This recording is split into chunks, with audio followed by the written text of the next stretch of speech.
in there. I think it's all about getting on that room, and then we can perform to our best. And you know what? I've really enjoyed this week. It really did come across that way, especially when you were playing against Simon, locking horns with a former Premier League player. Once again, it must feel great. Yeah, I think me and Sam go back a long way, and it was nice just to see him again on the playing format side, and just get on so great with him. We've got loads of respect for each other, and that's the way we get on with life, and there's no animosity whatsoever. What aspect of your game has pleased you the most this week? I think me finishing, and obviously I'm a bit more consistent now than I've been for a long time. There's also some bad things in there which I try to get right, but sometimes time in life, that might be what it is. But I think overall my game's not in a bad place. 5 ton plus checkouts, including some really big ones in there, like a 145 and a 132. What aspect of your preparation has allowed you to get more consistency? I think over time, obviously, losing the weight, I think I've got more stamina now, and I am getting older, but I think I've got more stamina than I've for a few years, and my concentration is just as good as it was, say, 10 years ago. So them two together makes me a very difficult player. It's a really tight-packed top half of the group, and you've still got a great chance of winning it. You must feel very positive about the fact that you can still win Group A this week. Yeah, most definitely. I've come into these occasions sometimes where I feel under pressure, where today there's no pressure on me whatsoever. I try too hard sometimes, where today just let the darts just flow, and what happens today happens. I said to Chloe before I come out, says I'll either win all 5 or I'll lose all 5. Whatever happens, I'll still be here. We wish you all the best. Cheers, Paul. Thank you.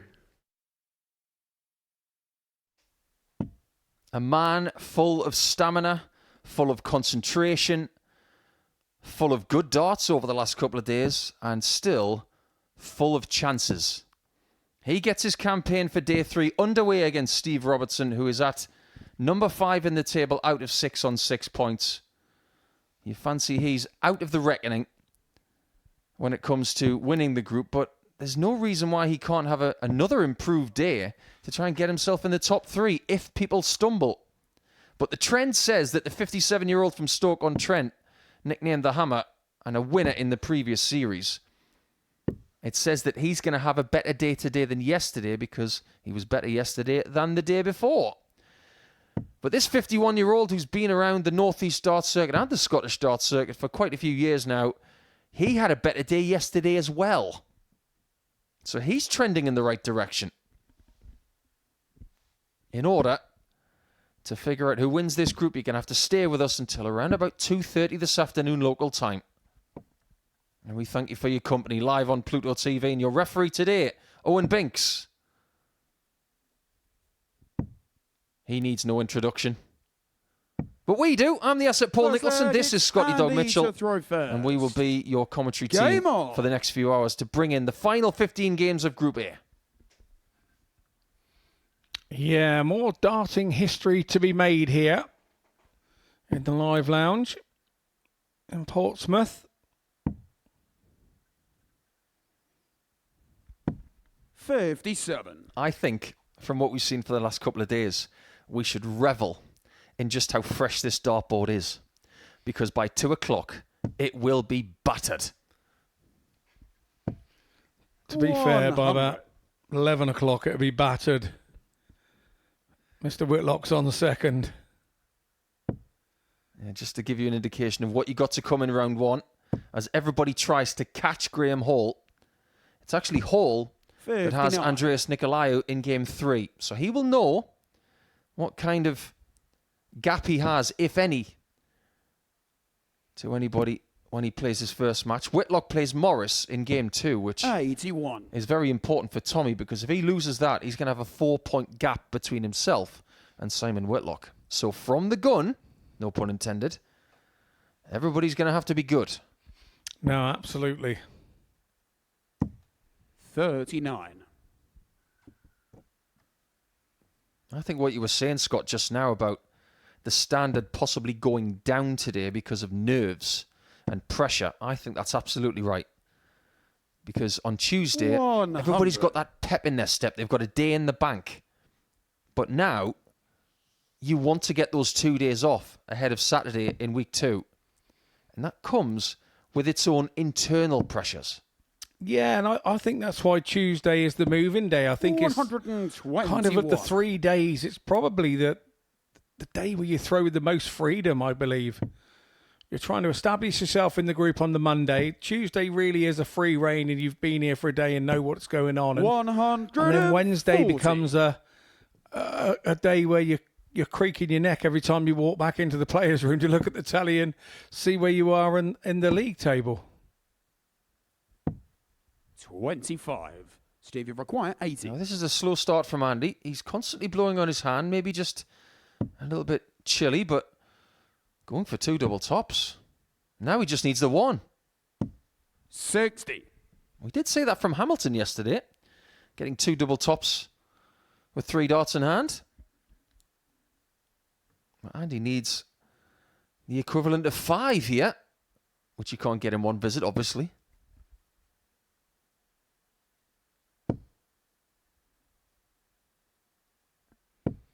$100. Steve, you require 20. For a good start, it's double 10.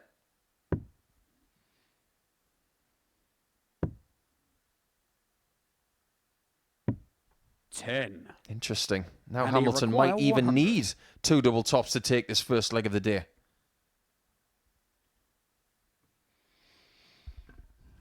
Yeah, not the start to the day Robertson would have been looking for. The first 12 darts, yes. The last 6, no. 64. Steve, you require 10. This is a tricky double for Steve because of the way his darts sit. That isn't necessarily a guide, and neither is that. What he's got to do is he's got to find the middle, and then it can be used as a cushion. Or he's got to do an exhibition shot and Game go down on the one first knee. leg. Oh, Steve how did he get Robertson. that in there? Super stuff Second leg, from it's Steve Steve to throw Robertson first. as well. Game on. Because he was running out of time. It's a dodgy double. It's your last dart. That one goes in, and it's a wee bit of relief, isn't it, really? It has to be. But that was a stunning dart from Steve. 60. He may not throw a better dart all week than that. At the start of that leg, we were talking about darts, and you know darts very well. And we were talking about Simon Whitlock's points. Do you know actually the diameter of a point on a dart? 100. We all know the thread's 2BA in the back of the barrel, but what is the diameter of the point? Is it 1.5 millimeters? No, it's not. 96. Very close, though. 2.3 millimeters. So there you go. There's a bit of education for you all watching first thing on a Wednesday morning. The diameter of a 96. dart point where it goes into your barrel is 2.3 millimeters. I can hear the clickety-clack of keyboards right now where there's a lot of people Googling the word 100. diameter. Do you not remember your maths classes when you were talking about circumferences and radiuses and things like that? It's all to do with circles, just like the game of darts. It is indeed. 121. But yes. So if you have anything with that 2.3 diameter, anything, you possibly could make a point of it 96. and start putting it in your dart. Stop encouraging Simon Whitlock to find more things that are 2.3 millimeters, Scott. I actually know what his next one's going to be, but I'm not going to tell anybody because that would be naughty. And I'm going to keep it to myself 98. because I'm not Steve, sure require that it will actually 149. work what he wants to do. Being in my line of work and having used a certain piece of equipment that he is now going to start using as or testing as a point. 55. And you require Yeah, 86. I'm sort of well open on this, so I'm not going to say because in case it doesn't work and it doesn't come to fruition. Another 18 for Andy. Leaves himself on the ball. 61. Good try. Robertson Steve, you could require extend his lead 94. here using the same segment of the board.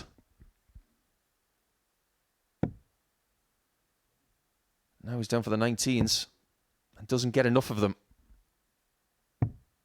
34. And you require 25.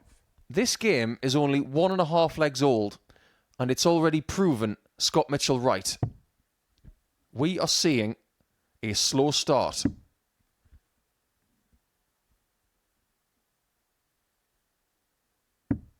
Nine. And I bet he thought Steve, that you was him when he require threw it. 60.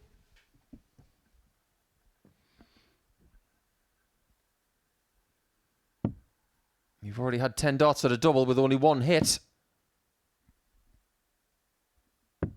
Game shot And the make second that 2 leg. now. Steve Robertson. From 12. It's not polished, but Steve The doesn't leg, it's care as he Andy to takes a throw 2-0 first. lead. Game on. Now, Andy is only 2 points behind Graham Hall, who sits atop the table. Andy's leg difference isn't great. So every position he finds himself in like this, 96. he's got to rescue it very quickly. They both improved at very sustainable rates yesterday. On Monday, Andy averaged 62. 89.65, but yesterday 90.82, so a good point better. And that's roughly what Robertson did himself. I like that play from Robertson there. 2 in the 1. Didn't bottle it. 180. Came up with a treble 20 to boot. And sometimes that can get in your opponent's head when you think, oh, he's not going to score much here. And then you salvage it with the last dart treble 20. It 69. can mess with the mind. I think this entire sport can mess with your mind sometimes.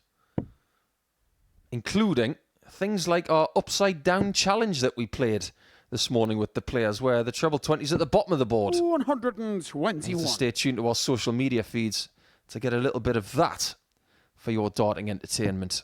And it's worth watching, let me tell you that. Well, Andy seems to have warmed up a little bit here, 55. leaving 104 after 9, which is a 104. definite improvement in standard. There's the 4.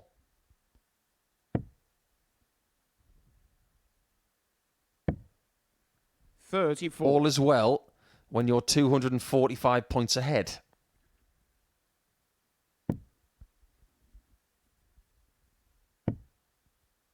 Andy's finishing this week roughly that 1 in every 3 Andy that we requires talk about 70. often.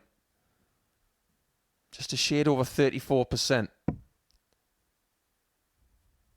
It's got to improve. In this game, at least.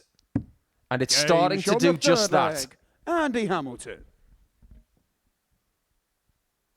Fourth leg, it's Steve to throw first. Game on. We will talk about Graham Hall's statistics when he plays in Game 3, but my word.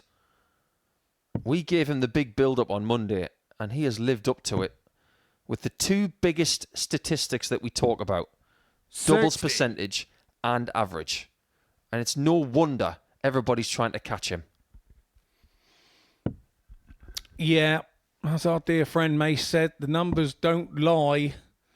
And once you start to 96. configure some of those numbers together with your double stats and your first 9 dart stats and your overall average stats, once they start aligning, you 95. can then sort of realise why who is where they are in the league table as we stand on day 3 here. Series 10, week 2. We already have 1 into our finals week. 180. We won on Saturday night. So we know one of our contenders. We're in the process of finding number 2 here in the 100. second week of the Super Series. And don't forget, you can be here on a Saturday night where we open the doors to the public, but you do have to reserve your tickets at dartshop.tv for a very small 77. booking fee. And then you can see who will win week 2. Saturday night was rammed in here. You could not get any more people in here. And we sincerely hope 81. that some of those And it folks will require return. And 148. if you've never been here before, get yourself down for some great darting entertainment. You could see the Hammer, you could see the Wizard, and others. Yeah, and it's one of those, the ticket price is minimal 56. and it is very up close and personal with the players as well. Well, the booking fee is all you have to pay, and it's less than the price of a lottery ticket. 125. And he requires 92. To get back into this match and to get his throw back This 92 will probably have to be found. Was there a case, Scott, to stay on the 60 there with that marker? Steve, you require 40. I would have said yes, but that maybe indicate that Andy's probably not a big fan of double six, maybe. I don't know.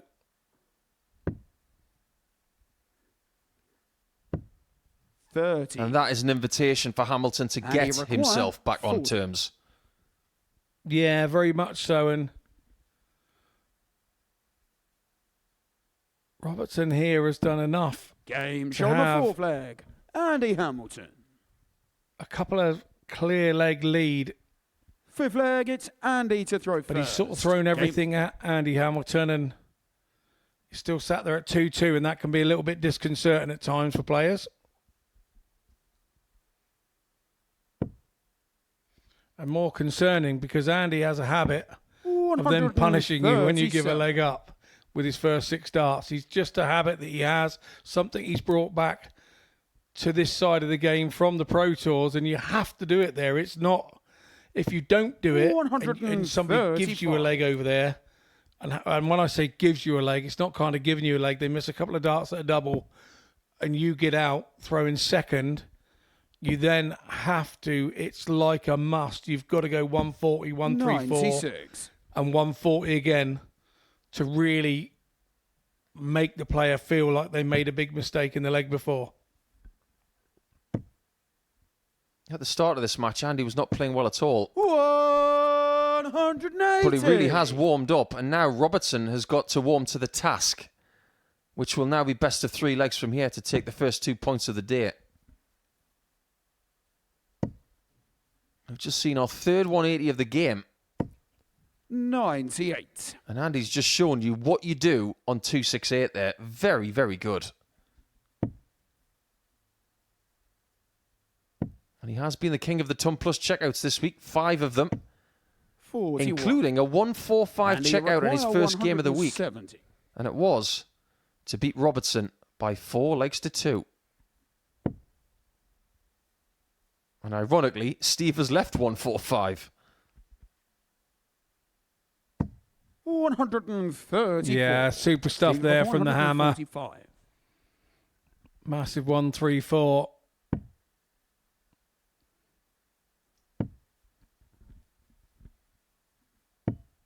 $59. The last time he hit a double, he hit it in the bottom right corner. This time, he moves right to the 18s.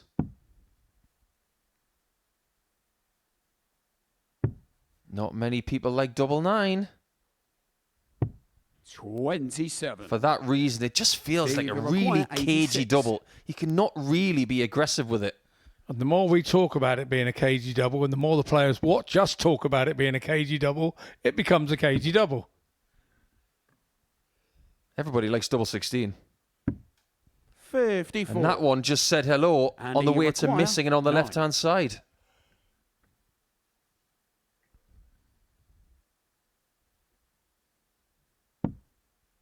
Safe 1. Game shot. Safe 9. Andy Hamilton. This one has turned around completely. It was 2-0 Robertson. Steve to And throw now first. Hamilton could Game still get a vital 2 points to equalise Graham Hall on 14, albeit with a lesser leg difference. 100. Yeah, very much so. And Steve will be absolutely gutted here. He's let the last 2 legs go in his mind, and he could be shaking hands here 59. and wandering off with a couple of points in the bag. And there's nothing more frustrating than not having that happen when you've done the hard work to get to the double and then you miss. It 43. just fries your brain, and you stand there behind the player going, oh, what am I doing? But it's a mindset when you're going for the double in that particular instant, and it's, some will say it's the easiest thing to do is hit a double after the player in 42. front of you has missed, but it's having the guile to allow the player to have a go first, because 8 times out of 10 they will get it, particularly at this level. 55. One thing's for sure, if Robertson does lose this match, he will look destined for Group C. That will be live tomorrow from 1 p.m. on Pluto TV as usual. 100. And that will involve Jensen Walker, James Hubbard, and Adam Mould. All players who have been here before. 40. This is a position where Hamilton, if he can put the hammer down, could find himself on a finish first.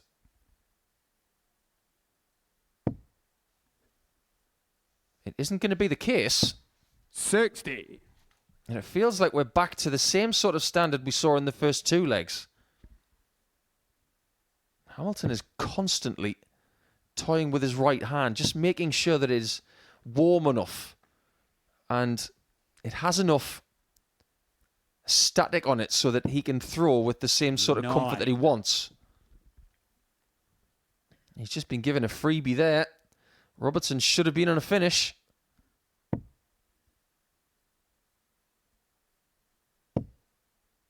And Hamilton is about to leave one, you feel. 81. Until I said that. And that was the one thing he couldn't hit. Sometimes you're conscious of that when you're throwing that 83. last dart and you know, don't hit a one, don't hit a one, don't hit a one. But because you put the one in your head, your brain goes, oh, yes, please, we'll have a one. And you chuck it straight in the one for no reason.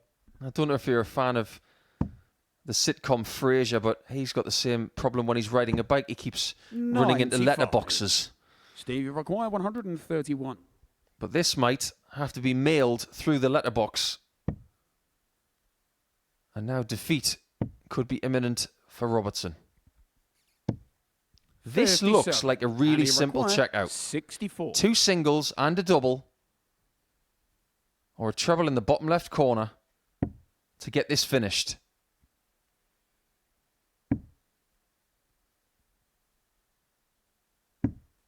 $48. But it isn't finished yet. Steve, you require 74.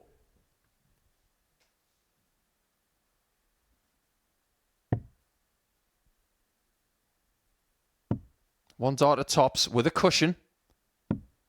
34. Didn't go anywhere near it, And you require 60. but just missed out in hitting it clean. And it's 3 more match darts if he needs them. He doesn't need all 3, but he gets all 2 points. Hamilton. He knows that wasn't a great game.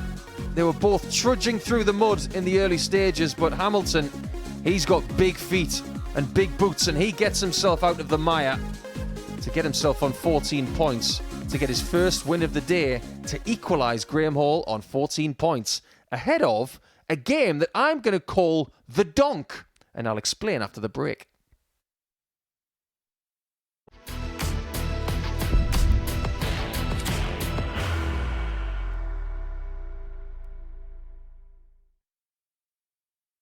Are you ready to lift that trophy, Darius? Yes. Let's do it then. Ladies and gentlemen, your MODUS Super Series 9 champion is Lucky D, Darius Labanowski!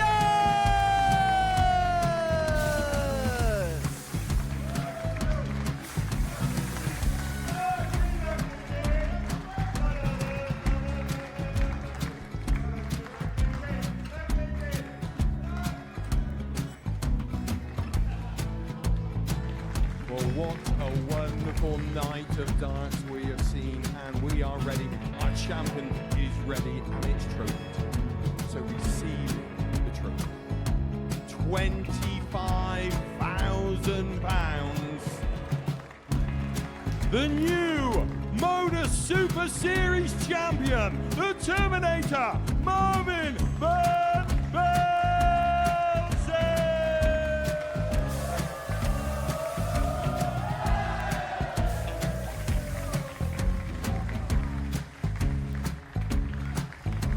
And one more time, the 8th MODUS Super Series champion, the Terminator, Marvin Van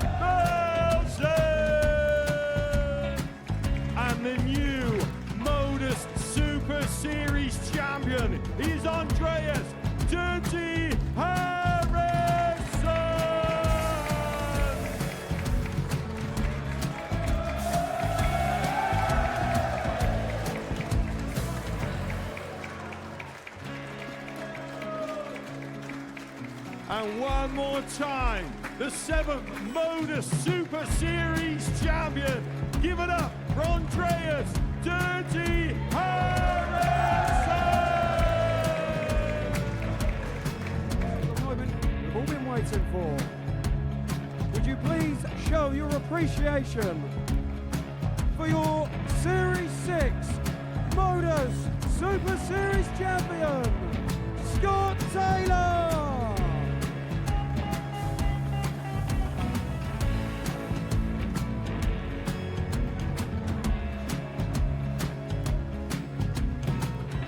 One more time, your new MODUS Super Series champion.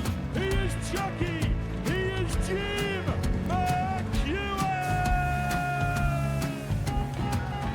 Ladies and gentlemen, your MODUS Super Series champion, retaining his title, the Nuke, Luke Lidlow!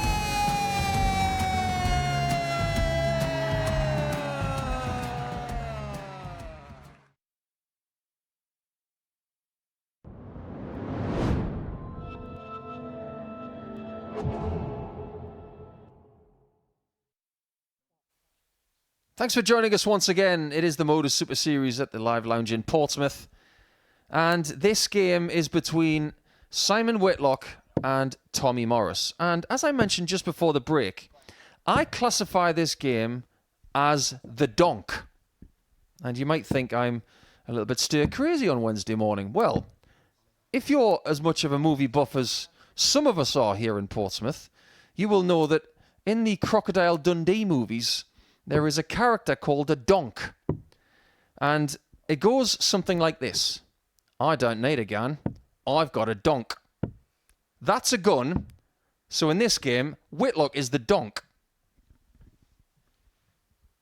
And that's a compliment, by the way, because that's a fabulous character who is basically as hard as nails. Good knowledge, that, mate. Good knowledge. That's like on this day in 1966, the first roadside breathalyzer tests were taken. Simon to throw first. That's knowledge as well. Game Knowledge is the on. bomb. Knowledge is power. And skill is right at the top of the list here in game number 2. Skill needed from both players to 60. stay in with a shout, because we now have 2 players on 14 points, and they are both above these 2 in the 45. table. One of 2 things is about to happen. Whitlock, if he wins, goes to 14 points with Hamilton and Hall, or Morris goes to 12 with Whitlock, 2 points behind 11. Hall and Hamilton. Things are already interesting, and the day is only a match and a leg old. 140. Yeah, absolutely. We could talk about it all day long. Funny enough saying that. Daytime presenter Oprah Winfrey 70 today. 39. What star sign have you got to be born on this day? 100. Is it Aquarius? I didn't look up the star sign, did I? I was just looking up the famous birthdays. Why do you chuck me under the bus all the time? Well, when I'm looking at the stars, it's usually when the sky is 93. clear over the southern part of the UK. Just like you, Scott. I bet you get some stars where you are. Oh, when I'm looking for the stars, I only look for the plough, 140. mate. I'm a farmer.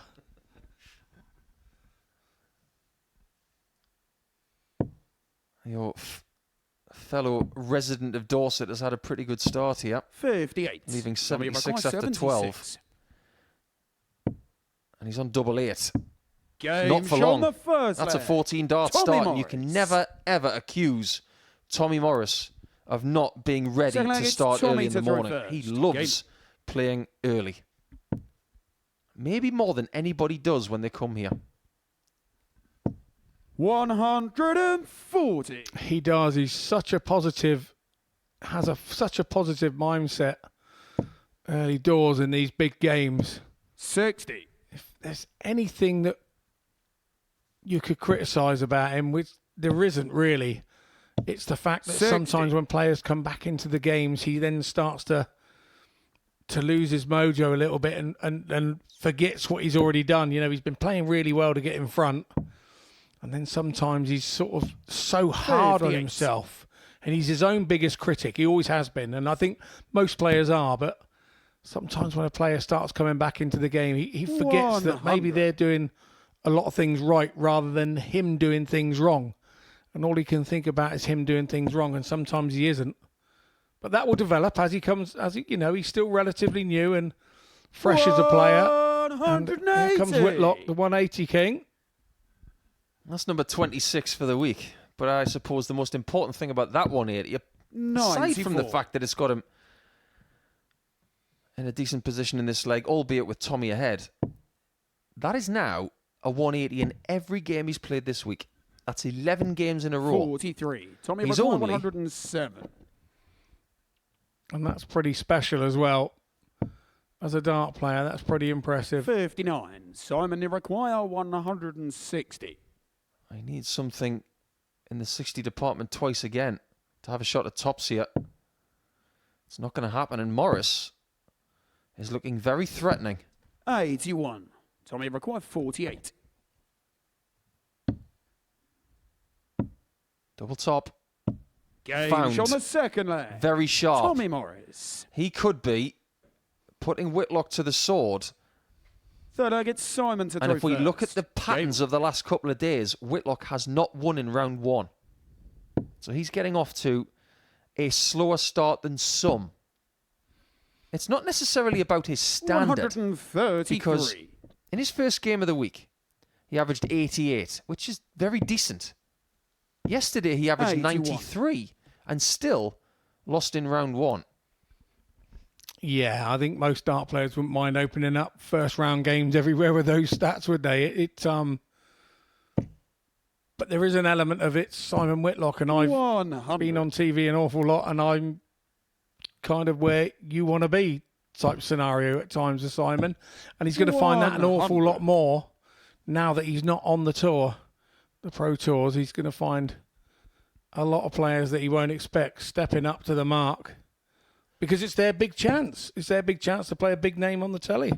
134. When you were on the tour, Scott, what time did you get up in the morning for, say, a 12 o'clock start? I always like to be in the 100. room Simon Iroquois, by 9 o'clock. So 134. for me, it was sort of a 7:15, sort of get up, shower, get yourself ready, go down, grab a light breakfast. Not too much. You don't want too much at the start of the day, a light breakfast. 94. And then make sure I was at the venue by 9 o'clock and 3 good hours to prepare because sometimes you run first game at 12 o'clock and you needed to be ready. 98. And the lovely Simon thing about the Iroquois, PDC draws 40. are that at about 11 o'clock, you've got an hour to prepare that last bit. Oh, this is better from Simon. Game show It's on a the 13 third dart. leg. It gets him back in the match. Simon Whitlock. But it's only a hold of throw. Control still belongs to Tommy. Fourth leg, it's Tommy to throw first. Well, Game on. talking to Simon first thing this morning, he said he was up at 4:30. 83. I actually don't think that's a bad plan. If you go to bed early the night before a day like today, get in bed by 9:30, something like that. Get 7 hours sleep. 4:30 is something a postman or a 96. postal worker would do every day. But he got up so early this morning, he wanted to watch the cricket. He wanted to watch Australia versus Sri Lanka. 100. And just have a little bit of chill time before he started getting ready for the day. And I think that's a really good plan. There is an element of that. I used to do that when I first started playing county with home games. I would get up early and just take the dog for a walk for 81. half an hour, 40 minutes, and just clear my head. Just go out into the middle of the countryside and do absolutely nothing really other than walk the dog 100. and get your mind in the right mind space or whatever, and then come back in, shower, change, get in the car and head off to the county game. And I would do that all the home games just to calm my mind and make me realise 134. what I'm out there trying to achieve and what real life is, so that you had it both on the same day. 32. I like that. Tommy won't like that. It may just be the time where Whitlock comes back into this match. 140. And we're about to find out what you were talking about. 2-0 lead. Could now be 2-2. 60. Simon Iroquois, And the reactions 50. from Tommy might tell us a bit of a story. When this was happening yesterday, the head shaking started, the gesticulating towards the board when the dart didn't go where he wanted it to go. And his game just tailed off when he started 34. doing that. Tommy, you require 126. There is now a route to putting things right. But he doesn't find enough in the 19s Simon, department. You require 16. Whitlock's finishing this week has been very good at Games on the full 37%. flag. Simon Whitlock. Fifth flag, it's Simon. There have been times, though, where his finishing has been much better than that, including yesterday where he was at 42%. And Tommy's upset there in that leg would be the fact that he had 18 darts. He threw first and he never got a dart at anything. So that's his frustration there in that leg. So you 55. can kind of understand that that was more Tommy not quite getting it right, more than Simon getting it more right because, you know, you've started the leg. And some days you feel more comfortable against the throw. There's no pressure when you're playing somebody like Simon. You expect Simon to hold his throw, so you can throw with a little bit more freedom on the scoring section of the game. 100. And this is why you see a lot of people do get darts at these top players because they're not expecting to get darts on the legs that they throw 83. second.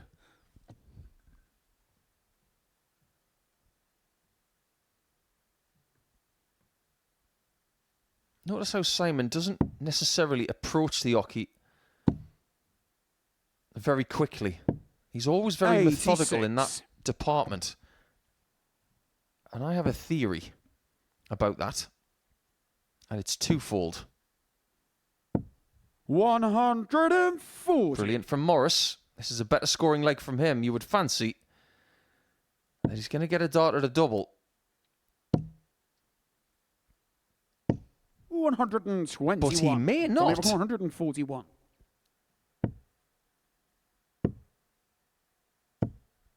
That's a great last dart. Simon, you require How does he 99. bypass that blocker? Maybe because of the way his darts lean in the board. It looks like a blocker from our point of view, but not to him. Time to find out if Tommy does get a shot at double 18. And he will. He will indeed. And that's always the fear going with 39. Tommy, you tops. require 36. Game shot And on the that's a fifth good leg. break Tommy back Morris. for Tommy Morris. And now he has to ride the momentum of that break. Sixth He has leg, to it's realise Tommy it's to a throw break. He has first. to let it Game. light the inside of him up. And then give him the confidence to start 45. well. And this sometimes happens with all players, not just Tommy. With all players, you know you need to start that one well. And he's got away with one here. 80. Massively got away with one here. Because Whitlock really didn't punish that start.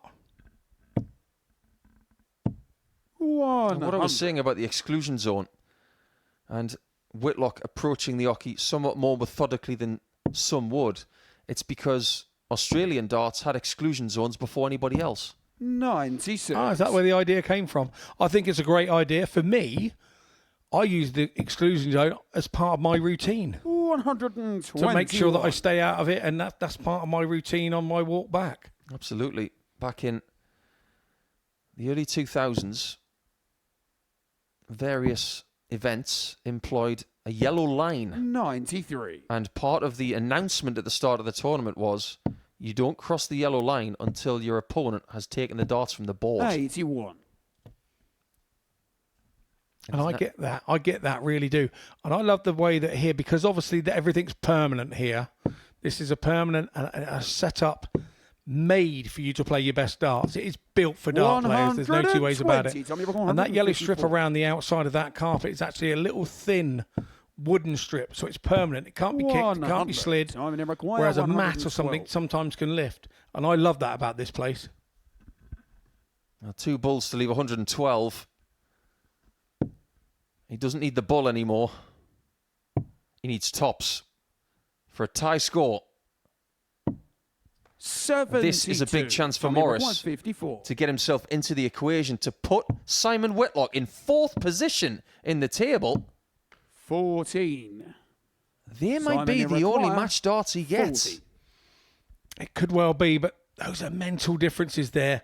He's a split second. So when we watched him hit that 76 in the first leg, it was bang, bang. That was bang. Game And shot. thinking about it, bang. It wasn't Simon quite Whitlock. the speed. He needs to push Seventh through on and those final leg. It's chances. Simon to throw So now first. you would Game say the on. momentum is with Whitlock. They are 1-1 in head-to-heads this week, with Tommy winning the first one 4-1 on Monday, and yesterday was a 4-3 137. where Tommy didn't have the darts. About a minute ago, 100. Scott, you started sounding like Barry Scott because you were saying bang and the leg was gone. That's pretty much how it was. Sell it, bang. 94. Oh, that's really good thinking. Taking the 4 off the end to leave 270. 60. 140 leaves 130. Ton leaves 170. 270 is a really good number to leave after 6 darts. As long as you stay straight. He doesn't like the fact that dart has gone downwards. And that's the reaction of it. He knew exactly what was going to happen if he hit that flight. The dart was too flat. He's got to stay on the 20s, or is he going to gamble? 99. He was maybe allowed the gamble because of Tommy's leave of 3-4-1 after 6. 100. And if we look back on that first dart again for Whitlock, when he hit the 60, he immediately knew it wasn't a good dart. If it had sat like that, it would have been much better. Yeah, and that's how he designed his dart to 97. sit, isn't it?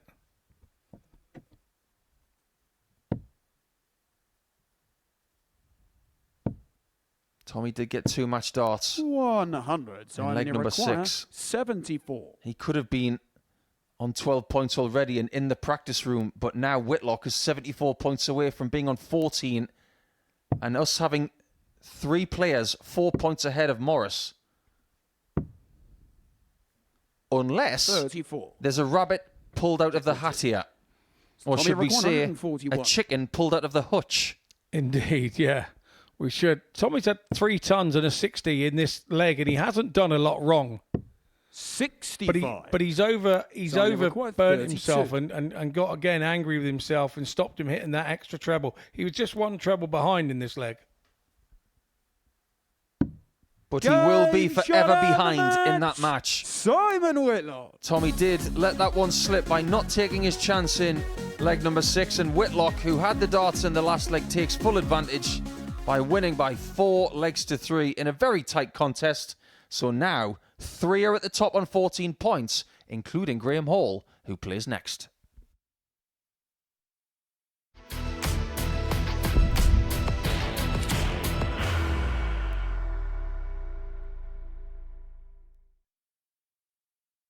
Are you ready to lift that trophy, Darius? Yes. Let's do it then. Ladies and gentlemen, your MODUS Super Series 9 champion is Lucky D, Darius Labanowski!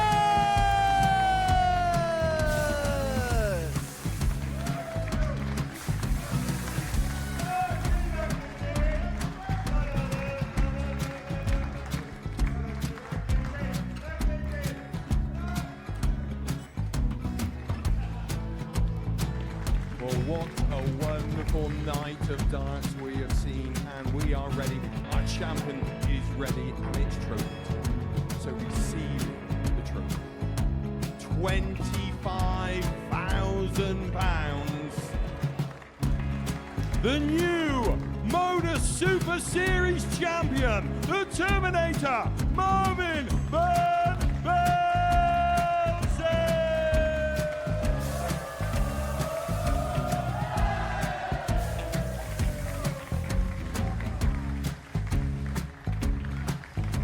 And one more time, the 8th MODUS Super Series champion, the Terminator, Marvin Van Velzen. And the new MODUS Super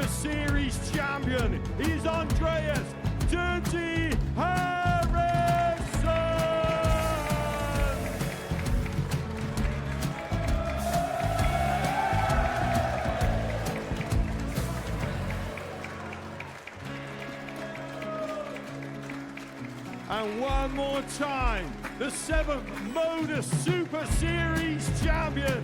Give it up for Andreas Dirty Harrison! The moment we've all been waiting for. Would you please show your appreciation for your Series 6 MODUS Super Series champion, Scott Taylor!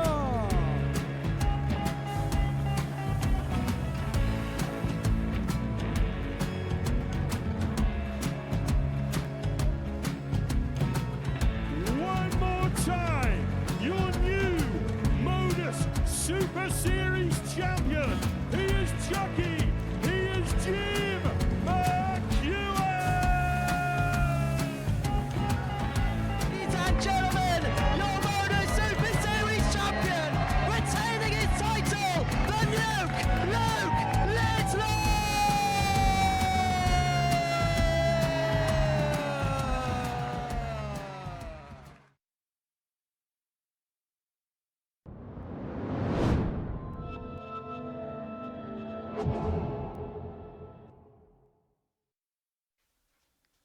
Welcome back to the Live Lounge, where we've already seen two very intriguing games where Andy Hamilton and Simon Whitlock have got the better of their opponents. But now the pressure is firmly on Graham Hall, who is no longer top. Simon Whitlock, if he'd lost his game with Morris 4-2, which he could have done because Morris had 2 darts to beat him by 2 legs, he would have found himself in 4th. But now Whitlock winning 4-3 goes top. Hall, with this game in hand now, is trying to get out of the logjam that he finds himself in with 2 Premier League participants from years gone by. Lofty company for Hall, but this is something he's very used to, having played on the tour for the last couple of years. But this young man from Cyprus, on debut in this tournament, nicknamed Blue, may just be feeling a little bit blue because he's bottom of the table right now on leg difference from Steve Robertson on 6 points. But there's no pressure on him today. The likelihood is he's going to Group C, and Graham Hall does not want to play tomorrow and on Friday. He wants to play on Saturday, Scott. Yes, indeed. And we did speak to him on Monday, and this corresponding fixture, he went down 4-3, didn't he? And Nikolo really turned the tables because he was at the bottom of the table. Graham Hall was looking to First leg, it's Andreas stretch to himself first. and get himself a Game couple on. of points up on Monday. And this game fell by the wayside for him. And the worrying thing for Graham Hall fans is the game against Steve Robertson yesterday got away from him in similar fashion. The plus for the Graham Hall fans 85. watching this morning is that he is playing Andreas first thing. It was middle of the day on both occasions where he kind of fluffed his lines a bit, and at the start of the day he's been right on point. So 100. the Graham Hall fans watching will be hoping that that will be the case here. And I feel that if he can just get that 2-point gap and leave the pressure on those behind, they're always then 38. chasing, aren't they? And it's much harder to chase than it is to gallop off in front. Some Wednesdays where we come into the final day of Group A, we can look at someone like Hall and say that they've got the ace up their sleeve when it comes to 81. having the greater leg difference, but Graham doesn't have that. He sits at +7, Whitlock at +10, and even Tommy Morris in 4th position has got a better leg difference than Graham. 55. So this is just about winning games. If he wins all 5 matches today, he will win this group. That's what he should be telling himself coming into this challenge. And if we're trying to establish patterns, 100. his first game of the last couple of days, he's had a very tough opponent in Simon Whitlock on Monday, Tommy Morris yesterday, and he won both games against the throw by 4 legs to 3. That's really 58. impressive. And he's against the darts again. –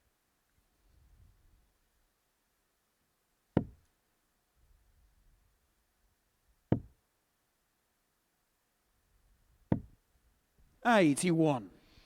And there is a touch of pressure here on Graham Hall. You feel he needs to get this first leg to get him really settled down. He is kind of 59. thinking about it all, but the lucky thing for him is that Andreas Nikolo is having a bit of a sleepy first leg and offering opportunities, and sometimes that does make it even harder to go and break, because every throw you're going, he hasn't hit again, and 54. you then try too hard.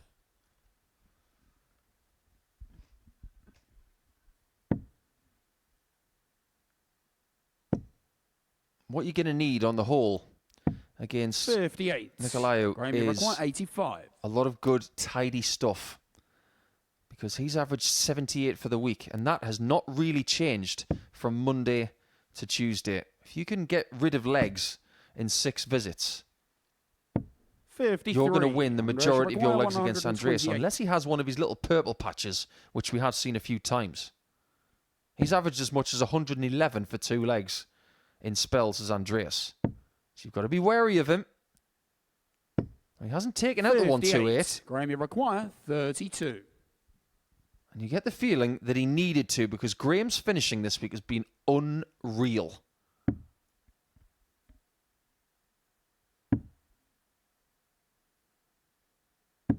$16. The classic Andreas, you require commentator's 70. curse. Absolutely is. Soon start renaming you Henry. So he's going for tops. 1 dart at it. 30. Graham, you require 16. Now, Graham Hall will be thinking, I've dodged a bullet there, because he'd have been stood there thinking, that's going to go in.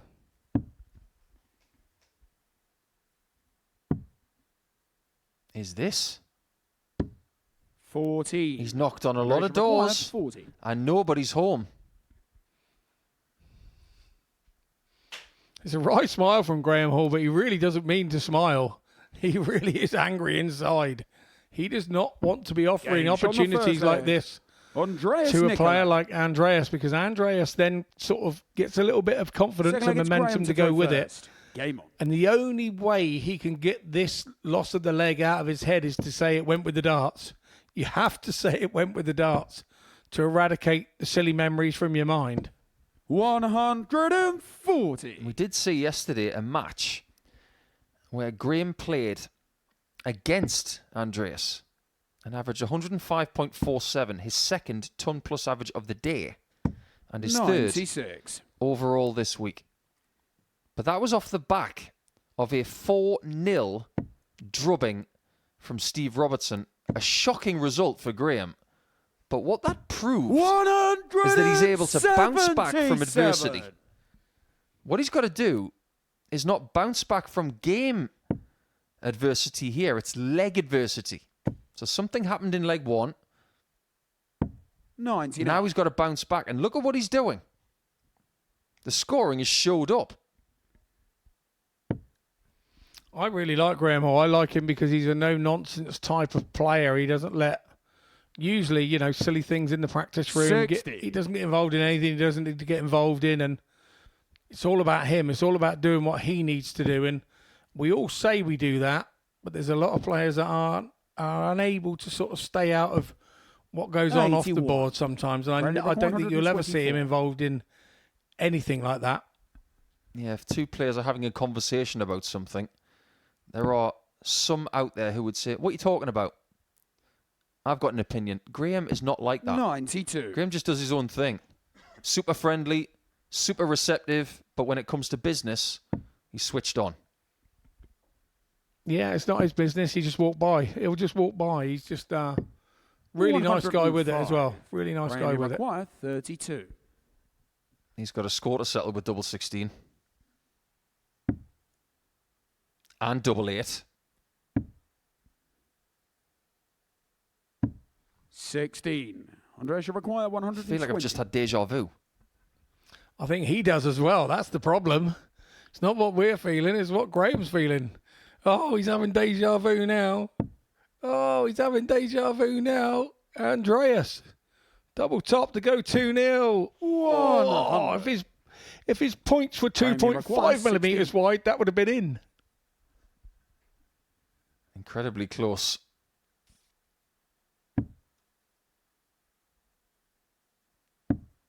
Double 4. 8. He doesn't understand what's happening. Andreas, you require 20.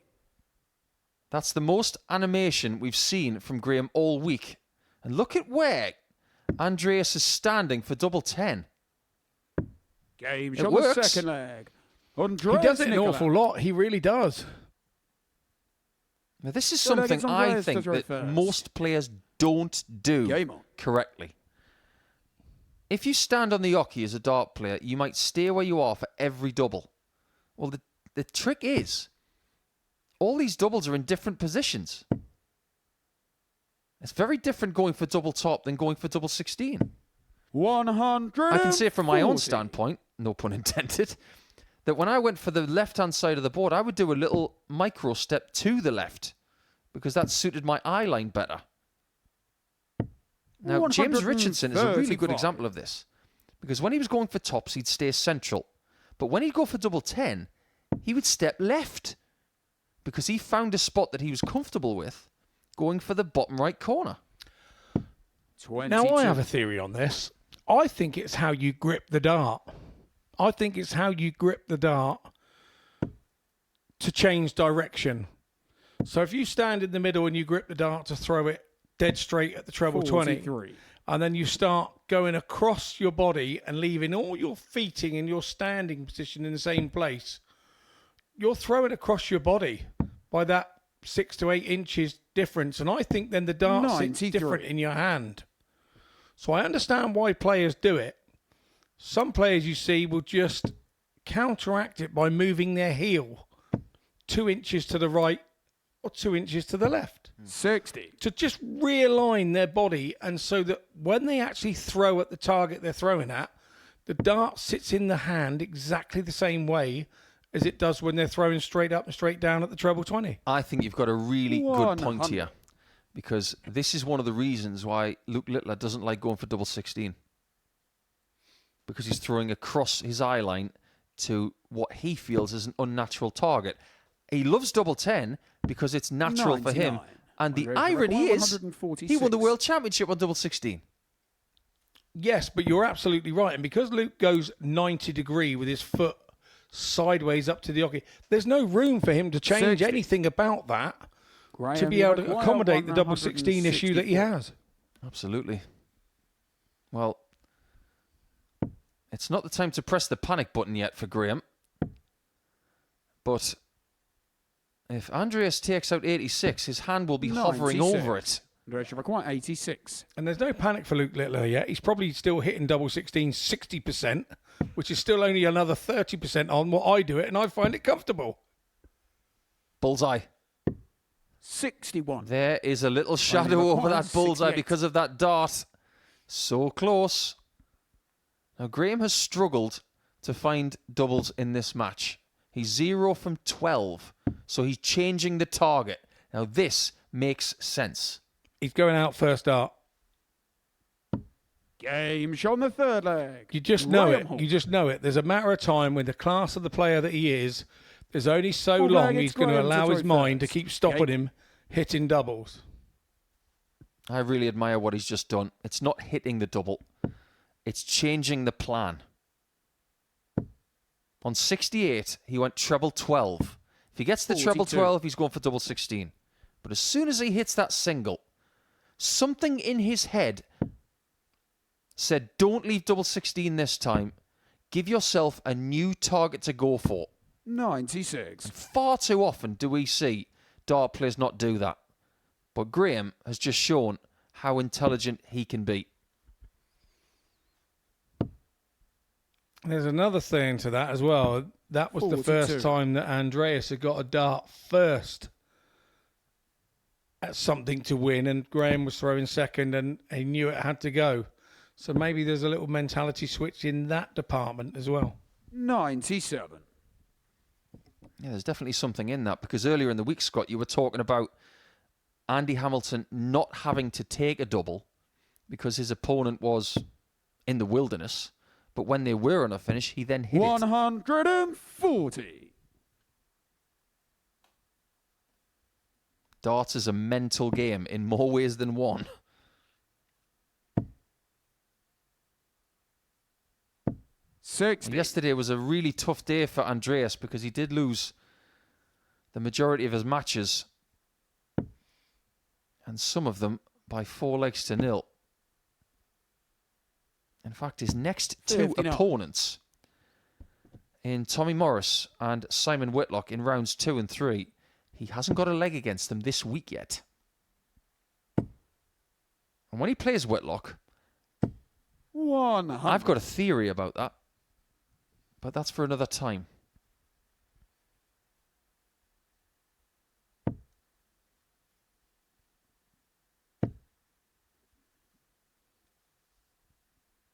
This game will feel, for Graham, like running through quicksand. 45. Andreas, you require 148.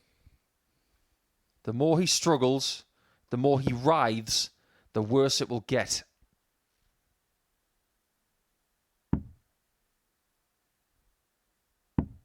$58. Well, this is where the 19s should come into play.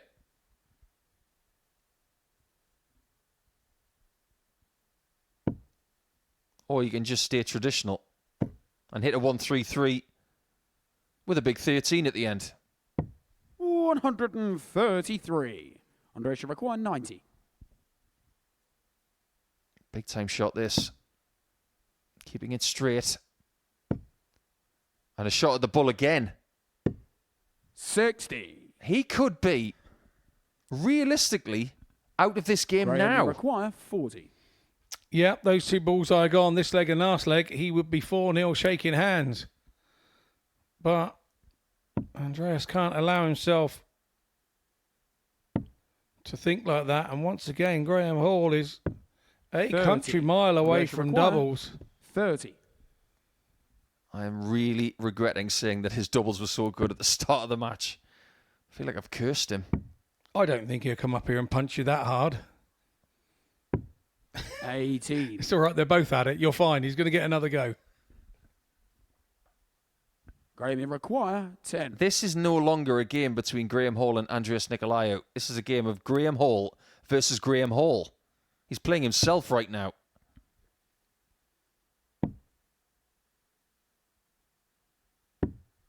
And we all know that your mind is Andreas, you require sometimes your 12. biggest opponent up there. That's what he wants to do with his darts. Game shot on the fourth. And he's leg. 3-1 down. Andreas Nikolo. Do you remember in Rocky IV when Sylvester Stallone was trying Fifth to leg, it's Andreas to throw first. convince Game Apollo Creed not to fight Ivan Drago? And he said, this fight you're going to have against the Russian, it's not him against you, it's you against you. That's exactly right now how Graham Hall feels. It's Hall versus Hall. Yeah, very much so. And 97. you have to say that he's got to get over this if he wants to cross the line. But if this is going to be Graham's bad performance, 180. we have seen over the last couple of days that once it's out the way, he goes crazy. And Hall in the next round has got Hamilton. So if Hall loses, watch out, Andy. 121. Well, Nicolau here, has got a couple of fans in the back room in the players' department, and they're not meaning it vindictively in any way, shape or form. 140. But they're probably Andreas fans at this moment.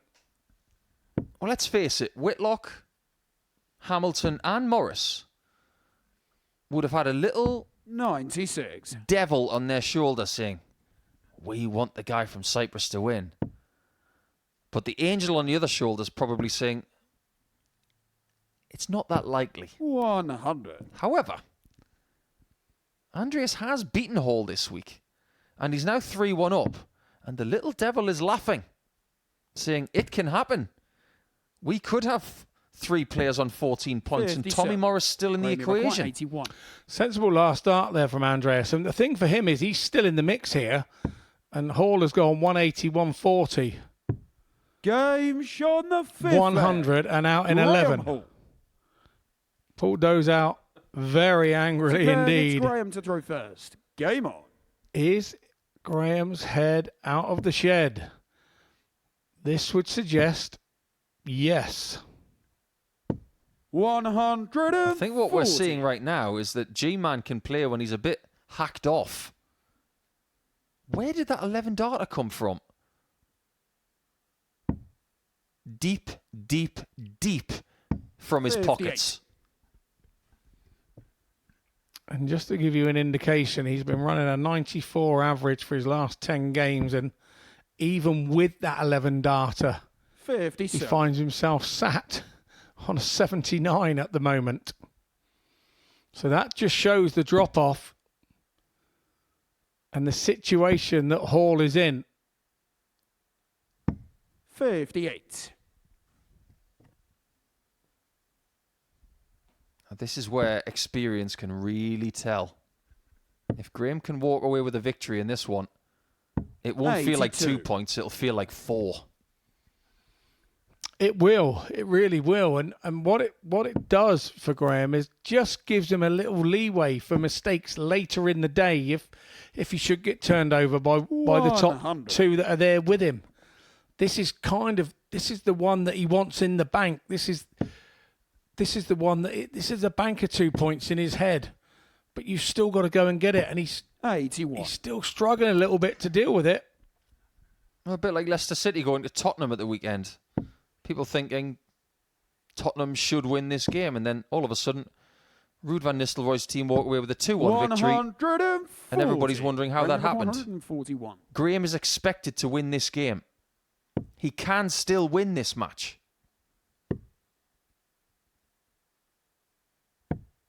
$83. Andreas, you've got 145. I like that play. 100 here. Any sort of trouble here will pressure that 58. And Andreas has done everything that he 21. can Graham, you've got 58. to give Graham Hall an extra visit. Double top. Game is shot the 3 sixth flag. from 20. Graham Hall. But it's good enough for a level game to have a chance to win. Andreas holds the 7 advantage from of throw. Final against Andreas to throw first. Game on. When Nikolo beat Hall, at that stage we thought it was an upset. Because it really was. 85.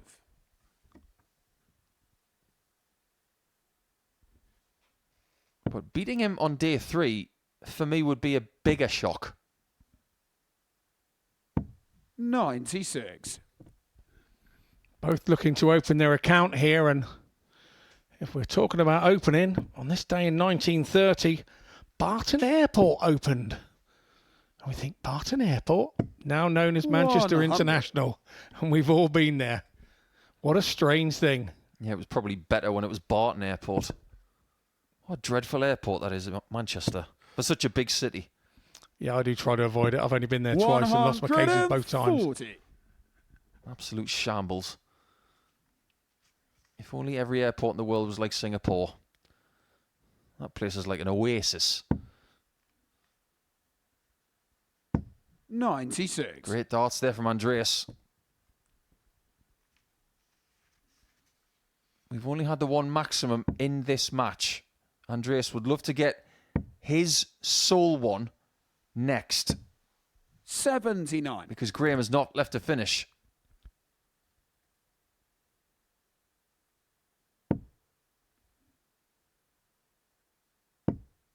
It's not going to be a maximum, 100. but it's still pretty decent. It will be a chance to win.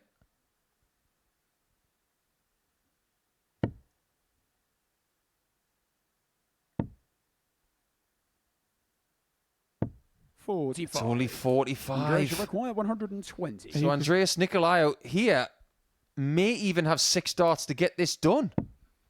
The result was 4-3 on Monday, and you have to say that Graham 80. Hall is Graham, you require 140. seeing deja vu staring him in the face unless he can hit this 141.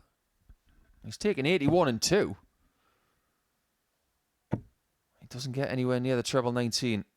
65. Andreas, you require. He's still doing the right things, even when he's under pressure. That was a good play to use the bullseye at the end, just in case. But Andreas, who is 3 from 11, much more polished on the doubles. Does he get the win?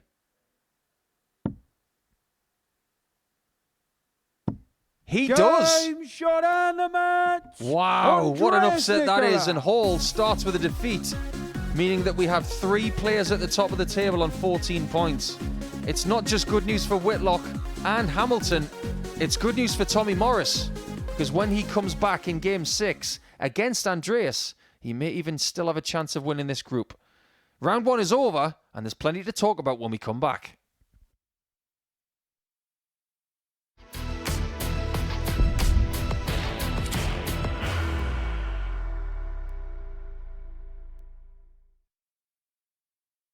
Are you ready to lift that trophy, Darius? Yes. Let's do it then. Ladies and gentlemen, your MODUS Super Series 9 champion is Lucky D, Darius Labanowski!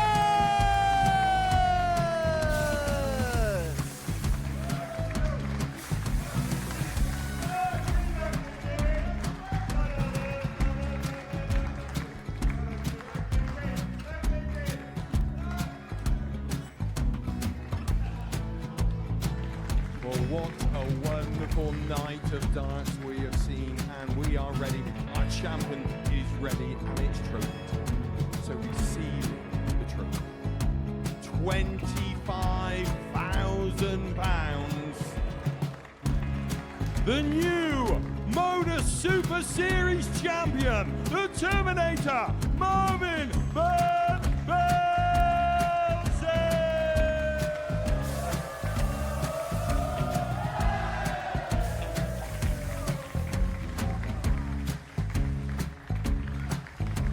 And one more time, the 8th MODUS Super Series champion, the Terminator, Marvin Van Velzen. And the new MODUS Super Series champion is Andreas Dirty Harrison.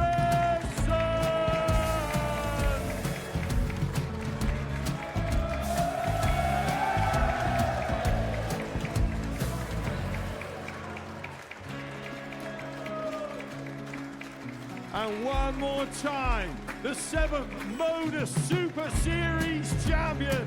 Give it up for Andreas Dirty Harrison. The moment we've all been waiting for. Would you please show your appreciation for your Series 6 MODUS Super Series champion, Scott Taylor?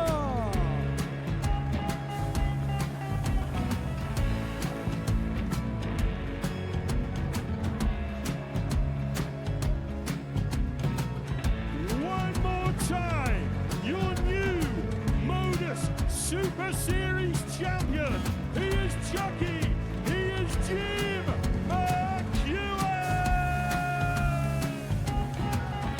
Ladies and gentlemen, your MODUS Super Series champion, retaining his title, the Nuke, Luke Lidlow!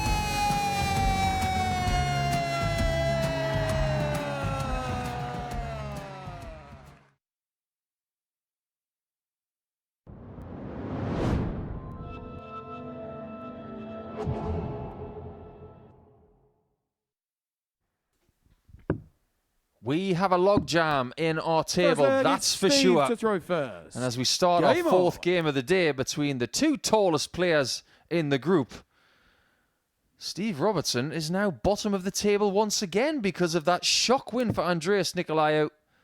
He's beaten Graham Hall and stalled him at 14 points. 46. Now alongside Whitlock and Hamilton. But it's Simon who is top because he has the better leg difference at plus 10. Hall at plus 6. 100. Hamilton at plus 3. Now everything turns to this man from Choppington. The likes of Hamilton, Hall and Morris are looking for a favour from him. 140. Because if he was to beat Simon Whitlock for the first time this week, all of a sudden, there's some more tinder being thrown on the 97. fire. Yeah, another couple of extra Steve Robertson fans in the players' room again for this one. This really is going to be an intriguing day. 59. We said it at the top of the show. And nothing I've seen thus far is telling me anything different. 100. Whitlock's already been through the mill today. His 4-3 victory against Morris was one where he survived 2 match darts.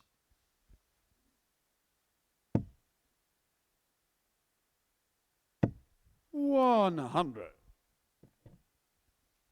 Got to give Whitlock credit, though. That wasn't his best performance of the week, but it really was dogged. 23. Steve, if I require 150. It's going to be a bit of a hero that wins this group today. Ironic that on this day in 1856, Queen Victoria introduced the Medal of Honor, the Victoria Cross, for outstanding 59. bravery in the field.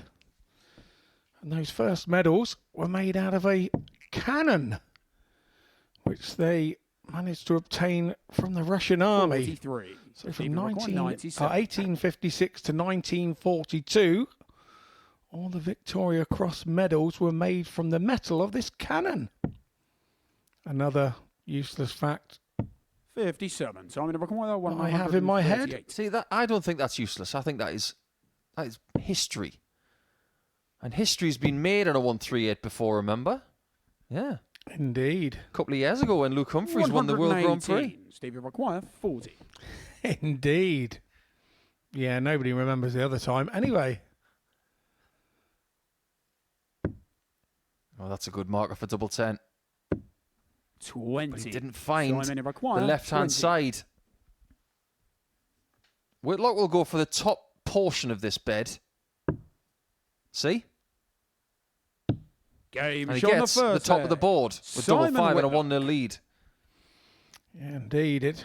And ironic Second with leg, that, it's with Simon making to throw these medals out of this first. Game. Russian cannon that they obtained in another war. The metal from this cannon ran out in 1942. So was that because they were handing out so many medals with the Second World War that, or were there so many? They're for gallantry. They were for. 40. It's just ironic that the metal ran out around that time at 1942. I'd really like to know what they're made from now. I really know what they were made from. Hopefully not the 100. same material as they made for the Paris medals at the Olympics, which apparently started to rust last week. Oh, did they? Yes. Yeah, that's not a good look. Yeah, I mean, I think if you watch some of the 100. Brits that came back, when they came back in on the train and everything with their medals around the neck, some have had a couple. It did look like they were chipping already, like as they got off the train. If you had 2 medals clanking together. 58.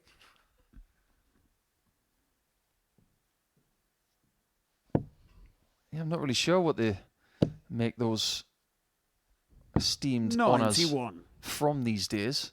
But your factoid there, Scott, it actually proves that recycling and sustainability was alive 170 years ago. Yeah, that's a very valid point. A really valid point. 100. So I'm going to require 170. Could we be seeing? We do not. That small one's been a bit of a magnet 80. for Simon in this game so far. Even though he is 1-0 up and in a good possession in leg 2. Maybe a few things just having a bit of iron oxide on them in this game. 100. So I'm going to require 90. That's what rust is. Oh, yeah. So what's red oxide, the paint then? Is that made of rust? I wouldn't be surprised. Nothing rusty about this. It's all Game red. shot on the second leg. Simon And Whitlock. it's very flashy. Third leg, it's Steve to throw first. Game on. Going back to the days when Simon and I played World Cup together, some of my favourite times, we used to get our own fans in Germany. There used to be a bunch of guys 66. that would dress up as Simon Whitlock. They'd get the shirt, they'd get the wigs, they'd get the beards. They'd show up and call themselves the Whitlocks. And then there's a bunch of guys who would turn up in a shirt and tie and sunglasses as well. Good fun times. Oh, it's nice. They all wanted to look like Rod Harrington. Anyway, moving on. Oh, no, he didn't wear the sunglasses, did he? No, sorry, it must be somebody else. He still looks better in sunglasses than I do, Scott. Oh, I think it's lovely. I think it's lovely when fans turn up. 82. I went to the World Seniors World Championship last year, and a couple of fans turned up dressed as a John Deere tractor. And they had like boxes around their farmers' shirts and everything on waistcoats. And I don't know how they 54. sat down. I don't know how they found the space to sit down. But yeah, they were there on my walk on. And you just think, that is such an effort. It's so lovely. Absolutely. So lovely. 60. See, not everybody turns up as a traffic cone or a superhero or someone from the video game Mario. Some people have just got a bit more intricacy with their fancy dress ideas. 140. And we don't get a great deal of fancy dress when people come here on a Saturday night, do we? No, I don't think so. And I think the reason for that is because it's a far smaller 59. crowd, and you would stand out like a sore thumb, wouldn't you? You imagine, let's say Steve Robertson makes the finals night, and somebody comes up here in here dressed as the Angel of the North, and their arms out wide. They take up half the place, wouldn't they? Nobody else would be able to sit down 3 seats each side. I do think we need to have a fancy dress night, though, where the fans, it is mandatory that fancy dress. That would be fun. Do you know what? I think that would. That really would. Maybe sort of like on the international 82. pairs, Davey Rock 140. sort of Saturday night, Absolutely. or something like that on one of those nights. It would really work. If Simon's there that night, he could come as a Whitlock. Well, I know he keeps chicken, so I'd come as a chicken.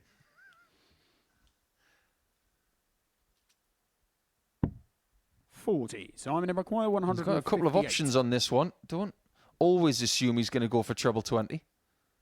Sometimes he might be feeling a bit frisky and go for the treble 18 first. 94. Stephen Which he's just McQuire, found. 74. You do feel this is a very big shot. Not for Steve, but for the chasing pack. 58. Simon and requires 64. So my little theory: Whitlock's allowed Robertson to have a couple of darts at a double, and when you do that, 48. I was just about to say you do that, Steve but he didn't. requires 16. Well, this was very pesky for Graham Hall in the previous match. Game shot. But the it isn't third for leg. Steve, who takes his Steve first leg Robertson. of this contest. Fourth leg, it's Simon to throw first. Game on. You can imagine Steve going to one of those huge barbecue places in Texas or 134. in another state in America and having something that's got big bones in it. Hence the long shanks. That's why it's called long shanks, long legs. But when you go to those big barbecue places in Texas, they keep the bone in. And some of those big things they do in the smokers, don't they? They do, and I wonder whether it's because the bone then heats up and helps 83. sort of heat from the inside. Yeah, it keeps the moisture in the meat. I can imagine a restaurant in the northeast of England, if they are big darts fans and they want to name a dish after Steve Robertson, 60. it would have to be mashed potato, gravy and peas with some lovely lamb longshanks. Oh, we start breeding sheep 140. with legs like a giraffe so that we can have long shanks. Oh, that's a lovely second dart. Needed another treble, though. 100. Simon and require 144. This is the position you want to be in. On something, if you take it, the leg's yours. But even if you don't, you've still got a chance next time. 120.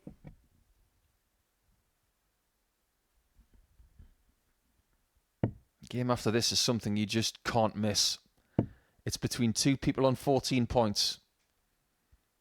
And by the looks of this game at this stage, 129. it will be a battle of two Simon players required looking to 24. equalise the 16 points of Whitlock.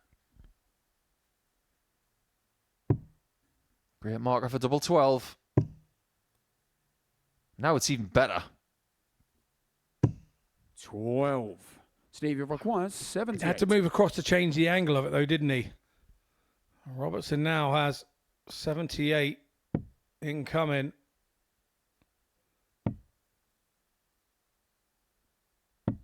Game And shot on the there's 78 foreplay. outgoing. Steve Robertson.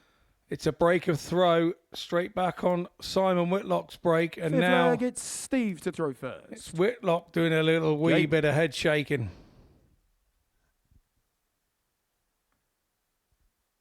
You ever noticed how Simon's hairstyle minus the ponytail looks a bit like Sonic the Hedgehog? 55. It does a little, yes. I can imagine somebody out there who has the rights to Sonic the Hedgehog making a Whitlock character in that franchise. 140. I suppose if you were going to put Sonic the Hedgehog and Tails together, you've actually got something very similar to Whitlock. 59. Yeah, you have. I didn't realise Sonic the Hedgehog was still a thing in my gaming days 25, 30 years ago. It was a new thing, and Sonic the Hedgehog 2 came out, and everybody was like, wow, this is great. 100. Platform game, wasn't it? Platform game. Absolutely, they were the days. I didn't realise it was still a thing. I saw that is there an animation cartoon, a Sonic the Hedgehog cartoon or something I saw the other day? But Yeah, there's a movie now as well. Many installments in that franchise. two and a half 28. hours of Sonic the Hedgehog jumping over logs, rocks, rivers. Lovely. Don't get it myself. I was more of a Tiger Woods fan around 20 years ago. 140. Boy, did we lose some hours to that game. Yeah, I got to say, my brother had I've never been a gamer at all. I've never owned really a games console when the kids had them when they were younger.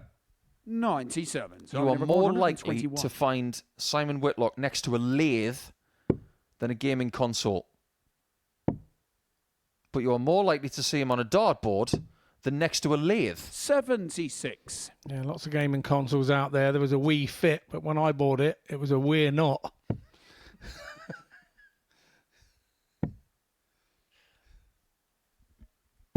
$92. Well, that's really smart there from 45. Steve. He's hanging around like he did in the last leg. But is he extinguished?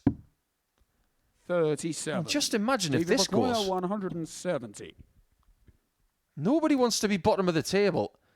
And right now, Steve Robertson is. And he's trying to fight his way out of that. 47. Simon require 8. Double 4. For an immediate break back. Change the angle. On the fifth leg. And pitches it Simon perfectly. Whitlock. Sixth leg, it's Simon to throw first. Game on.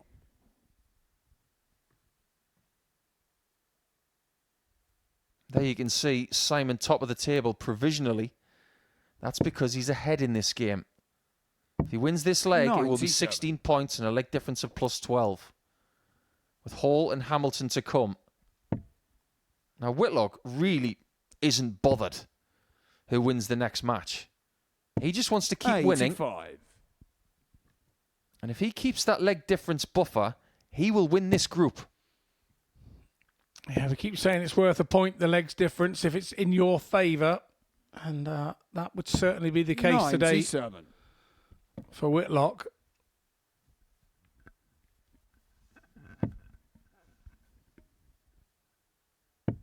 I think we tend to forget as well. With all of his 60. experience,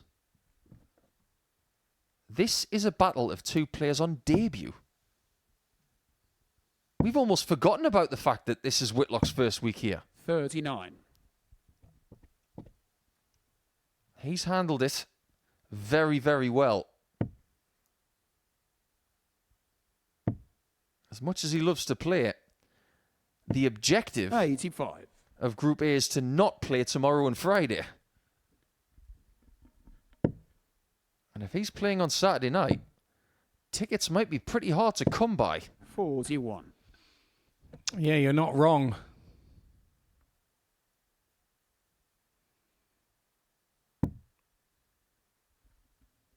Should the likes of Andy Hamilton make it with him as well? What would you have paid back in the day for a ticket to see those two in the Premier League? And Jamie Hughes, former Czech Darts Open champion, former semi-finalist at Lakeside. We're talking about big names here this week. Jamie Hughes will be in Group B.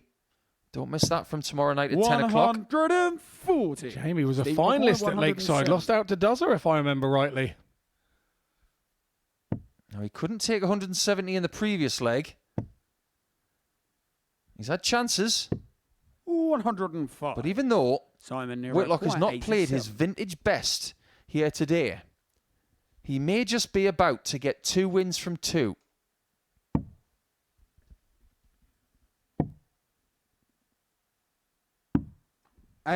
Well, figure that one out. He went Steve, treble you require 19 for double 65. 15. Is his name Simon Whitlock or is it Luke Littler? Don't tell me that checkout's going to catch on. This has got to catch. 45. Simon, you require 7. A chance for a 2-point lead at the top to put all the pressure on Morris and the 2 that play next. 3. Not yet. Steve, you require 20. That's 3 match darts missed. Robertson thought he was defeated there. He's not done yet.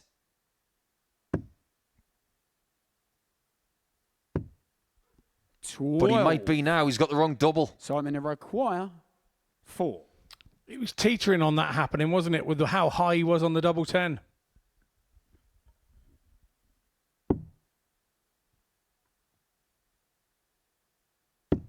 Whitlock does win. It wasn't a vintage display, Simon Whitlock. but it's all about getting the points. We do not put averages on the table, that's for sure.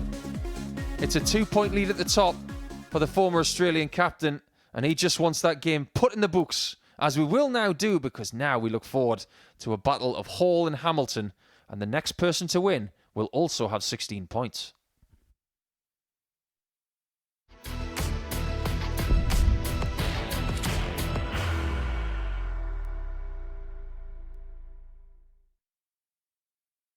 Are you ready to lift that trophy, Darius? Yes. Let's do it then. Ladies and gentlemen, your MODUS Super Series 9 champion is Lucky D, Darius Labanowski!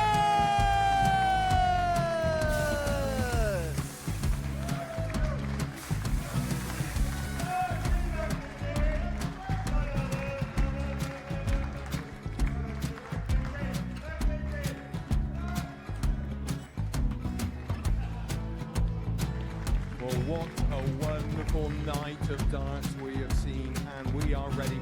Our champion is ready, and it's trophy. So receive the trophy. £25,000.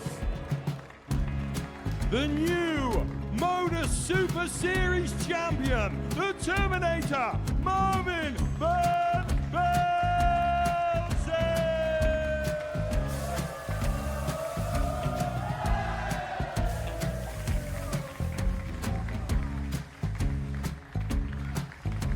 And one more time, the 8th MODUS Super Series champion, the Terminator, Marvin Van Velzen. And the new MODUS Super Series champion is Andreas Dirty Harrison.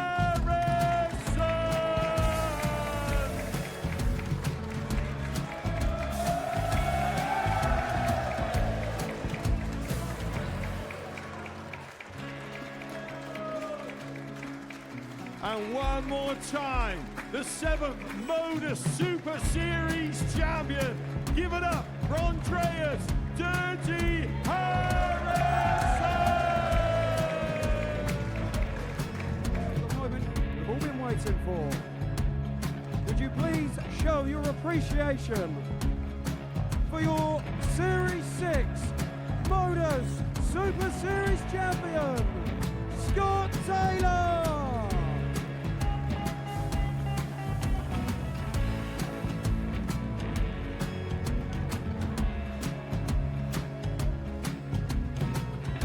One more time, your new MODUS Super Series champion. He is Chucky. He is Jim McEwen. Ladies and gentlemen, your MODUS Super Series champion, retaining his title, the Nuke, Luke Lidlow!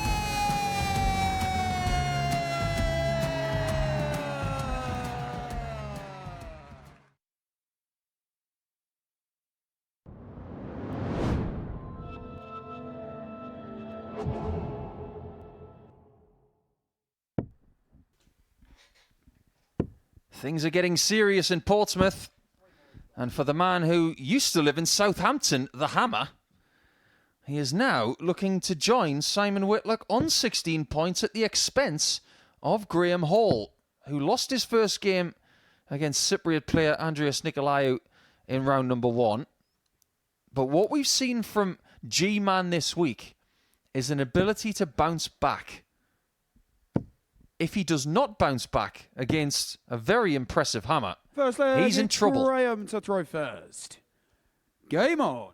Now in Group A, as everybody knows who watches the MODUS Super Series regularly, even if you don't win this group, all is not lost. Another group will be beckoning for your chances on Thursday and Friday. 140. But you can sense from some of these players that they dearly want to be the premier player here in Group A in Week 2.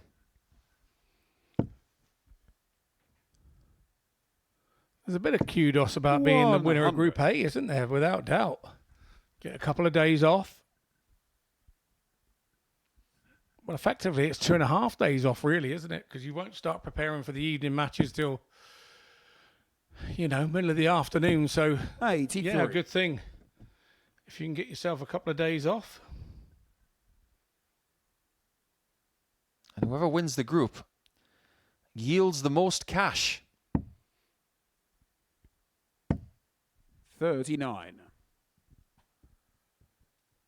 I think the biggest thing about Group A is that if you win it, you've got the guarantee of Saturday night.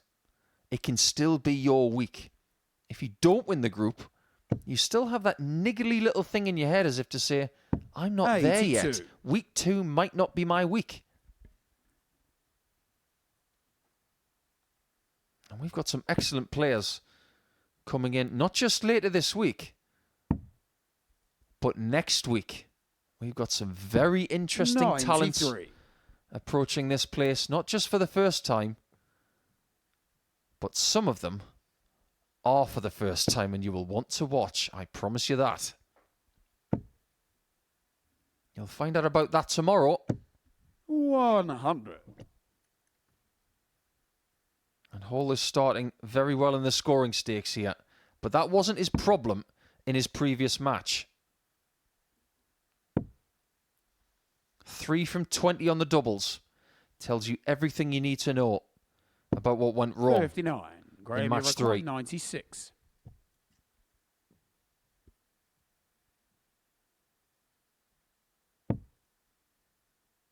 Doesn't have to do anything smart here. It's just got to be simple. 56. Sometimes simple and effective is the greater good in this situation. Now, Andy's not going to panic about this bad start in the trebling department. 40. He's still doing the right thing there. 40. You're not expected to break through in the first leg. And even if you don't, you'll say, okay, I'll just get it next time. Game and that's exactly what Graham needed. A steady, fuss-free first leg to take the lead. Second leg, it's Andy to throw first. Game on. But in all fairness, these aren't the games where he's been having problems this week. These are the games where he's kind of excelled. Speaking of people excelling, over the next 5 days, the PDC World Masters will take place in Milton Keynes. And we send our very best to everybody taking part in the preliminary rounds today. And the news is broken that apparently MVG, when he plays this weekend, he's not going to be playing in green. 78. What do you make of that, Scott? He's going to be playing in black. I remember once you commentating on me somewhere and I changed my stem colour from pink to black, and you... What a big change that is. Well, changing the whole shirt is another mammoth. And we'd only mentioned it this week about how he'd made green his own colour, so we look out for that new shirt. World Cup aside, the last time I saw Michael van Gerwen wear a shirt that wasn't green was when he lost the World Youth Championship final to James Hubbard in 2012. And James is here this week. He's going to be here tomorrow afternoon. Once a champ, always a champ. 180. Very well timed, Max, that. And that leads us to a very salient point that Scott Mitchell brought up off the air during the break. In the last match that Whitlock won, that was the first match this week where he did not get a maximum. So his streak is over at 11 straight games, meaning Conan Whitehead's record of 24 straight games with a maximum is 40. Very safe.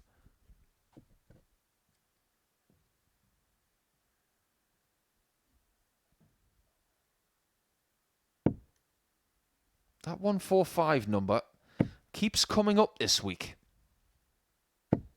180. Hamilton's already hit it, but now that Hall's got that max, he might have to hit it.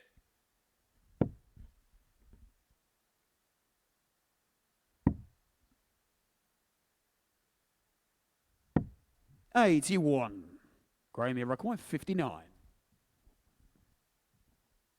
That 180 from Hall was magnificent. It really did change the complexity of this leg.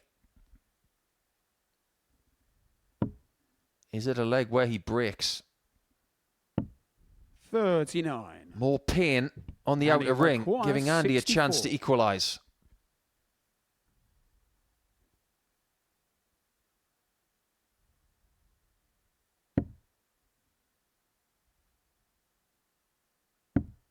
Double 16. 32. He knew he had to hit that Graham, one. you require 20. Unless Graham has more trouble on the outer ring. He didn't have it in the first leg. And he doesn't have it on the here. Second leg. Graham Hall. And he's still shaking his head, and I still think he's referring Third back leg, it's to that Graham to throw first. Andreas game that he lost. I think it's nice that he's shaking his head, because obviously it means that he's back in the flow and back in the rhythm. 85.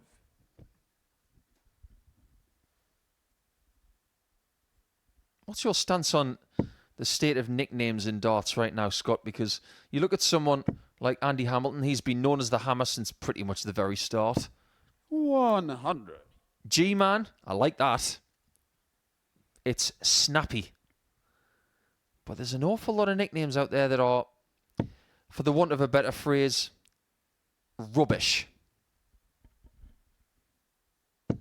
I think what some people at the top of the game, I'm not going to name names at this point, but I might in a second. What they've got to understand is that a nickname is not just a nickname, it's a brand.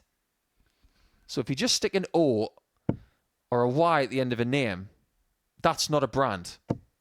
85. The Hammer. There can't be anybody else known as the Hammer in darts for me. Andy is the Hammer, and that is it. That's a brand.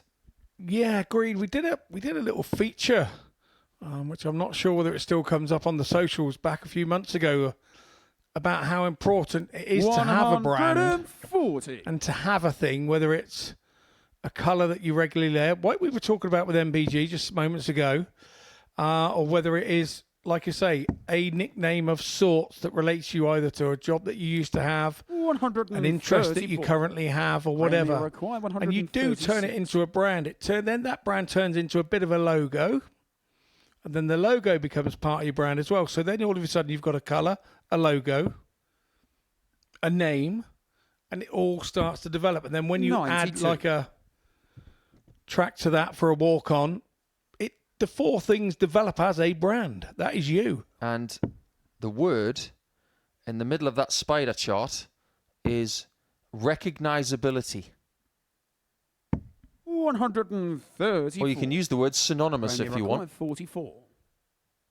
Purple and black shirt is now synonymous with Andy. The hammer is synonymous with him. Green and black, synonymous with G-Man. Much like a 3-0 lead might. He still hasn't hit that double 16 and today. he require 48. No, and it's been so good to him for the last 2 days as well. And because he's what I call a straight up and down thrower, or a straight up and down pusher, he pushes his dart rather than throws it. As Andy on the does. third leg. Andy Hamilton. Andy pushes that one into the double 16 that Full flag, it's Graham Andy Hall to just throw moments before missed. And now that could have changed Game on. the course of this match. And it's a breaker throw, and Andy now, we know he's been a little bit of the comeback king this week, hasn't he? And he just keeps going and never gives in. Yeah, he's like sand in your sandals. Just when you think you've cleaned them after going to the beach, there's a few grains left. And Andy's like that. He'll stick around. Yeah, for a month. They just don't go, do they? You get sand in your trainers. It's in there for a month. It's like people who put glitter in greetings cards. 59. So annoying when you open the greetings card and there's glitter all over the floor. We are starting to sound like a couple of pair of Alf Garnets here, aren't we? Oh, we got the old miserable men upstairs. Well, let me get a bee in my bonnet away from this place then, because as everybody knows, I'm a big NFL fan.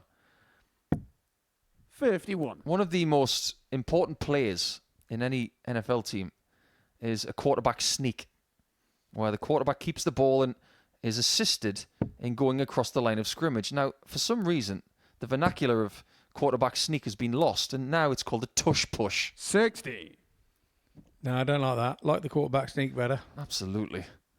Whose idea was it to do that?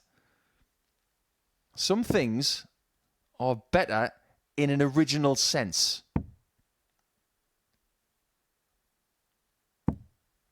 And that action of Hamilton is about as original as it was in 2005. It hasn't changed.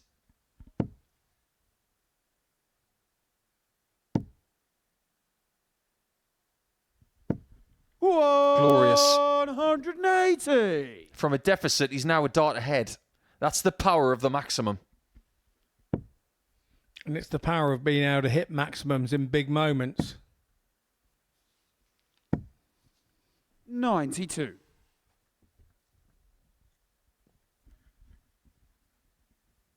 What do you make of that dart, Scott? Because if he found a treble 20, it would have left 170.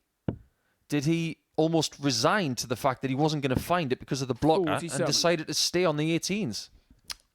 Possibly, but it seemed to have flummoxed Graham Hall there as well. Sometimes when you do a thing on a board, you can flummox your opponent with it. And it was something that Bobby George used to say to me, you know, I used to go 1-2-1 on treble 14.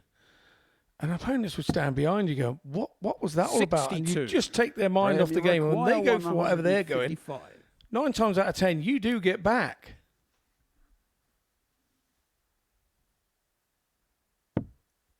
It's a very big ask.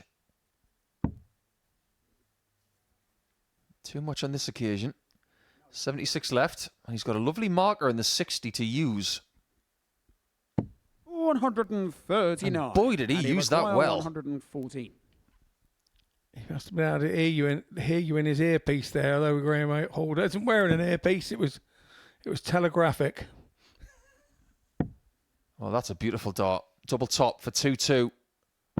Oh, yeah, that's wonderful. Flag. Andy Hamilton. 2-all scoreline.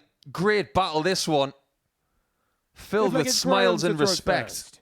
But my word, that was titanic from a brilliant 2-decade worthy dart player who one day is definitely going to be in the Hall of Fame.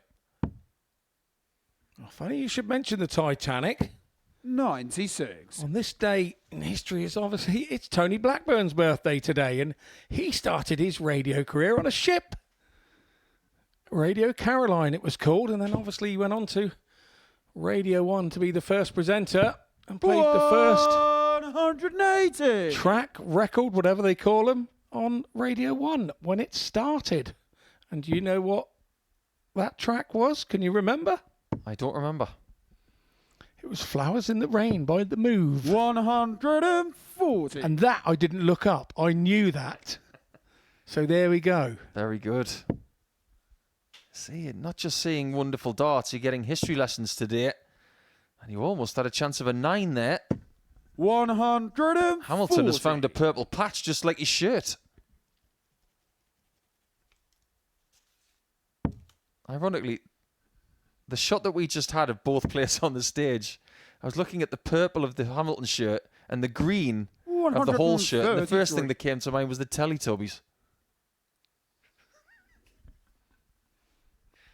His name is Paul Nicholson. That wasn't Scott Mitchell that said that. Yeah, because one of them's purple, one's green, one's yellow, one's red, right? 99.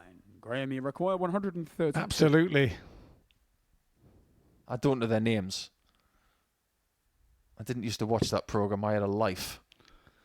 Tinky Winky, Lala, Dipsy, and Poe. 92. I don't know their names either. And you require Fancy having kids 82. around at the time of the Teletubbies.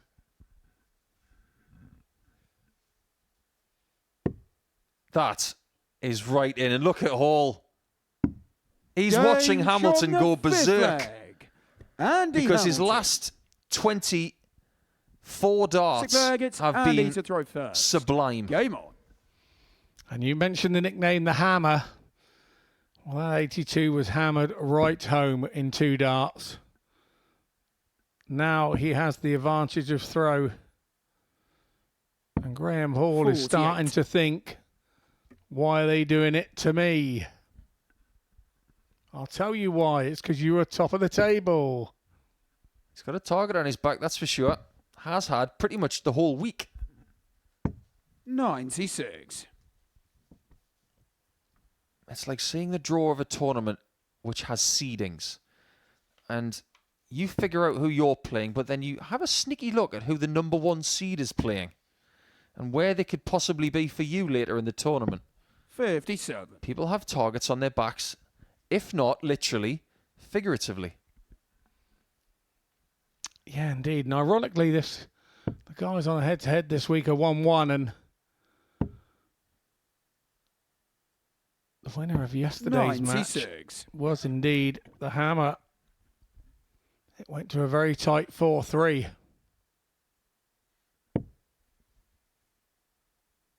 I remember when Andy was in the Premier League, I am positive that certain outlets that 140. do sell tools or a multitude of things in that department missed a trick. Because you can imagine a situation where someone asks a mate, oh, you wouldn't have a hammer I could borrow, could you? And then all of a sudden Andy turns up. 139. There is something to be said for that. Now, we talk about marketing and things. About 15 years ago, before people really knew who I was, I tried to get sort of pet-related 80. sponsors. I Graham, you require wrote 170. hundreds of letters out and, sent emails all over the place, from dog food companies to Wormin tablets to you name it. I tried to get it on my shirt, but to no avail. 105. Very handy. That does present himself with options when he comes back. But considering his woes on double 16, you would fancy he's going to go for the 25 again to try and win leg 6. 100. Graham, you require 65. Andy is lingering, just in case Hall does not take this away. Right in the middle. Just about, So it's double 4. Game Great show recovery. music flag.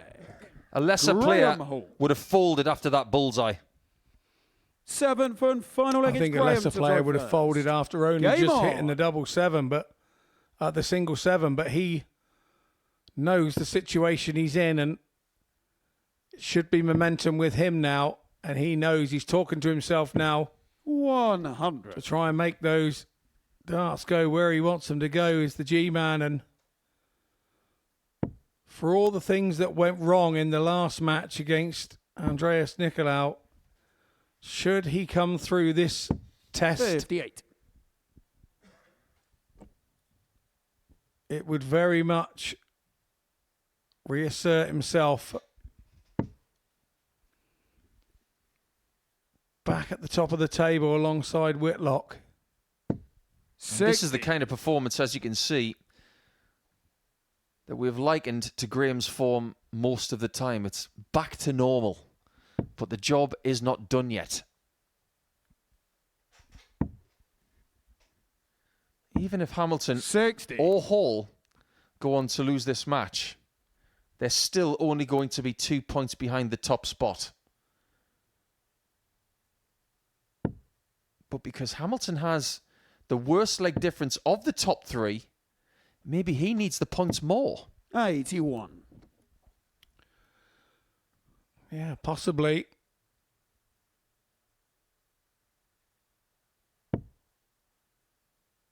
It would indicate that that is the fact now, looking at the table. If he's going to top it, he's going to have to top it by clear 80. points, isn't he? Is it a coincidence that at the 1/3 point of the last day of Group A, it's the 3 players who have had tour cards over the years that are fighting it out for the 40. top spot? I don't think that's a coincidence at all.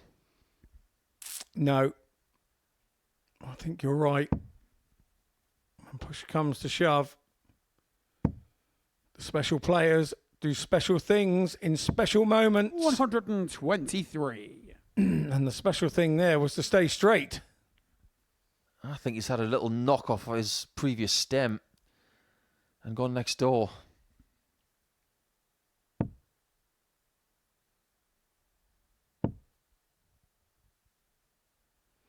That first dart from Hall there was very safe, wasn't it? But you'd rather have a safe high dart than a safe low one that is blocking the bed. Well, can you accuse somebody of having a safe low one? It's not a safe low one, is it? Because you're not aiming to be safe. You're that's aiming true. at the treble, I would say. Yeah, very Graham, fair. you require Very fair 80. point. Graham gets the chance to win. If he does not go top. He will stay second, 70. but only if Andy And he misses require 138, 138. which is a checkout he's already hit this week.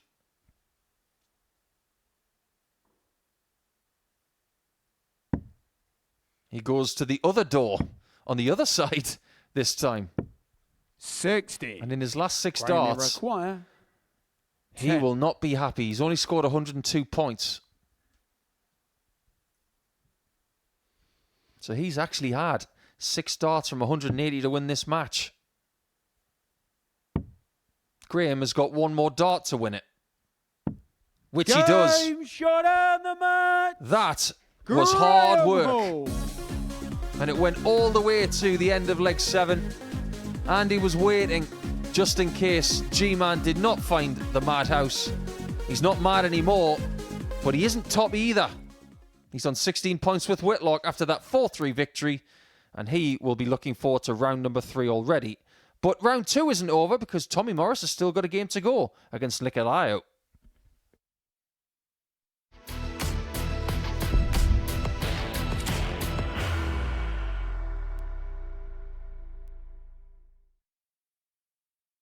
Are you ready to lift that trophy, Darius? Yes. Let's do it then. Ladies and gentlemen, your MODUS Super Series 9 champion is Lucky D, Darius Labanowski!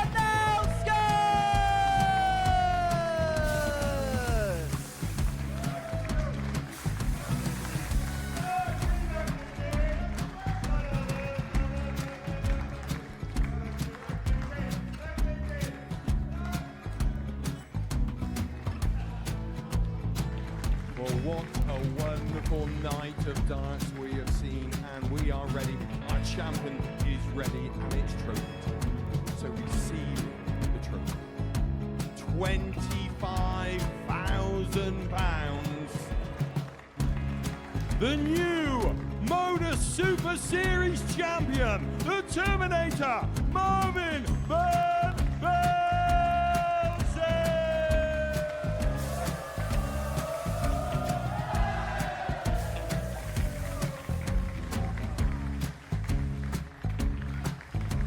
And one more time, the 8th MODUS Super Series champion, the Terminator, Marvin Van Velzen. And the new MODUS Super Series champion is Andreas Dirty Harrison.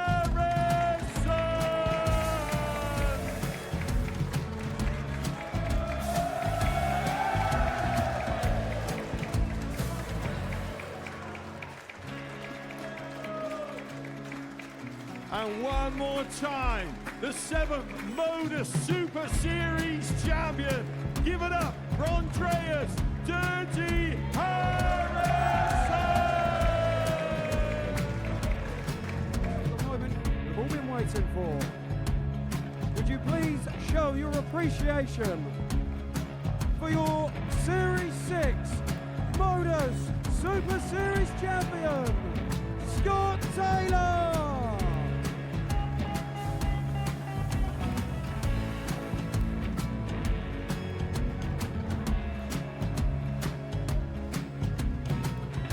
One more time, your new MODUS Super Series champion.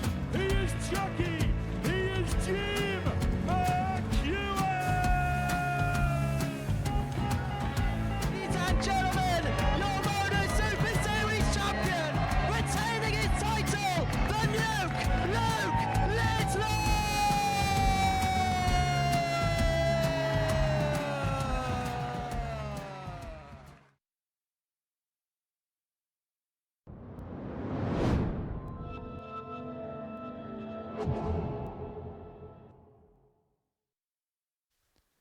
Welcome back to the MODUS Super Series, and this game is of prime importance to Tommy Morris. First If he wants leg, to it's stay Tommy in to the throw battle, first. he Game must on. keep beating Andreas Nikolo. He hasn't lost a leg to him this week, 44. but 2 points for Tommy would get him to 12 points. He would stay in 4th position, but still in the race, with games being reduced drastically by the hour. 58. Tommy will very much know that he hasn't lost a leg to Andreas this week, Scott, and he'll want to do it again. 140. Yeah, it is. We know that. Also, it helps with momentum going into whichever group you're going to go in. Tommy is still in the running here, but obviously Andreas is 180. very wary that he hasn't got a leg off of Tommy, and now that's his aim by the looks of things. 60. Well, perish the thought that Tommy could lose this match. However, Nikolo has already taken out Graham Hall today by 4 legs to 3, so it's not an impossibility. 36. But if Tommy was to lose, with 3 games left, 97. he will not win this group. And the reason for that is because he would be 6 points behind. We do have 134. Tommy back a 106. Hall versus Whitlock match to come. They're both on 16, so 18 is going to be found, and that is a point where Tommy would not get to if he loses this game. So it's all got to be wins from here. It's still a bit of a lottery. Double 18. Game And there you shot, go. the It's a first leg. 15-dart break. Andreas Nikolo. First leg against Tommy this week.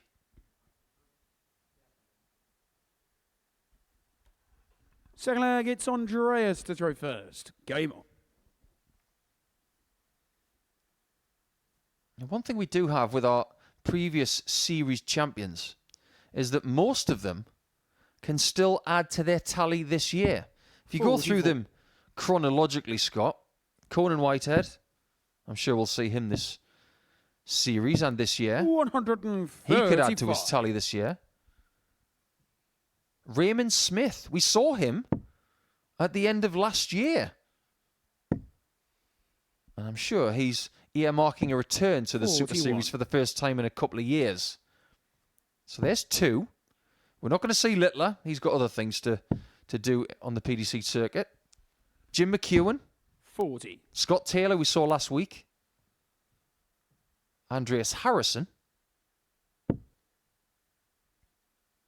Marvin van Velsen, who is not going to be here because he's got a tour card now. 85. But Darius Labanauskas is still the defending champion. A lot of people tend to forget that.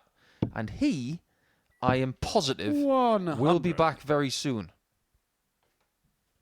So plenty of the previous champions from the last 2.5 years, they've still got a chance of adding to their tally. 91.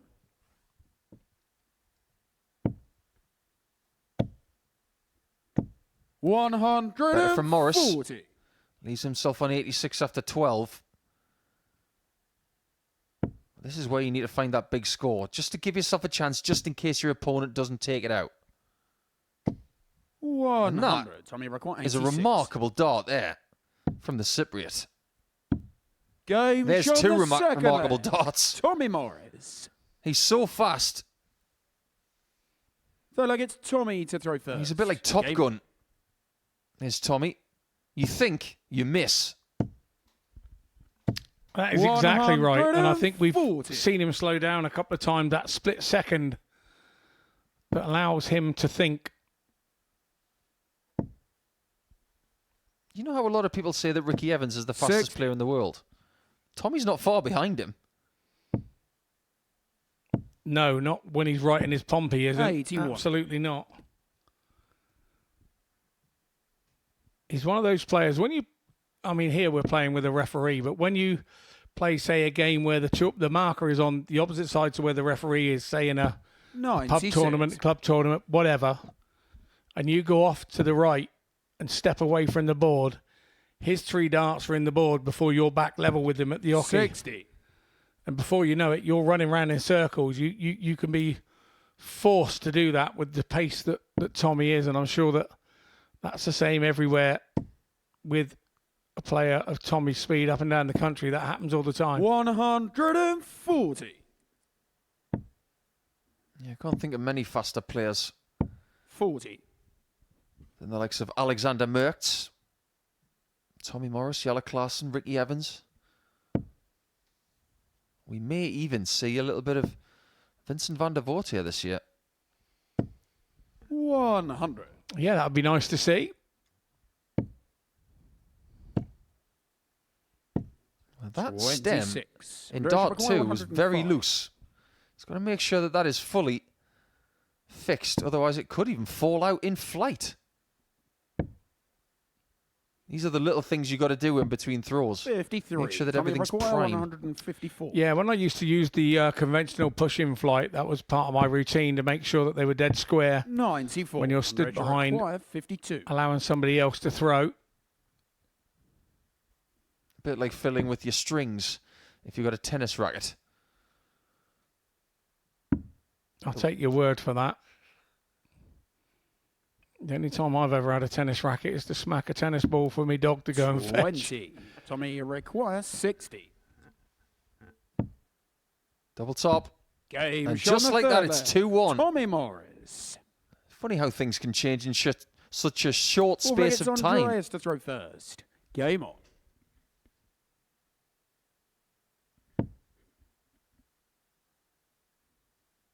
Yeah, Cyprus is such a small place, 41. and being at a very high level with any sport is always going to be difficult. 96. Because you don't have as much competition on your doorstep as other people would have. For instance, if you look at the county where we are based here in Hampshire, this on its own 56. probably has a bigger darts circuit than all of Cyprus. Do you know what? When you put it like that, yes, 60. because obviously you've got the northern part and the southern part, and I think the southern part and the northern part very much stay apart, don't they? There is a border still. So you're absolutely right. The chances are you're spot 23. on. I know the Dorset County chairman resides in Cyprus now, in Larnaca. I think a name you may 100. remember, Dave Jenner. He's out there living in... yeah, everybody laughs when I mention Dave's name. Dave is just one of the synonymous characters of the county circuit of the last 61. 50 years. I can just picture him now on a lounger, somewhat covered in oil, sunglasses on, maybe 75. thinking, I wonder what Mitch is up to. Yeah, no, not quite that. He is working out there while he's out there, but yeah, one hell of a character. And we did an exhibition out there in 2013, 100. and he came and visited me in Limassol, funny enough, and I'll just let this go 96. because Tommy's Dorset and Dave's Dorset, and he wouldn't like me talking over him, the chairman. But yeah, we went out there, and I got Dave in the VIP with us, and the guy in the VIP, when Dave walked in, 140. Tommy, his you're right, eyes lit up like 74. dinner plates, saying that they didn't have enough beer in the VIP now that Dave was there. Game Oh, show that's the enough, foreplay. though. And he really enjoyed Tommy that one Morris. for a 3-1 lead. Now, leg difference is not Fifth leg, it's Tommy's Tommy to problem throw at the minute. first. It's points. Game on. He's had a very healthy leg difference all week long. 100. But if his leg difference continues to swell the way it has been in this match, for example, his remaining fixtures after this, he's got to play Hamilton, 121. he's got to play Hall, and he's got to play Robertson. So 2 of the 3 games he's got left are against people above him. 81. That's a good thing. So would I be fair to say he really is playing for that Group B spot? That's more realistic at this stage. Him winning this group right now is... 58. It's about as likely as Nottingham Forest winning the Premier League. It's 45. possible, but it's very unlikely. I like the way you put that there. Yeah, that's probably a fair assumption. And I know I'm not offending any Nottingham Forest fans because 41. even they would have to admit that it's very unlikely they're going to beat Liverpool. I have 2 or 3 friends who are very, very staunch Nottingham Forest fans, although 105. I'd kind of forgotten until this season that they were. That's kind of where Forest have been. Yeah, they were the first people to fork out £1 million for a player, weren't they? 140. Trevor Francis. Tommy, Yeah. 170. 1 in a million shot. Not going to be found 120. by Morris. Well, it's not really a Treasure 1 in a record, million shot, is it? It's more like a 1 in 100. Maybe even less than that. Well, this would be very close to 41. the ideal Tommy, result for require Tommy. 50.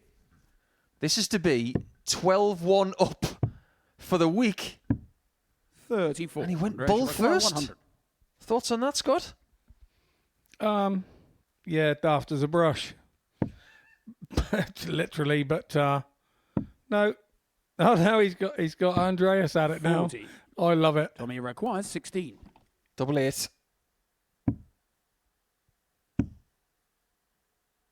And that was a bad dart. No That score. one came out of his hand Treasure very requires 60. floppy.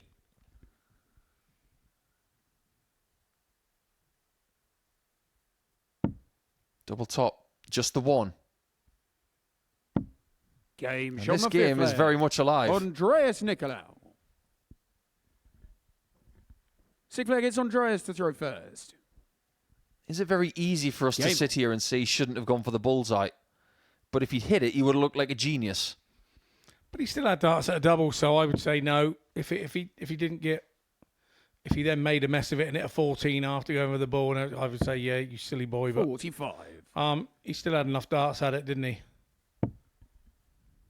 He's probably thinking more along the lines of I should have hit double 8 85. instead of hitting the bullseye. Up to then, he was on 3 out of 4 on the doubles, Tommy. So you could see that his confidence was sky high, and maybe that was what he wanted to do. And 140. I think everything that you see from Tommy this year, whether it's here, whether it's elsewhere, it's just still part of his 80. development. yeah, very much so. But convincing him that is the fact is a very difficult thing. I still think a part of Tommy's development, he needs to be playing county, but 41. it keeps you sharp, it gets you ready, teaches you how to play the one-off game. It's a big game all the time, no matter who you're playing. And 100. people say, "Oh, there's no big games in county anymore," but it's all about routine and all about how you set yourself up for games and how your mindset is for a game. And he's decided that he doesn't feel that county's the way forward for him. And I kind of 81. think that could be the piece of the puzzle that he maybe misses over the next 8 months. But you've got to be your own 15. man and your own person in this game, and you've got to live by the sword and die by your decisions, really. He can still change his mind. Absolutely, yeah. There's no two ways about it. And maybe down the line he may see that, it does give you that element of sharpness. 140. He's going to need to be sharp from here. 66. There is a real danger that Andreas this game is requires getting away 54. from him.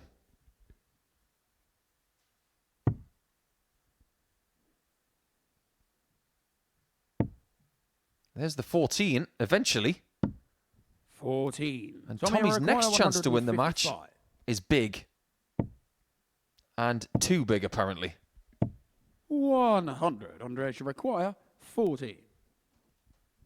Didn't get a leg against Tommy all week until this match. He might be about to get 3. Game shot 3 it is, with a possibility of 4.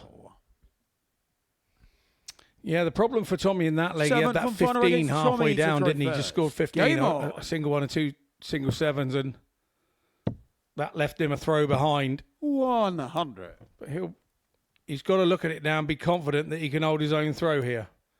And that will all depend on what Andreas does to him and how he feels each throw. And one thing we are getting on Wednesday, that's a lot of 56. legs.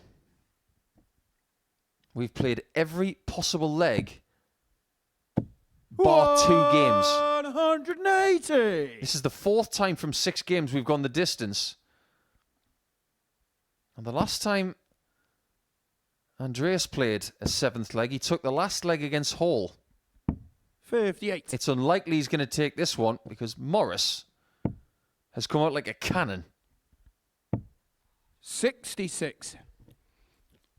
There, sometimes he's a little bit too quick. First start was perfect, and the next 2 were a little erratic. Rhythm is everything in this sport. 58. Tommy require 155. You might as well play darts like you play a musical instrument. Everything's got to be 99. in time. And a 14 darter, or indeed a 15, could be just in time to give him 2 valuable points. As you said before, it's not the legs difference that he's chasing 99. here. Tommy It's require the wins. 56. He needs to get points on the board. Double top. 36. He will come back. But for a double that could be a bit troublesome if he misses it on the outside. Hang on a minute. 180. Tommy require 20. Double 2. He's got a lot in his mind right now. 16. And he might be Andrea should defeated. require 50. Who saw this coming? That 180 from Andreas was extraordinary. And that little smile tells me that he thinks he's going to win.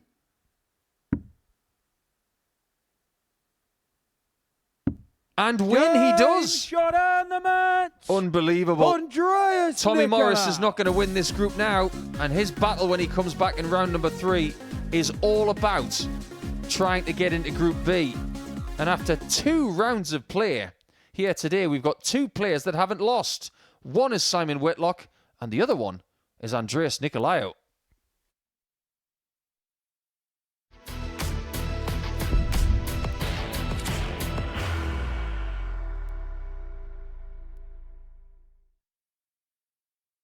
Are you ready to lift that trophy, Darius? Yes. Let's do it then. Ladies and gentlemen, your MODUS Super Series 9 champion is Lucky D, Darius Labanowski!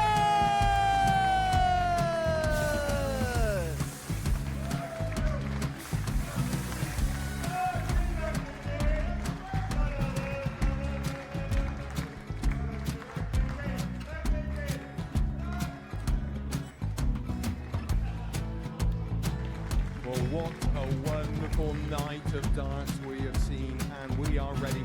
Our champion is ready, and it's trophy time. So receive the trophy. £25,000. The new MODUS Super Series champion, the Terminator, Marvin Van Velzen.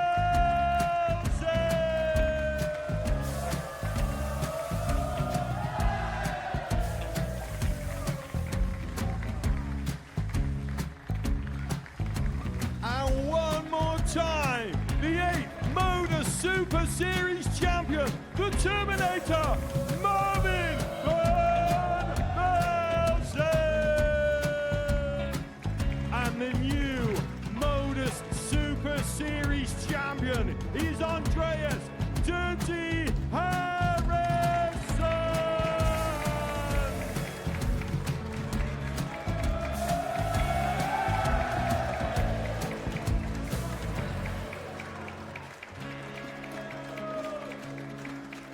And one more time, the 7th MODUS Super Series champion. Give it up for Andreas Dirty Harrison. The moment we've all been waiting for.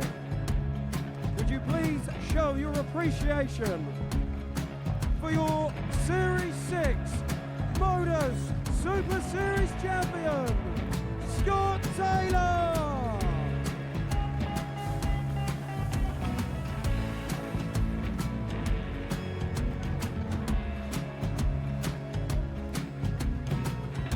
One more time, your new MODUS Super Series champion. He is Chucky. He is Jim McEwen. Ladies and gentlemen, your MODUS Super Series champion, retaining his title, the Nuke, Luke Whitlock!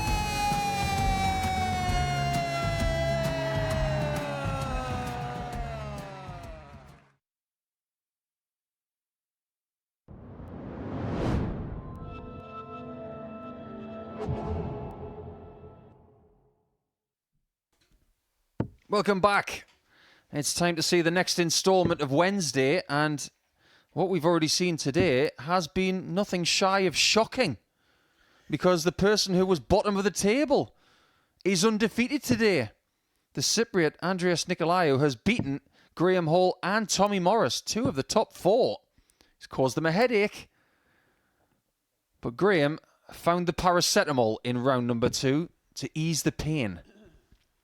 And now he has a chance to go top, albeit with Simon Whitlock having a game in hand, which comes next against the aforementioned Nikolo. Game on.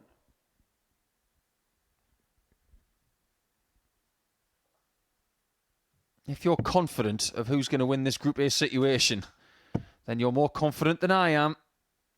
It can still be Hamilton, 100. it can still be Hall, it can still be Whitlock, but it will not be anybody in the bottom 3. Morris, Nikolo, and Robertson are all going to be playing for the next couple of days. 140. And the reason we know that is because Simon Whitlock plays Hall in game 10, and that will be to get to 18 points at least.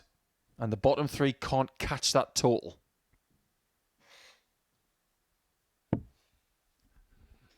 No, exactly. And like you say, that though in this situation makes the bottom 3 players very, very dangerous when they come up against the top 3. Because they are, one, trying to prove a point, but maybe they should have been in the top 3 had things gone a little bit different. Secondly, they're playing for a little bit of monetary value for difference in position in the table.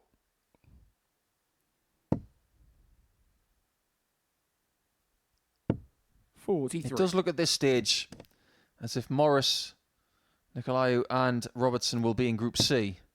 But that could change if Hamilton does start to falter. 88. If Hamilton beats Morris in Game 9, the Group C combatants will be solidified. And then it will be a complete Bedlam United to the end to see who wins the group. 58. Steve, you rock 113.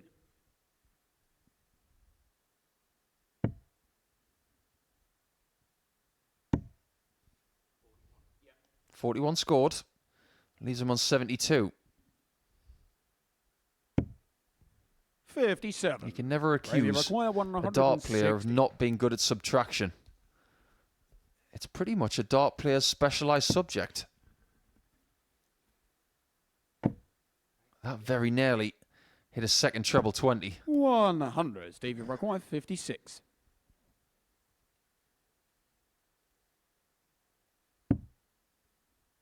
Double top. 60. Very, very close. Graham, you requires 60. Hall's going to leave tops, you would feel. And he doesn't have to move. 20. Steve, you require But nothing moves. 40. Both on tops after 18. We're seeing, in the first 6 games, Game an exact amount of level that we heard from Scott Mitchell at the top of the show. He said that things would slow down because of tension, nerves, and trying to finish the job. Surely there's not going to be another twist here.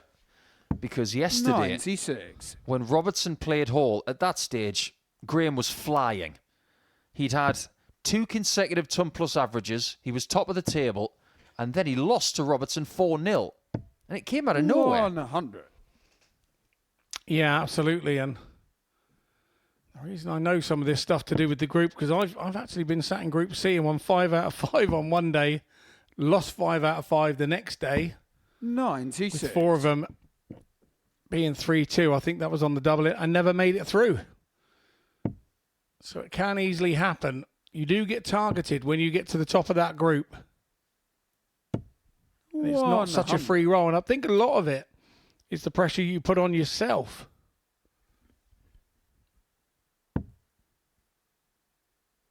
Sometimes putting pressure on yourself is a good thing.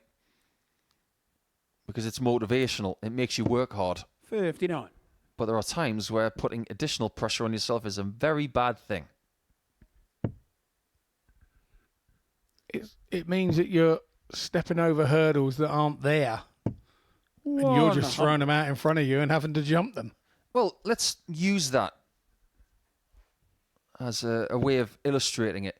Can you imagine if an elite athlete over 400 metres was hurdling anywhere? Someone like Femke Bol from the Netherlands. On the flat, she's unbelievable. One of the best in the world. But in the 400-metre Olympic final, imagine if she was trying to hurdle it, something when it wasn't even there. 154. That's putting yourself under too much pressure. 154 for Hall. He did the right thing, but Robertson is looking for his 6th consecutive leg against Hall in the last couple of days.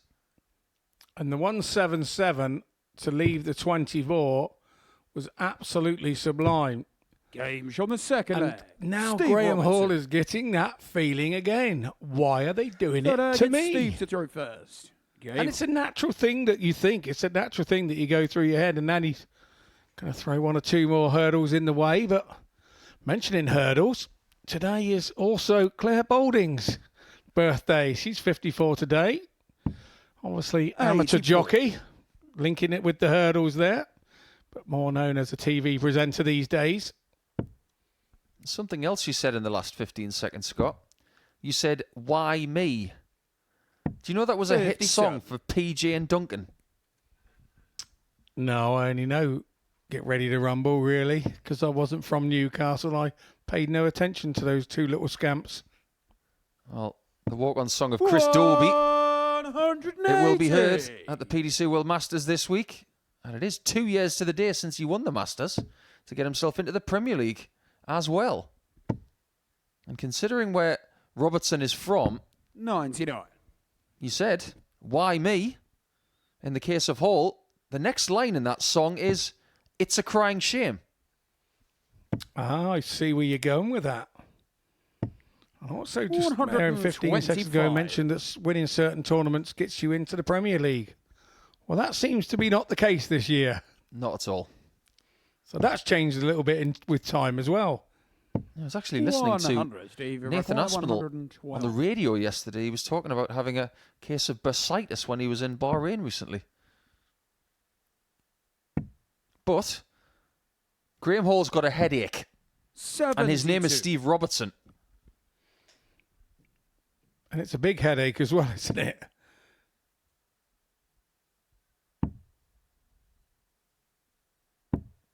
$60. We mean this in an Steve, affectionate require way, Steve, 40. but you are one very tall headache in the case of Graham Hall. Game shot on the 3-0 up, and Steve who Robertson. saw this coming yet again? Full flair gets Graham to And if throw Steve first. has a headache, Game on. Graham Hall's going to need a paracetamol tablet the size of the moon. Do you know, when I look at Steve Robinson, I see him as a cross between two dart players, between John Henderson and Jimmy 140. Van Ski. Yeah, and it's a bit of Danny Noppert in the throw as well, isn't there? There's a combination of three dart players in Steve Robertson's makeup, and 26. I'm sure he'd be more than happy to be associated with all of them. Absolutely. I think you're trying to say that Steve Robertson might be a bit like Kelly LeBrock in Weird Science, that he might have been made up on someone's computer. 100. Yeah, we'll take a little bit of Hendo, a little bit of Jimmy Van Ski, a bit of Danny Noppert. We'll go with Michael Van Gerwen's hairdo. A bit like a Minecraft figure, is that what you're saying? 180. I was a Minecraft figure on my nephew's Minecraft, and I didn't know what he just sent me a picture of this thing, and that's you on Minecraft. That is, thank you. Look at Robbo in the background. He's got a smile from ear to ear. He's loving this game, and why wouldn't he? He's averaging nearly 99. 55. Do you want a flick with that, love?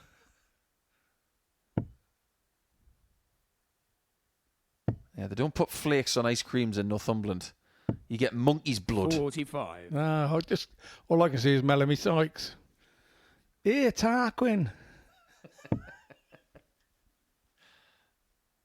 Yeah, they don't make adverts like that anymore, do they? 60. Well, Obviously, Tarquin within the darting game is Ian Tilley, the referee.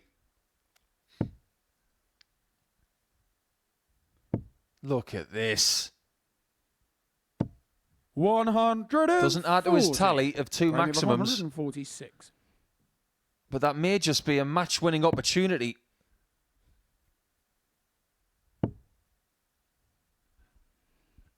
This table 84. is chaotic Stevie at Require best. 110.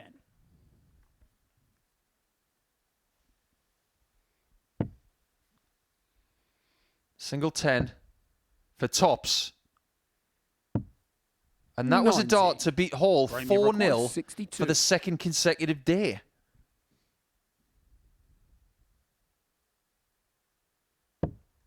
Double 16. Does he finally hit it?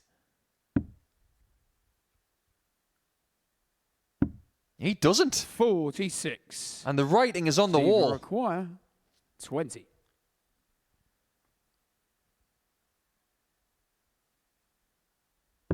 And the writing says Game 4-0. shot and the match.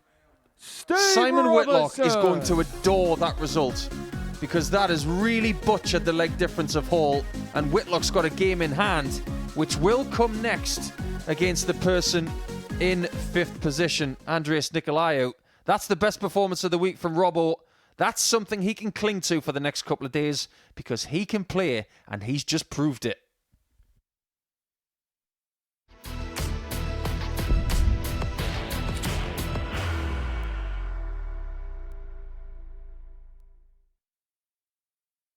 Are you ready to lift that trophy, Darius? Yes. Let's do it then. Ladies and gentlemen, your MODUS Super Series 9 champion is Lucky D, Darius Labanowski!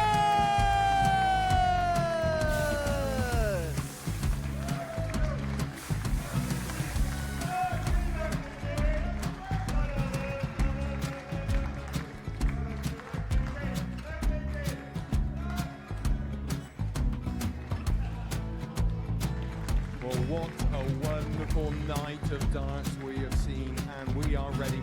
Our champion is ready, and it's trophy time. So receive the trophy. £25,000. The new MODUS Super Series champion, the Terminator, Marvin Van Velzen.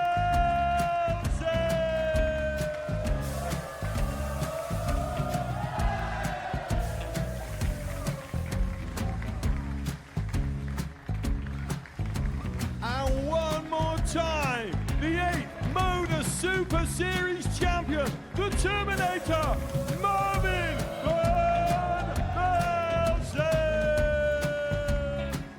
And the new MODUS Super Series champion is Andreas Dirty Harrison.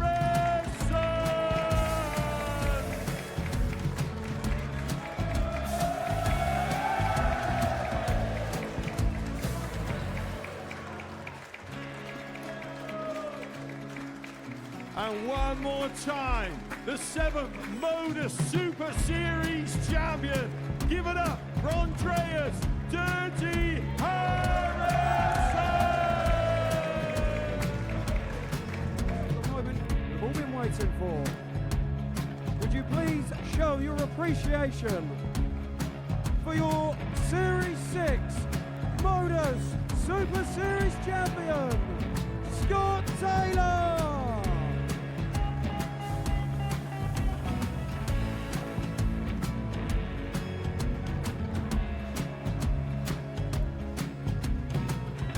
One more time, your new MODUS Super Series champion. He is Chucky. He is Jim McEwen.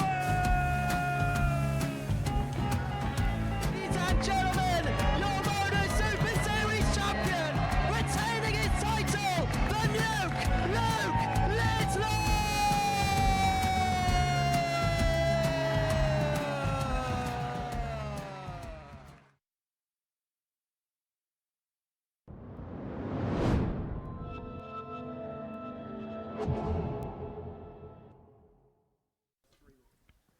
Welcome back to Portsmouth. Our middle game of the session is about to take place with Simon Whitlock taking on one of Cyprus's finest. And he's having a really good day. Just like Whitlock, they're both undefeated coming into round 3. So something's got to give. But even at this early stage of round 3, things couldn't have gone any better for Whitlock. Game on. Because he's just seen his closest rival taken out 4-0 by someone who was very much not his rival.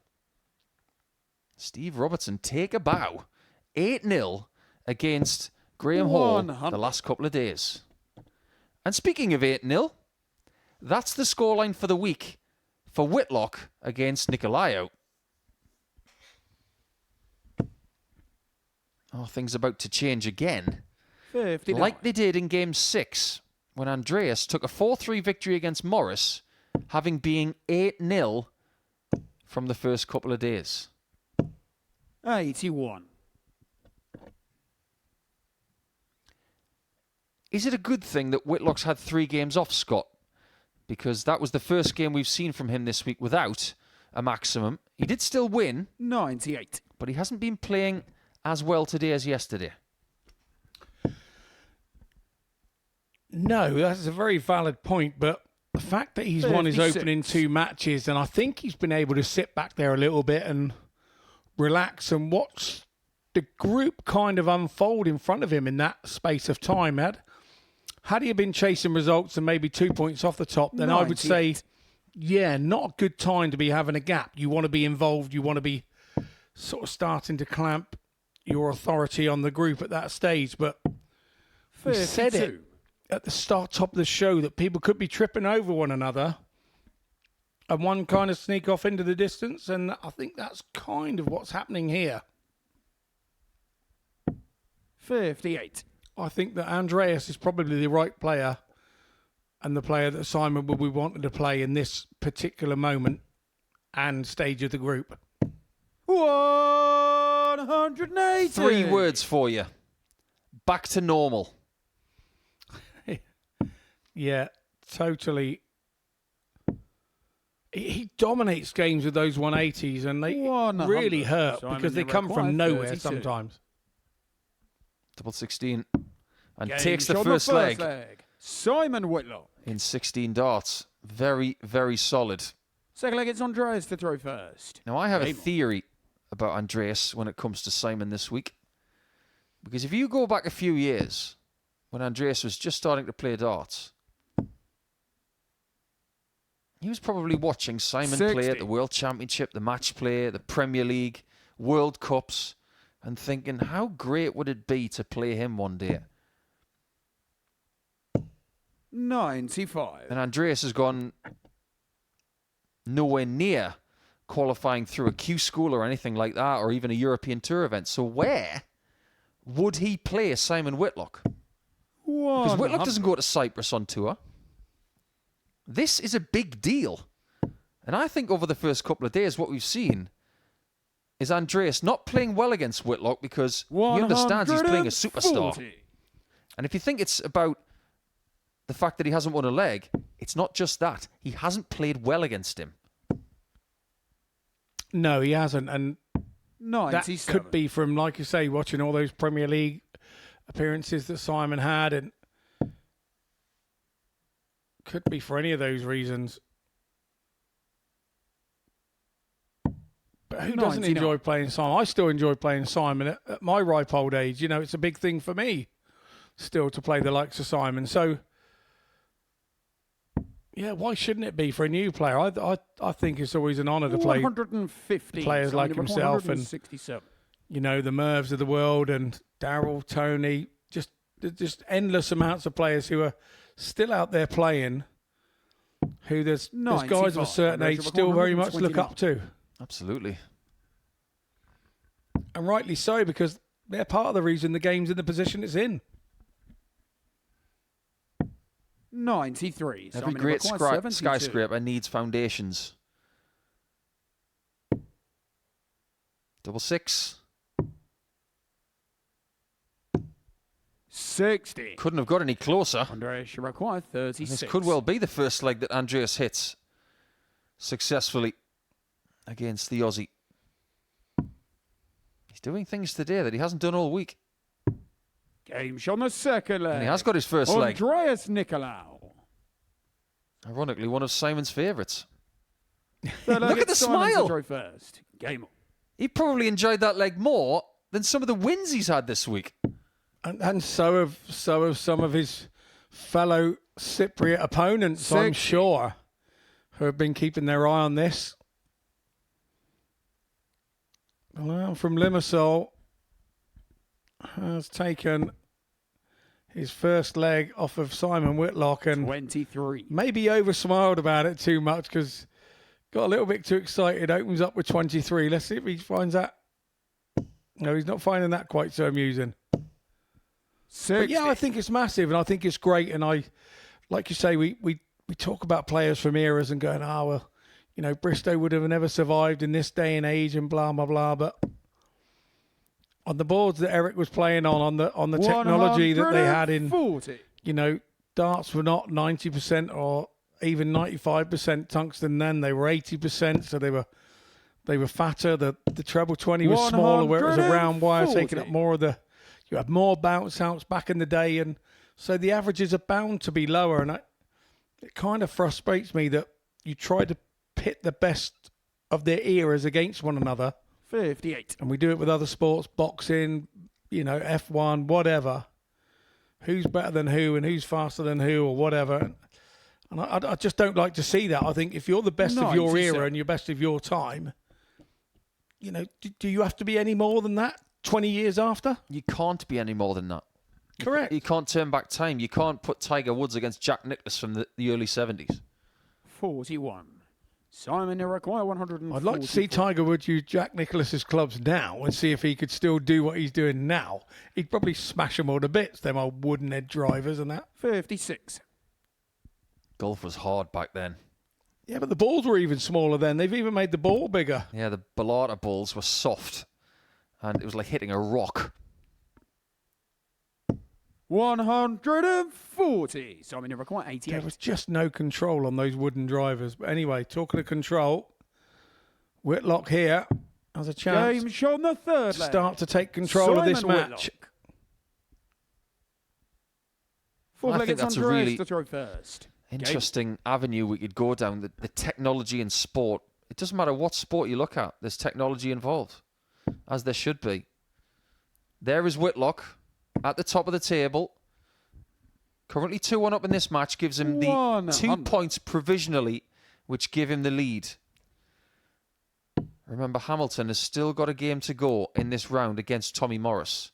That is a game he's going to have to win if Whitlock wins here. You think about darts, the technology is everywhere. Boards, shirts, barrels, flight technology, point technology. In golf, it's everything you can see and touch. Cricket bats, boxing gloves, everything. 97. Like you say, playing in a big tournament back in the day in the late 70s, early 80s in what is effectively a Hessian sack as a shirt in conditions with overcrowding, 40. heat like you wouldn't believe. It's totally different to what the conditions of players playing now. It's chalk and cheese.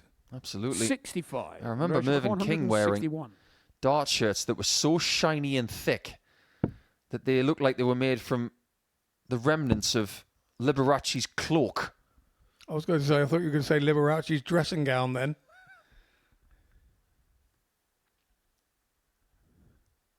I think Simon used to wear a few festive numbers early in his career.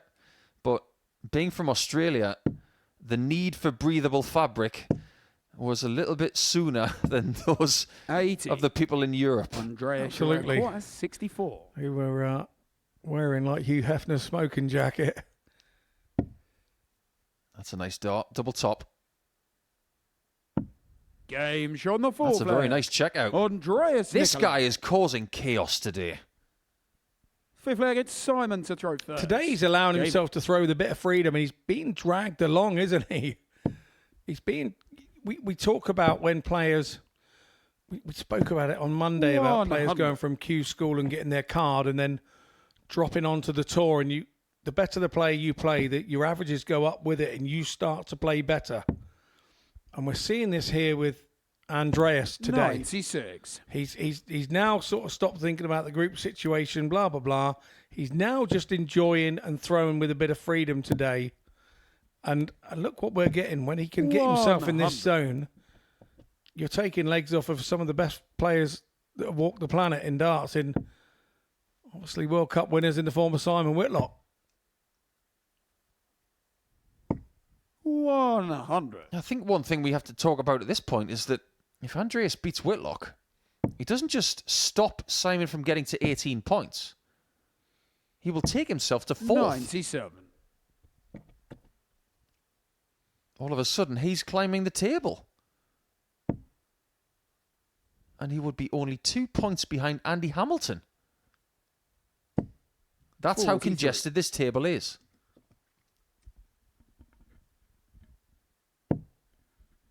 Great first start. Another one he can attack. 180. Yeah. Second 180 of the match. for Whitlock.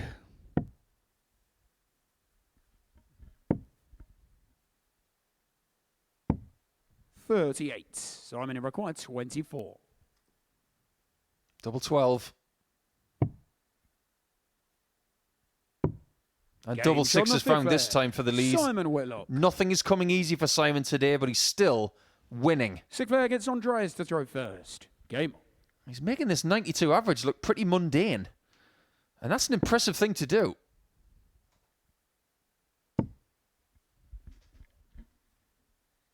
Do you know what you should do with 60. some of the fences on your farm, Scott? You should get a nice little plaque as you see the breakdown of the legs. Very, very steady indeed. And 14s for the last couple of legs is very good. Get yourself a 100. cutout of Simon's head. Get it laminated and plonk it on any of the deadbolts you've got on the fences. And that way you've got a Whitlock lock. Ah, I see where you're going there. I thought, where are you going with it? I thought you were 81. going to expect me to hit him with Andy the Hammer Hamilton into the fence post. But no, I got where you're going. Yeah, I get that. You could even have a scarecrow dressed as Simon. Look, I'm not one of those farmers with old 58. fences. I've all got brand new fences everywhere I have. You got one of those electrified ones that make the donkeys laugh. No. And I haven't got the goats that when you scare them, they fall over either and go stiff. I haven't got those either. 96. I've got the ones that eat people that they don't like.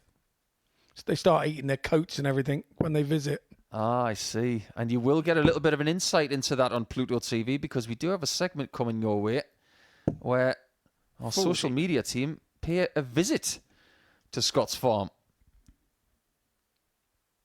It'll be the first installment of what I'm sure will be a regular segment on Pluto TV from the MODUS Super Series called Mitchell's Farm. 34. I'd be ideal with that. Come and visit me in all the 4 seasons. We're doing different things all the time. 95. Andreas, you We require are doing 130. something today that we don't do very often. Most games are going 4-2 or 4-3. With the exception of the last match won by Robertson, 4-0. Everything has been 65. 6 legs or more today.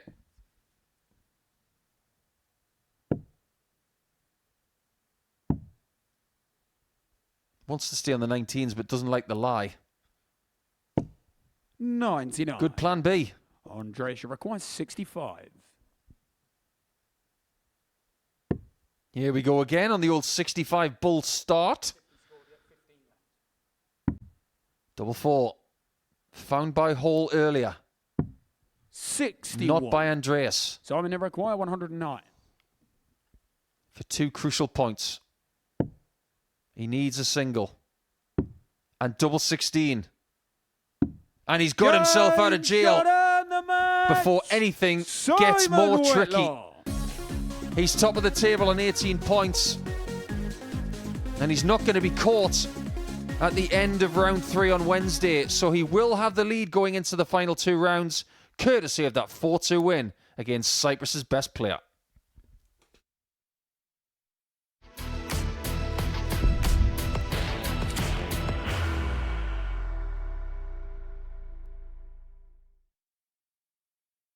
Are you ready to lift that trophy, Darius? Yes. Let's do it then. Ladies and gentlemen, your MODUS Super Series 9 champion is Lucky D, Darius Labanowski!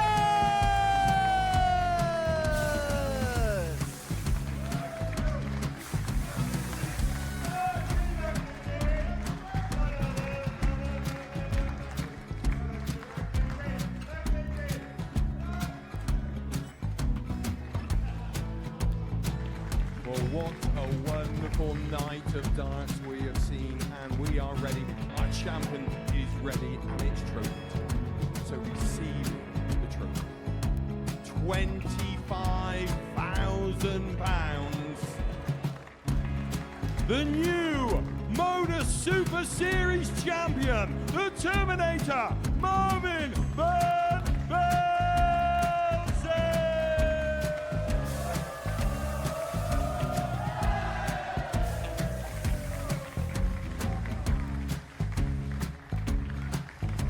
And one more time, the 8th MODUS Super Series champion, the Terminator, Marvin Van Velzen.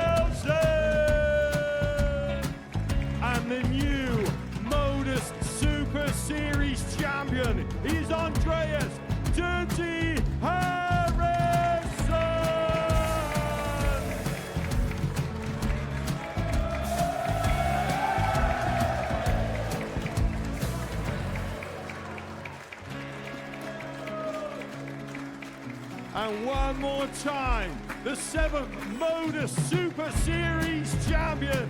Give it up for Andreas Dirty Harrison! The moment we've all been waiting for. Would you please show your appreciation for your Series 6 MODUS Super Series champion, Scott Taylor!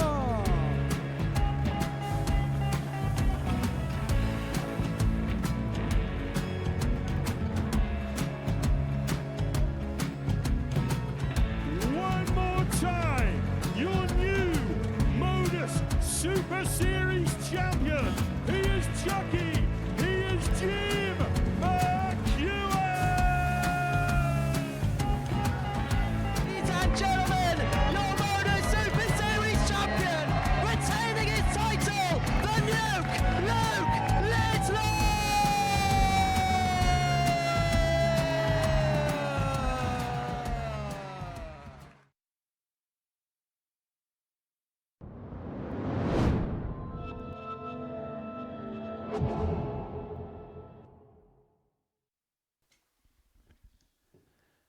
Hello and welcome back to the MODUS Super Series. We've just seen Simon Whitlock win once again. He's undefeated today, winning 3 from 3. As for Andy Hamilton, he's won 1 from 2. Tommy Morris is yet to get off the mark. Scott Mitchell will detail what he's been going through for the last few days with a very, very good stat. But what we can tell you is that pretty much every player Game on! in this table today, they are not producing their best. Maybe with the exception of Andreas Nikolo, who is actually improving on the first 2 days, albeit by only a point. Everybody's feeling the pinch, Scott.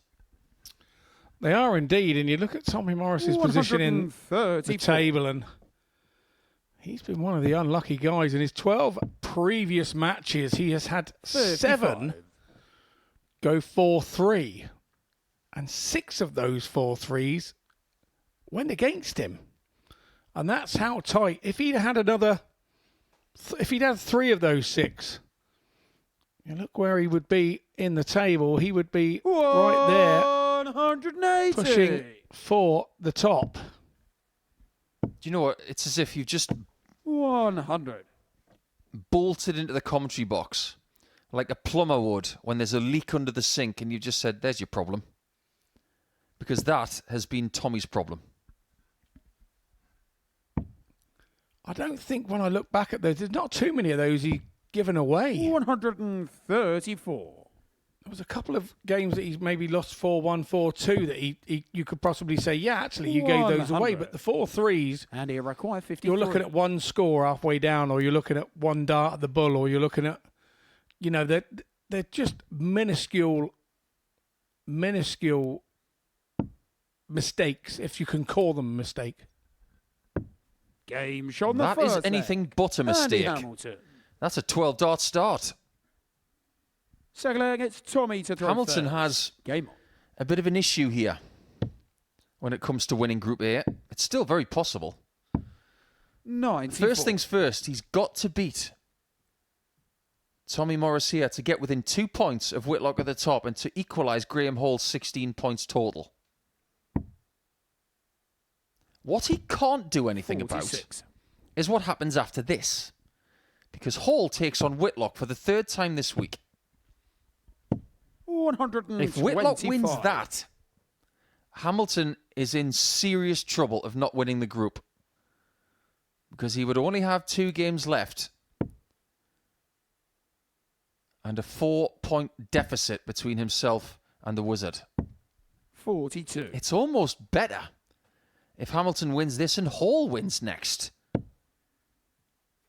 Because then he'd only be 2 points behind 59.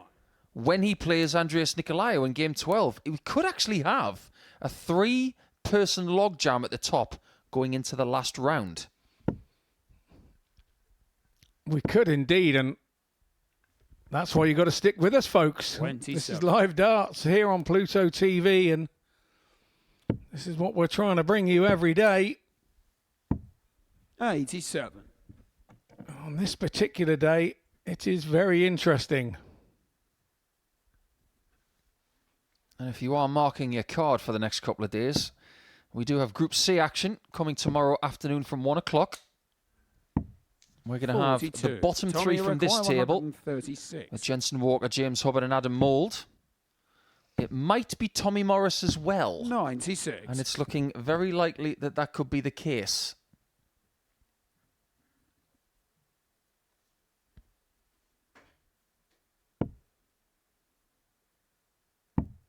Surely he's not going to lose this leg. 42. No dart player at this Tommy level Require, 40. should lose a leg with a lead like that. Should bust the score. 32. Or leave double four. I can get behind both players.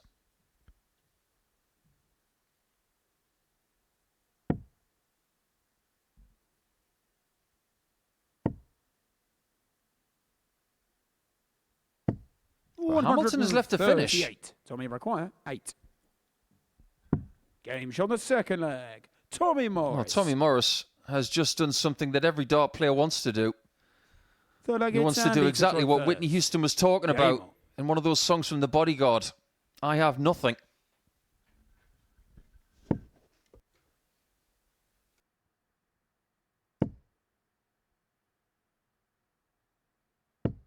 $140.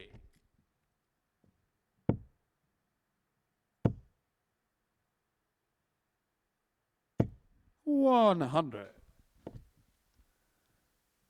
Now, these two guys going head to head over the last couple of days has yielded a 1-1 scoreline.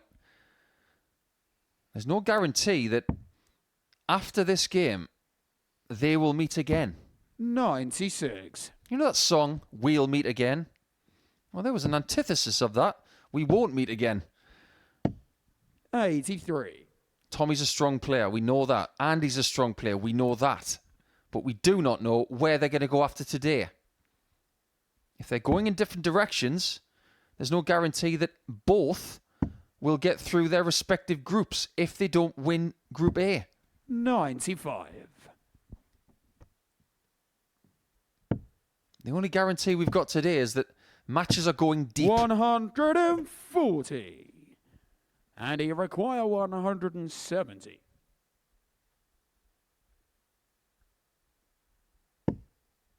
Another treble 20. It would have given him a chance of another 170 on the stage. Something he's done 81. before.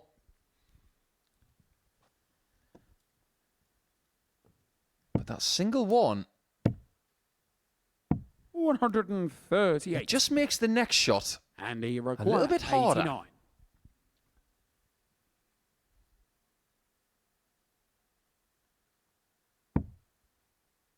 When shots are hard and times are tough. Just Game ask the shot on hammer the how to third get leg. out of it. Andy Hamilton. That hurt. Fourth When leg, it's Morris Tommy to left. throw first. Game on. Double top. He's thinking, I've put you under pressure. I'm going to get a shot. And when you're closed out like that, that stings. 96. Yeah, but as Tommy goes on, he'll realise that that was against the throw. And you did all you can do. And you just sometimes have to stand there and go, well, back at you, mate. Lovely shot. It reminds me of a leg 59. that I will never forget. And it's something I will be sitting in my chair when I'm 80 years old still talking about. When I was playing Ricky Evans once in 90. Dublin. And it was a really good game. Because let's face it, dart players, when they talk about tales gone by, they don't talk about bad games. We talk about things like that. 180. And I hit a couple of those against Ricky Evans. Then the 7th treble. Then the treble 100. 15. And missed double 18 for a 9. And within the next 5 seconds, I'd lost the leg. And you have zero time to whinge about it. You just have to move on. There are going to be times where you throw the 128. kitchen sink at your opponent, figuratively speaking. But they will throw 80. something back at you. And he require 130. More frustration for Morris. There's another one. Bounce out of the board. He's the treble 19, really. 56. Doesn't quite get there. I really like that use of the board.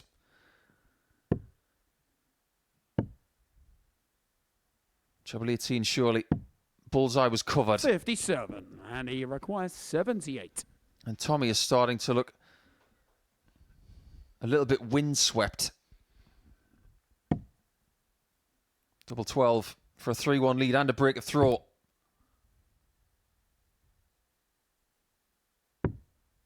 $66. Well, can he do what Hamilton couldn't? Tommy requires 78.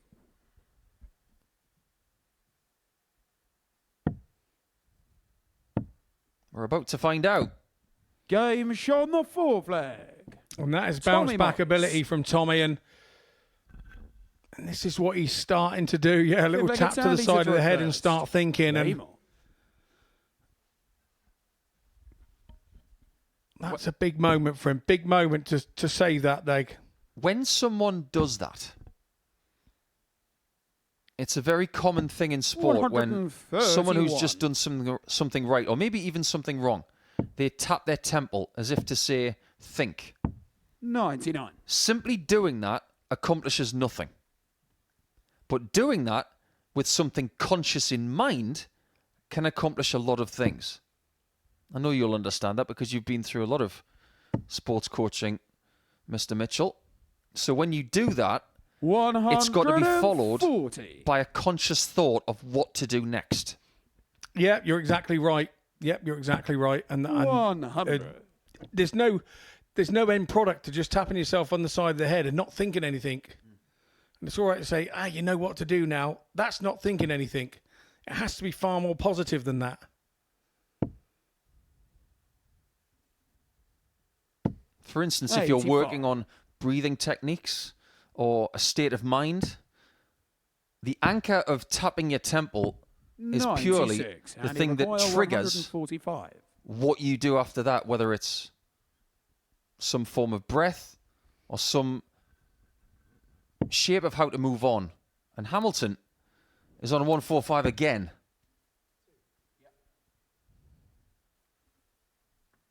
You don't tend to get a lot from Andy. When he's struggling, he just 79. digs deep and gets down and dirty. But when he does something remarkable, you hear it. 100. And he requires 66. Yeah, the hammer roars, doesn't it?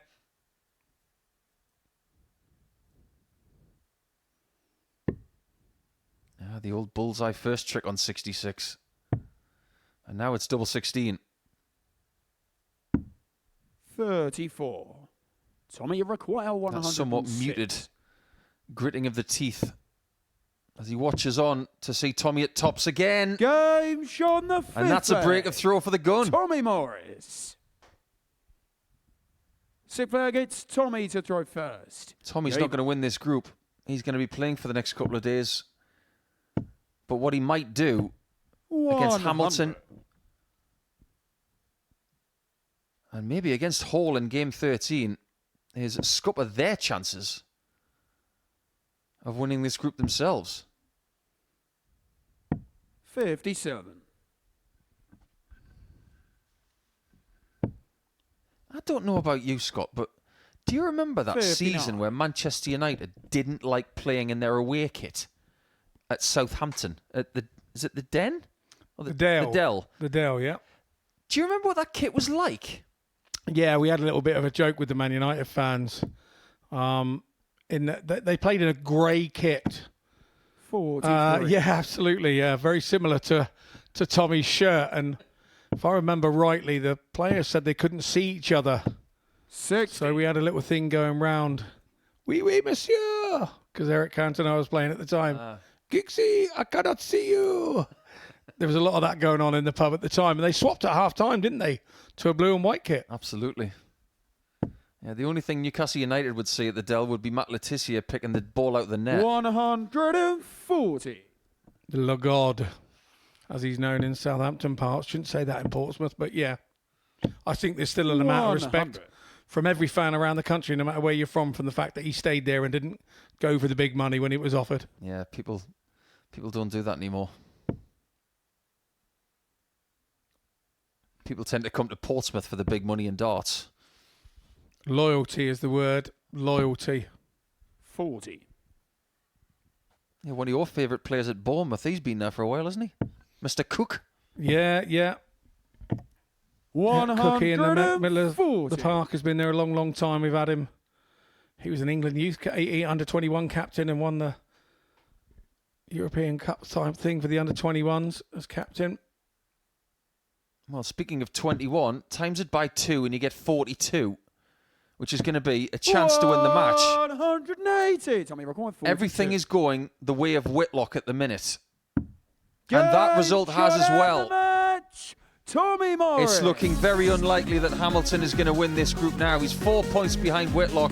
They've all played 13 games in this group. And now there's a little bit of separation at the top. Everybody's on different points totals. We'll look at the table when we come back. But Morris wins that battle by 4 legs to 2.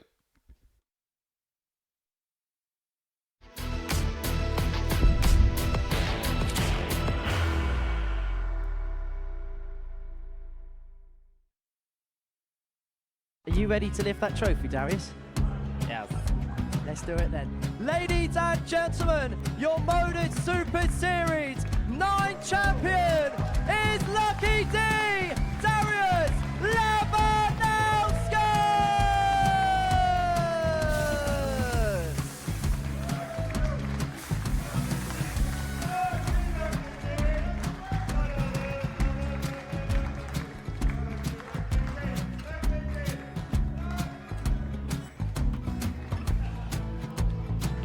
Well, what a wonderful night of darts we have seen, and we are ready. Our champion is ready, and it's trophy time. So receive the trophy. £25,000. The new MODUS Super Series champion, the Terminator, Marvin Van Velzen.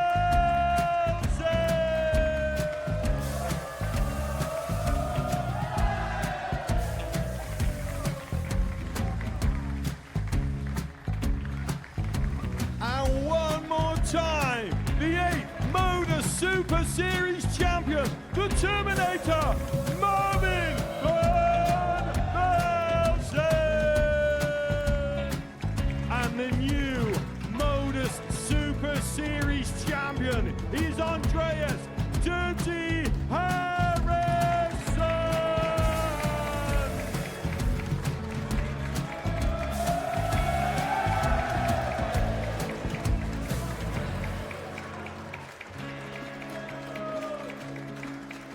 And one more time, the 7th MODUS Super Series champion. Give it up for Andreas Dirty Harrison.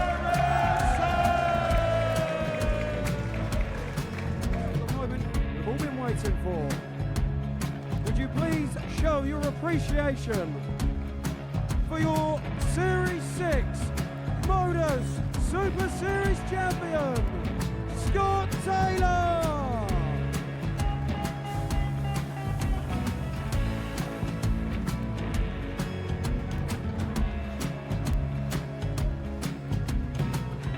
One more time, your new MODUS Super Series champion. He is Chucky. He is Jim McEwen. Ladies and gentlemen, your MODUS Super Series champion, retaining his title, the Nuke, Luke Lidlow!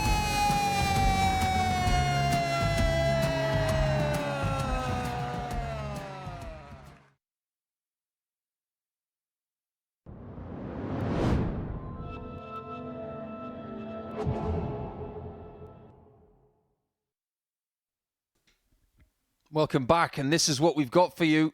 With 2 rounds to go in Group A, Whitlock has the lead by 2 points. But look at the leg difference. That could be huge. But now he has got something else to think about. He's got to go up against Graham Hall, who is second and in pursuit, and Andy Hamilton is now lagging at 4 points behind. So does Whitlock put one foot in Saturday at this point, or does he have to wait to see what happens in the final round of the entire group? And let's not forget, these two are at the top. First leg, it's But Graham to Hall throw has not first. been in this situation Game on. for a long time. He's not been in this building for about 2.5 years. And Whitlock has never played here before. So it will feel like a new sensation, 134. which I'm assuring you is nothing to do with one of Simon Whitlock's favourite bands. I'm quite right. Being an 59. Australian band, it's one that he will have grown up to listening. But yes, for me, I don't know. I think Graham may have been in a similar situation while he's trying to hold on to his card. May have been a similar feeling from matches from then. So he would have learnt from that, surely. We're surmising. 134. Only the result we'll have or to ask the player after the match, we will never find the answer to that one. But I have to say, this is riveting watching here 60. today. This climax to Group A in Series 10, Week 2. It was looking like it was going to be a cracker when we saw the names come out 74. last week. And it's living up to expectation.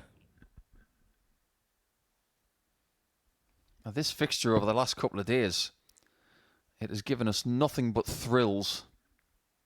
2 4-3 scorelines. It was the first game of the week, which was won by Hall after Whitlock missed 3 match 140. darts. And then at the end of yesterday's session, Hall won again, where both averaged 97. It was a really, really classy 64. match. Graham, you requires 67.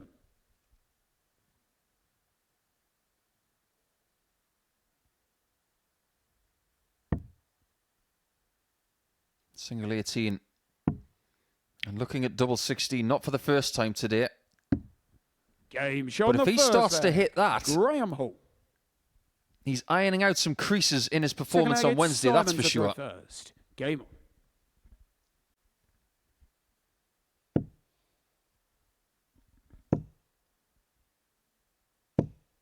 $81. I wonder how Simon's feeling at this point. 3 straight days here playing 5 games is not easy. Even when you love darts as much as he does. It's a different discipline to playing Pro Tour. 59. You have to think about what it's like to lose and then have to get back on the hockey. When you play knockout tournaments, you don't do that. You're out, you stop. 180. But round robin play is something that Australian dart players grow up with. Well before the Grand Slam. Well before the MODUS Super Series. 140. Round robin play is just part and parcel of Aussie darts. I suppose when you think about it, you're travelling such distances to travel those 140. distances, and we're talking, flying to state championships and stuff, aren't we? We're not talking, 35 minutes up the road to the local dog and duck. We're talking, distances, hours on planes. 112. Simon, you require 100. I always sort of laugh when I came home from Australia and we flew out of Sydney to come back home. Another one of those, and Whitlock will be flying. Game shot. Oh, he is indeed. Leg. Simon Whitlock. Gotta love that double finish. There's the Third leg, it's Graham to averages. throw first. This Game is the type of match we've got here. It's a top of the table clash with no exception. And yeah, going back to the flying out of Sydney and flying home, and it was a particularly clear day when we flew home. And the pilot said, "Oh, you can just see we've been flying for 4.5 hours and we're going over Perth. We hadn't even left Australia." 140. It's a rather vast and wonderful land. When talking about travelling, interstate and even in the same state in Australia. It reminds me of my old Australia teammate, Pee Wee Bottrell. Fabulous guy who would do the most amazing kookaburra call. He's from Broken Hill, New South Wales. There's nothing broken about that. But we used to play a lot of our darts on the east coast of New South Wales. Places like Unanderra and all of the surrounding areas of Wollongong. But for Pee Wee to drive from Broken Hill to somewhere like Unanderra, 13 to 14 hours. And he would do it no problem. Just jump in the truck, off we go, and do the entire width of New South Wales. 81. Just to go and play in a tournament. And boy, was he a good player. Well, when you're driving that far and for that long, you've got to be good when you get there. Otherwise, you've wasted an awful lot of hours and time. Absolutely. So what was that? Jerry cans in the back of the truck as well, so that you could get there? He'd proper go out back. In New South Wales, he'd see pretty much every road. 99. Simon require 100. He's your kind of guy. You'd have to meet Pee Wee at some point. Another one? I can't double dip. Or should we say 60. double dip? Graham, you require To be fair, most 120. Australians that I've ever met are my types of guy, to be honest. They're so laid back, they fall over. Well, this is the equivalent of a triple dip. But now he needs the double. 100. Just shy. He couldn't see that Simon, until he you veered require his 40. neck to the left. And the bad news was, it wasn't there. Yeah, he thought that was in, didn't he? He knew it was close at the angle of the dart, but 20. And that's not there either. Graham, you require 20. More drama. big moments in the game, this. Big moments for the top of the table. Hall is not going to be top of the table, even if he beats Whitlock. But he is at least in front right now. Graham Hall. He has to beat Simon.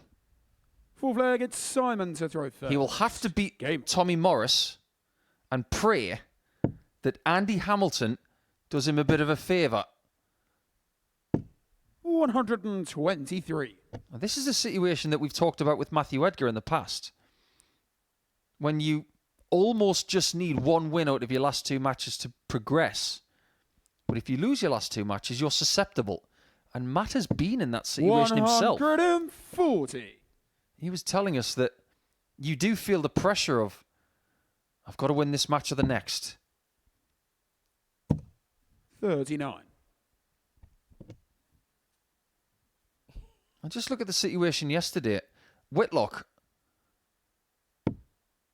found himself in a position where he could have been fourth in the table had he lost a match. And by winning it, he was first. 81. And that illustrated just how tight this table has been at times. And as far as tight is concerned, we've had one game go 4-0 today. 99. The rest of the games, 8 of them, have been 4-2 or 4-3. The word competitive is the word most 85. used for this group. It's been a very competitive group.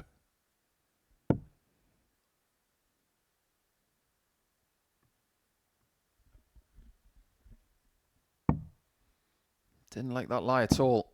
80. And without hesitation, he had to switch. He's done a very effective job there of leaving a finish.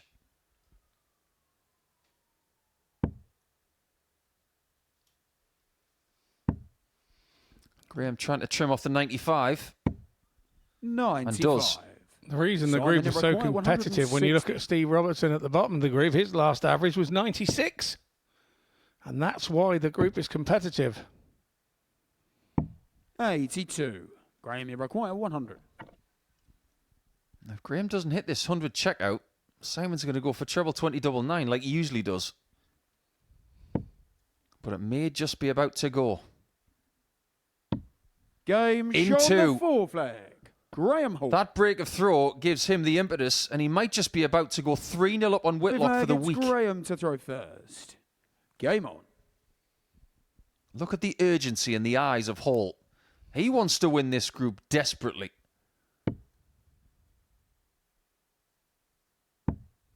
But is that leg difference going to be the coup de grace 34. that Whitlock will reach for just when he needs it? If Whitlock loses this, 100. and he loses against Hamilton, and Hall beats Morris, your group winner will be Hall.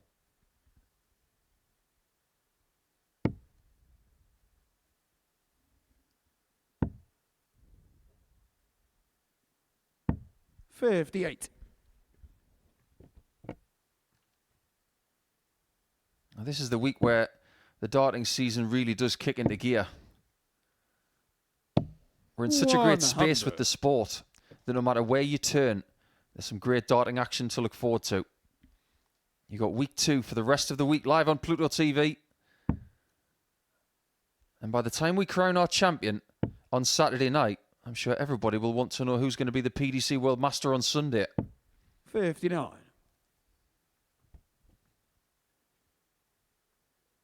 I think this is the most exciting time of the year, apart from the World Championship, of course, because 60. we start to speculate who's going to go through the doors here. People who've never been here before. People who are making their return, like Graham. And that reminds me of something, Scott. Who, for you, is the most famous darting Graham of all time? 28.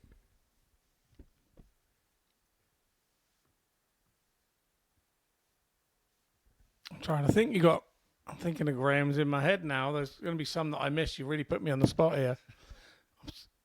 Like you say, 81. you're looking at Graham Stoddart, up from your neck of the woods. I remember him from back in the day, Stoddy. Was that Graham Hunt as well, wasn't it? Absolutely. Aussie? 97 World Master. And that is someone that Simon 81. Whitlock really looks to as a hero. Simon require 160. You probably have to go with Graham Hunt.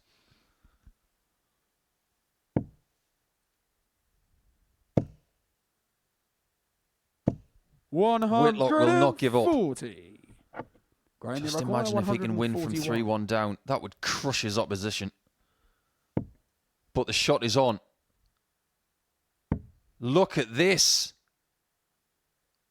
It's brilliant. A win against Whitlock again for the third consecutive day, and it's just what he needed to stay alive in the race. Hall and Whitlock will have 18 points each going into the last round of play. And that 1-4-1 finish, the best finish we have seen from any player this week based on the situation. Maybe not numerically, but that 4-1 win really does throw the cat amongst the pigeons.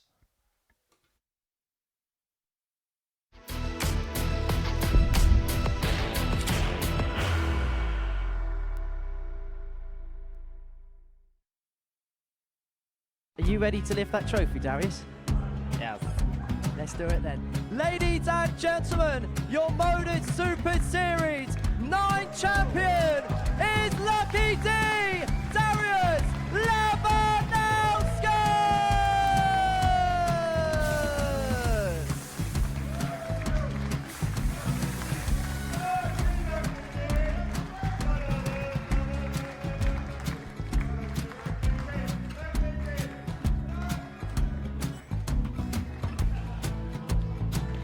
Well, what a wonderful night of darts we have seen, and we are ready. Our champion is ready, and it's trophy time. So receive the trophy. £25,000. The new MODUS Super Series champion, the Terminator, Marvin Van Velzen.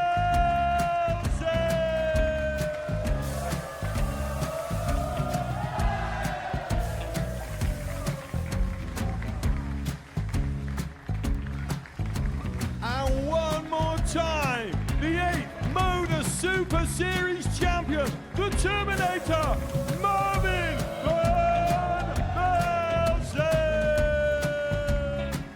And the is Andreas Dirty Harrison.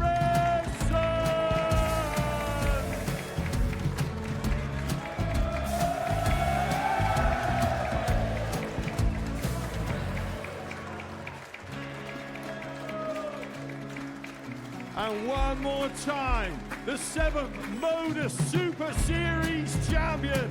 Give it up for Andreas Dirty Harrison.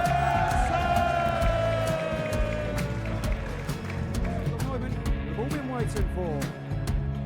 Would you please show your appreciation for your Series 6 MODUS Super Series champion, Scott Taylor.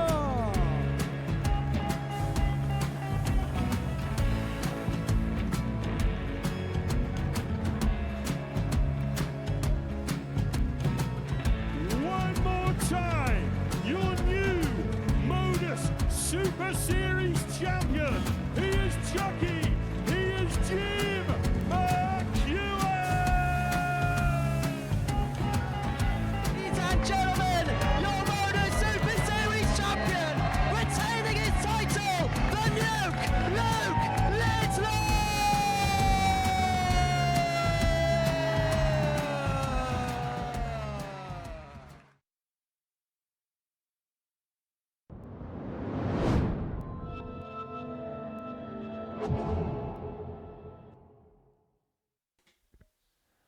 Welcome back. It's 18 points each at the top of the table.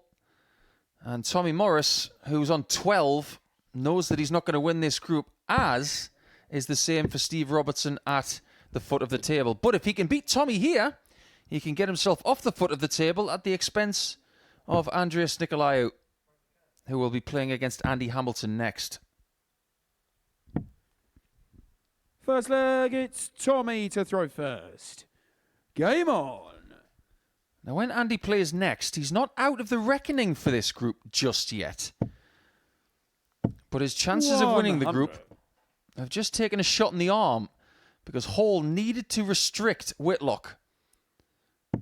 And he did just that. But these two right now 85. is Tommy Morris eyeing up Hamilton in third space, still dreaming of Group B. 140. Distinct possibility. When I spoke to him this morning, that was his target. He fancied a go in Group B.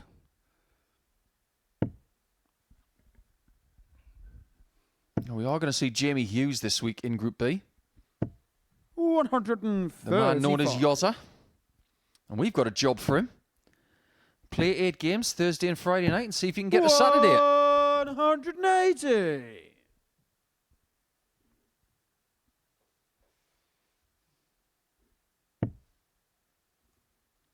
For all of his efforts today, Robertson has played some pretty 95. stellar stuff. May require 81. Lost his first couple of games, then beat Hall again 4-0.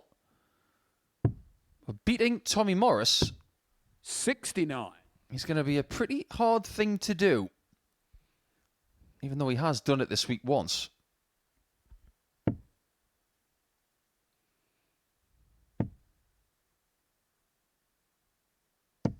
$140. Tommy required Really is 12. thrown with a bit of freedom now.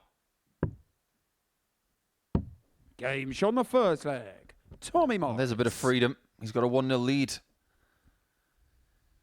When he throws with freedom, expect it to be fast, swift, and very effective. Yeah, that was a 14 dart leg, and he had a dart at it for 12. Second leg, it's Steve to throw first. Game on. I was having a chat with Tommy this morning about his dart shirt, and we've already referenced it looks like an old Man United shirt. He probably hates us saying that. But the bullet on the shirt, 96. a very vibrant red. Do you know what it reminds me of? You know those old metallic flight protectors we used to put on the top of our flights? 39. Yeah, they were like an anodized colour, weren't they? Yeah, you got them in silver, or they came in anodized colours, like a blue or like an anodized red or a purpley colour. Yeah, absolutely right. I do remember those. They were the rage. Where have they gone? Do people still use them? I think some people have still got them. But when you hit that flight protector 55. with your point or a part of your barrel, you'd know about it. Yeah, technology seems to have moved on from the old flight protectors to things like molded technology, where everything 133. has almost an inbuilt flight protector nub at the end of the flight. 100. Steve, you require 132. I've seen this from Andy Hamilton this week. One of the many ton plus finishes he's had, but he didn't go this route. I'm surprised that Steve didn't go for treble 16, double 12 there.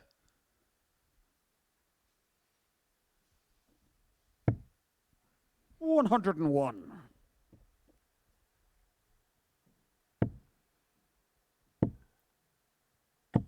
$85. Steve, you require 31. I think he was going for treble 9 to try and leave tops just there. But he has left double 12 eventually and takes the leg On the second in 14 darts, just like the Steve first Robertson. one. Yeah, good stuff here from these two Then lads. it's Tommy to throw first. Game on. We have mentioned 100. Steve Robertson's shoes in the last couple of days. I do remember somebody else using some shoes like that. A guy called Graham Innes used to play county for London, known as Shiny Shoes. He emigrated from London to Dorset. 100. There are those shoes. I think they're a little bit classier than Graham's, to be fair. But yes, 96. that's how I met Graham all those years ago. And to be fair, since he's been down in Dorset, helped me out a lot in my darting life in the last 10 years or so. So, yeah, big thanks to him. 85. You know how everybody likes to tier things these days and rank all sorts of different stuff? 98. Whether it be biscuits, chocolate bars.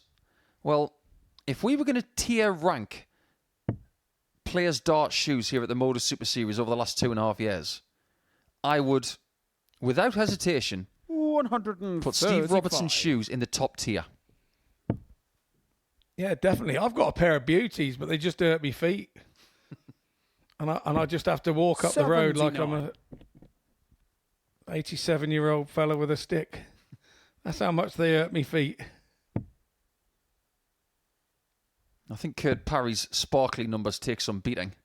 They're definitely a top tier shoe. 140. Tell me you're 120. Somebody I know's got patent orange ones. I got a feeling that might be Richard Ashdown. He's got some flash shoes. So is Jacques Newlat. Bull. Game Sean the third. Enjoyed that one, didn't you, Tommy? Tommy Morris. Nothing wrong with that. 2-1 lead. Full flag. It's All we're Steve getting to in throw this match is first. world-class stuff. 2 14s and a 15. It's telly darts. Oh, yeah, we're on the telly. It's Pluto TV. Stick with us. 100. Yeah, other darting shoes that are great. Roland Sholton used to have shoes with his initials on them. He was well 60. ahead of the trend. And Jacques Newlat he's a MC. He was the MC at the Dutch Masters at the weekend. He's one of the most important people in the entire sport. He has a pair of shoes with a dartboard emblazoned all over them. 45. They are wonderful. I've got a pair of shoes with Scotty dogs on them, but they're trainer type things. They've been printed on, so not a shoe. 140. So I don't count myself in that. I have worn them here for jovial purposes in the past. Devon's got those darting shoes with the front that looks like a 50p, and he's got his name on 54. his. I think Tom Sykes and Adam Paxton maybe wear those as well. That's correct. Yeah, Adam, who's gone to the tour this year. 59. We wish him well. Yeah, he was super consistent at Q School and more than well deserved. And I feel for Tom Sykes a little because he could have gone with him. Those two, I mean, twins separated at birth, those two. 52. Well, look on the bright side. If Tom Sykes is here, we've got some exciting times ahead. 55. And he can still butt heads with Tommy Lishman, of course. Still trying to battle it out to see who's the best ginger in the north of England. Yeah, Tommy's words, not mine. I like Tommy. He's one character, Tommy Lishman. Jovial character, loves the game for what it is. Shame that he's left-handed, but I mean, you know. 99.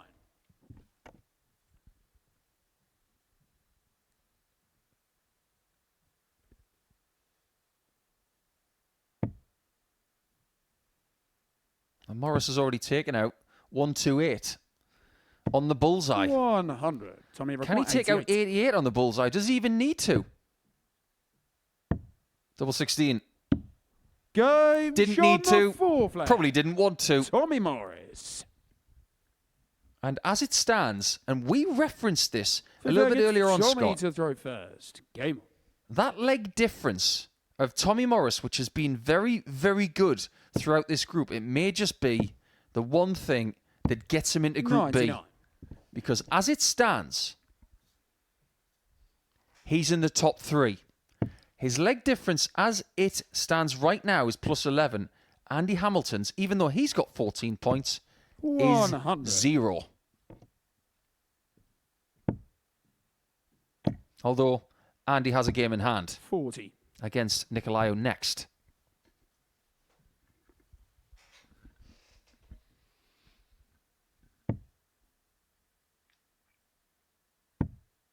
Even though we're on a cool January afternoon, it is all 96. hotting up here in the live lounge at the Super Series for Group A 100. in week 2. We still are none the wiser of who's going to go through at the top, and we are still none the wiser who is going to go into Group B. 145. A little bit of a different feel to the Super Series this year. In series gone by, we'd play week 1 all the way through to week 12, then the Champions Week. But this year, 98. we're going to be splitting the weeks up Stevie with a few Maguire, specials. 160.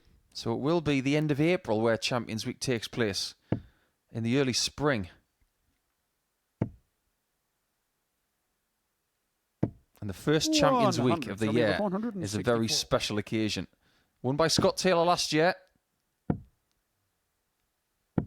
96. He could have actually been the Stevie last winner Maguire, of 60. 2024 as well. But it wasn't his Champions Night in early December. Is this the time for Robbo to get back within 1? 40. It might be the Tommy time for Maguire, Robbo to say 68. goodbye to his 4th game of the day. Double top. To get 3rd for now. 48. Steve Maguire, 20. All his other visits, he's just bunged it as Tommy. That one, he took a step back. Game shot on the 5th. Yeah, lovely leg. shot at double 5. Steve Robertson. Keeps him alive. And it is a break. We shouldn't be Sixth surprised. leg, It's another Steve to game throw that's gone first. Game on. 5 legs in. And we're guaranteed to have at least 6 in the match. Only 2 today that have gone fewer than 6 legs. And you can see what's going through Thomas Morris's head there. He's thinking, I've done it again. I've missed a match 44. start again. I've missed a match start again. You've got to let it go. You've got to say, if I get myself another one at it, I won't miss it this time. 100. Does Tommy even know that he's got the same name as one of the most important people in the history of golf? No, he probably doesn't. There are actually 2 of them. 96. Old Tom Morris and young Tom Morris. Both winners of the Open Championship 61. back in the 19th century. And one of the reasons why the home of golf is at St Andrews and in that region of Scotland is because of that father and son combination. Well, they're quite a big family, the Morrises. He's probably related. 135. That's something that wouldn't be bad to find out if that was part of your lineage. 85. Yeah, very tragic story about young Tom Morris. He died very young. He was very ill.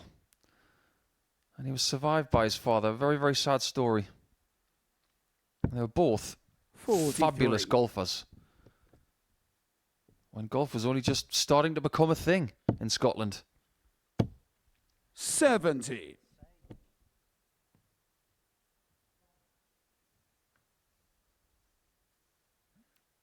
You've already mentioned it, Scott. If this goes the distance, Tommy's likelihood of getting out of a game with a win in 7 legs is not great. No, he's once again. I mentioned it yesterday, giving a little bit away, isn't he? 137.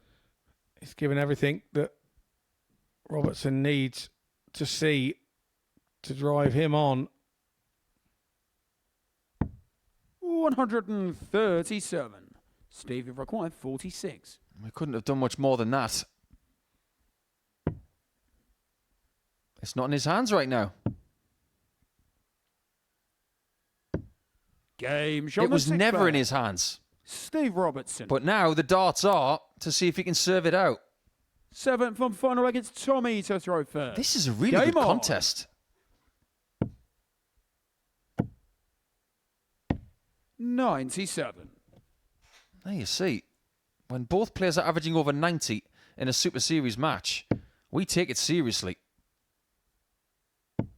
And we're starting to see from Robertson the kind of darts that 83. we thought he could possibly deliver.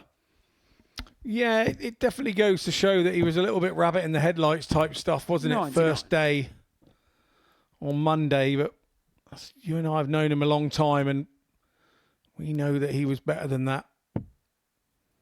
And you're just now starting to see him throw with a bit of freedom, and he's just getting used to the place and feeling comfortable here, and 85. that's what we want for all the players, because then we get some great games to watch.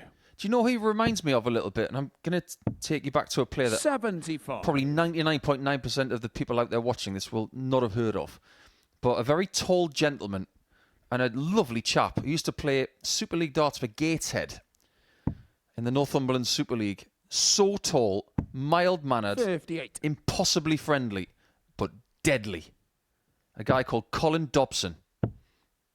Used to have a great 100. moustache, glasses. You look at him, you think he's probably working in computers or at a library.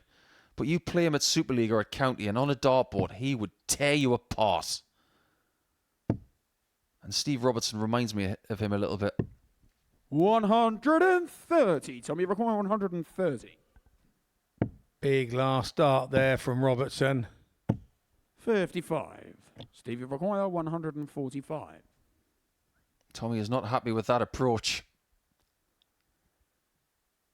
He's just giving Robertson a little bit of a squeak here.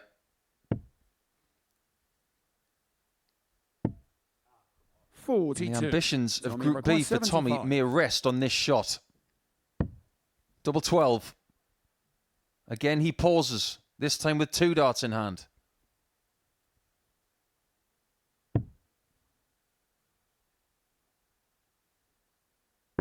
And double 6 is found. Shot and the match. Tommy He does go to Morris. 3rd position for the time being. But Andy Hamilton may have something to say about it when we return after the break. That was a really good 7-leg match. Very competitive indeed, but ultimately won by the person throwing first. As you can see, both averaged over 90, but now it's up to Hamilton to get his position back in the top 3 against the Cypriot Nikolo next.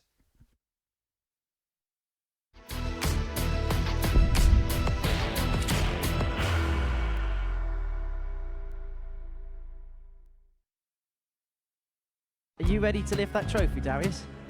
Yes. Let's do it then. Ladies and gentlemen, your MODUS Super Series 9 champion is Lucky D, Darius Labanowski!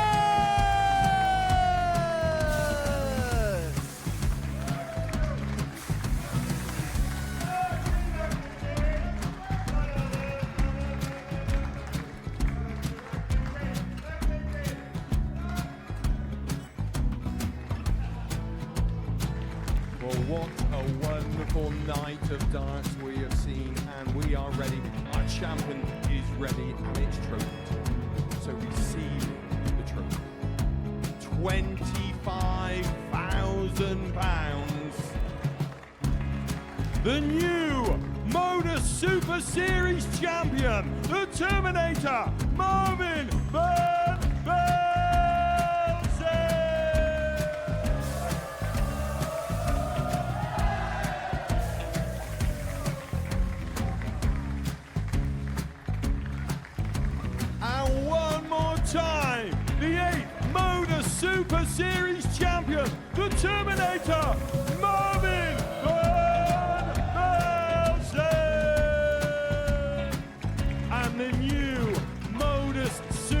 Series champion is Andreas Dirty Harrison.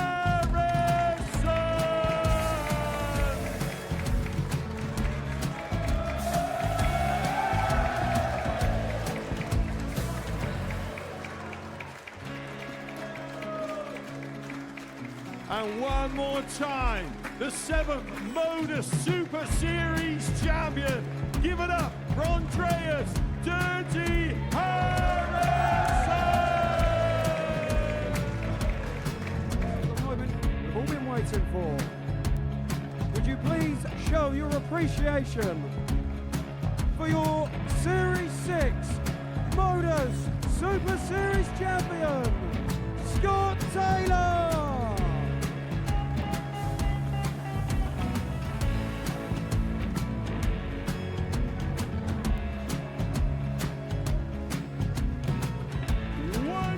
Time, your new MODUS Super Series champion. He is Chucky. He is Jim McEwen. Ladies and gentlemen, your MODUS Super Series champion, retaining his title, the Nuke, Luke Whitlock.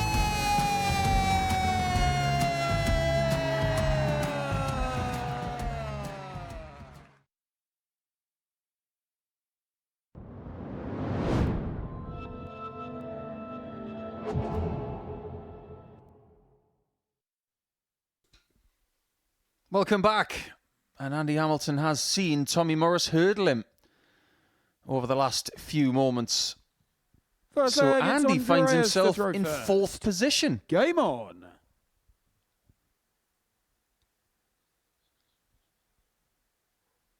Andreas Nikolo is sitting in 5th position. He's not going to win this group. And he's going to be in Group C because of his leg difference, which currently sits at minus 19. That's very much due to a lot of 4-0 defeats over the first couple of days. Now, Andy right now has got 2 games left. All he can do is get to 18 points. In order to do that, he's got to beat Andreas here. He has to beat Simon Whitlock in game 14. That would keep Whitlock at 18 points. 100. Graham Hall takes on Tommy Morris.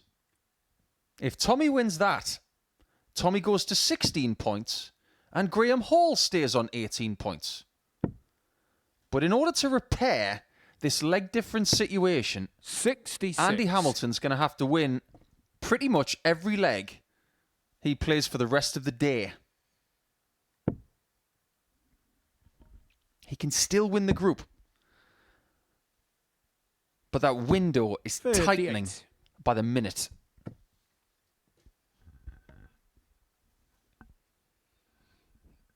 We are running out of matches. That's what's happening.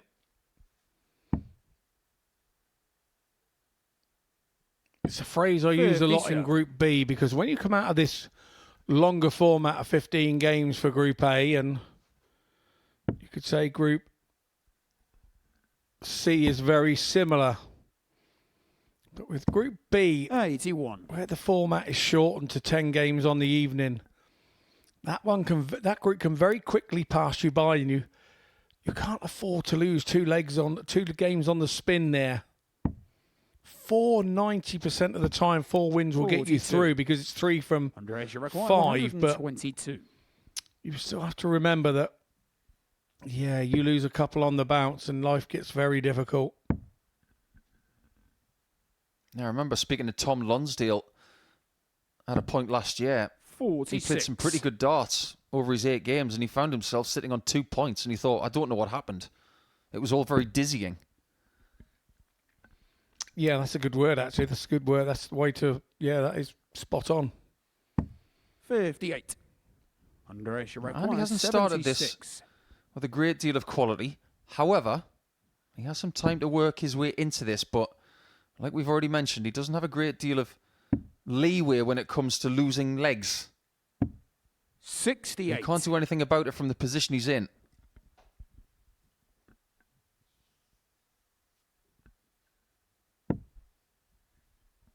He has lost to Andreas this week. 42. Andreas, you require 8.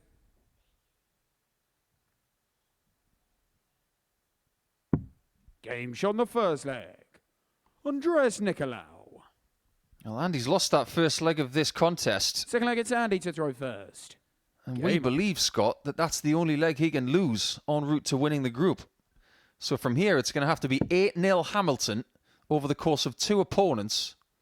Otherwise, Group B is the best he can do. And like we said at the start of the game, he's not even starting in a Group B position. Yeah, and the second of those 2 opponents would be Simon Whitlock as well. I'm sure there are plenty of people waiting for that 77. fixture because the last couple of days it definitely hasn't disappointed. They must be close to being 35 times they've met, Whitlock and Hamilton. Maybe we should have got them a cake, some candles and stuff. A bit of an anniversary moment, isn't it? 21. Well, Andy's been on a bit of a health kick over the last 12 months, trying to get more stamina for his game, improved clarity. Cake 24. might not be part of his diet. Oh, we'd get the healthy version, you know, the one that's made with I can't believe it's not butter type stuff. Other things that can't believe they're not butter are available. Like my pen. I can't believe it's not butter here.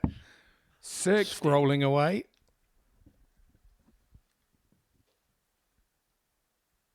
It reminds me of that sketch from Friends when Brad Pitt comes for Thanksgiving and he says, "It's no sugar, no dairy, it's no good, throw it out." 96.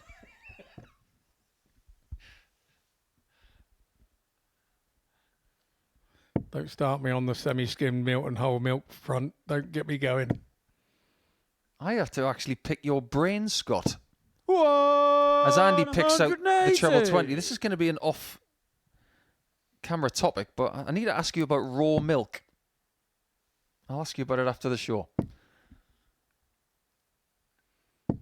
140. Well, that is a brilliant recovery from Andy Hamilton, isn't it?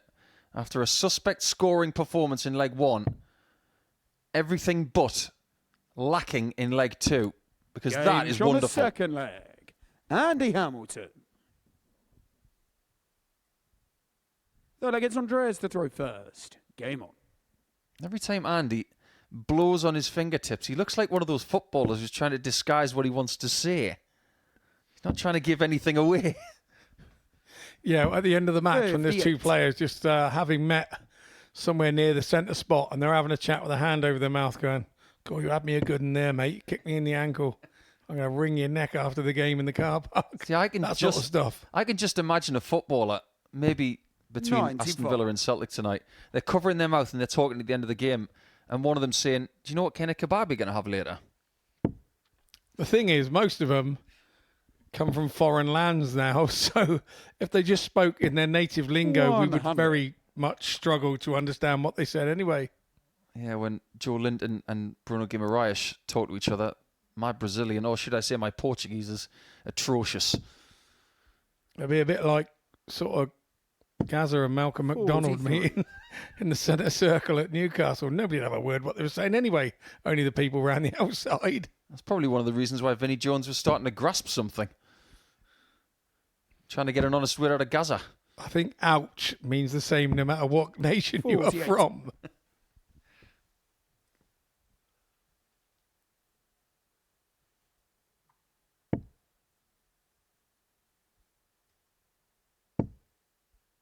I think if Andy was to wind up in Group C, 81. he'd see that as something that he didn't want.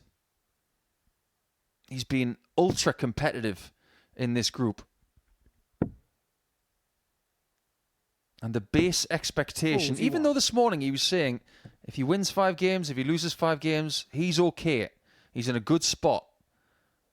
But there's a little portion of his brain, that competitive piece, that says, if you're not in Group B, something hasn't quite worked out today. 96. That leg difference of his, sitting at all square, not minus, not plus, just neutral. That has been maybe the Achilles heel 94.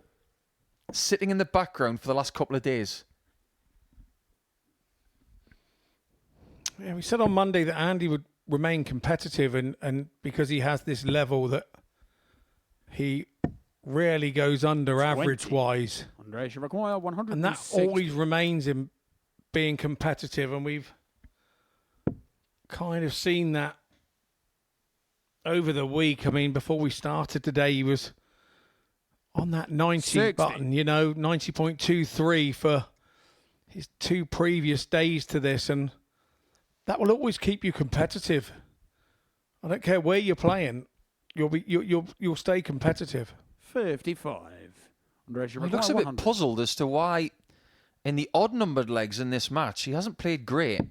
But in the middle, he was sublime. 40. Now, I have a theory on And he 100 require there. I don't think going 111. tops when someone is on a ton plus checkout is the right play. Not when your first start was where his is, probably not. Double 16 to rescue the situation. 79. That may be the only Andreas, you require chance 60. he was afforded in leg 3.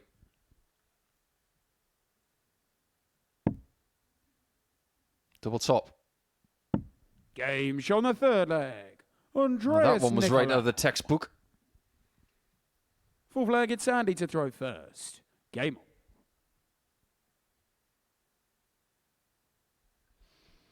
Another thing I noticed with Andreas, he always puts his glass of water on top of his case.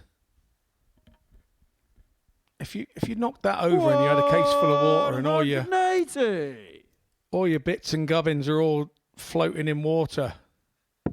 There are players from back in the day that would have seen that and taken total advantage while you were throwing and 27. poured that straight into your case and filled it up as a bit of a jibe, a joke. Well, the thing is, this is not a new thing, because what we do is we follow the 81. protocols of many years gone by. We provide water on the table, which is really good for hydration and clarity of thought. When you're playing in a pressure situation, it's something you have to do. 60. Well, you don't have to, but it's encouraged. But there are different methods to communicate to your opponent which water's yours. Now, if you look at that, Andreas is putting it on his case for 2 reasons. 100. One, because he wants Andy to know that's his. And secondly, his case is so big, it's probably got its own refrigerator. Yeah, I have been 58. away And he requires for a weekend at 140. darts with smaller cases than that dart case that Andreas has. But when you're coming from Cyprus, you've got to bring all your gear for the week. You're not wrong. 100. Again, in the even-numbered leg, Hamilton turns up. This is old-school stuff from Andy. When he's got the darts, he seems like a 60. different player. And you require 40. Should be 2-2 right here.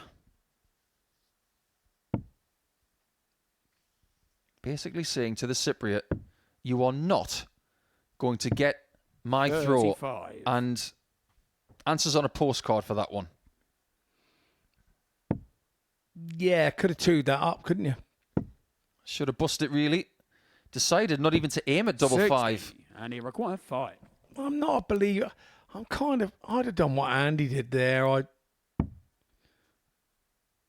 You've got to believe in yourself that you're going to hit what you're aiming at. No score. But there's trouble ahead, just in case you don't.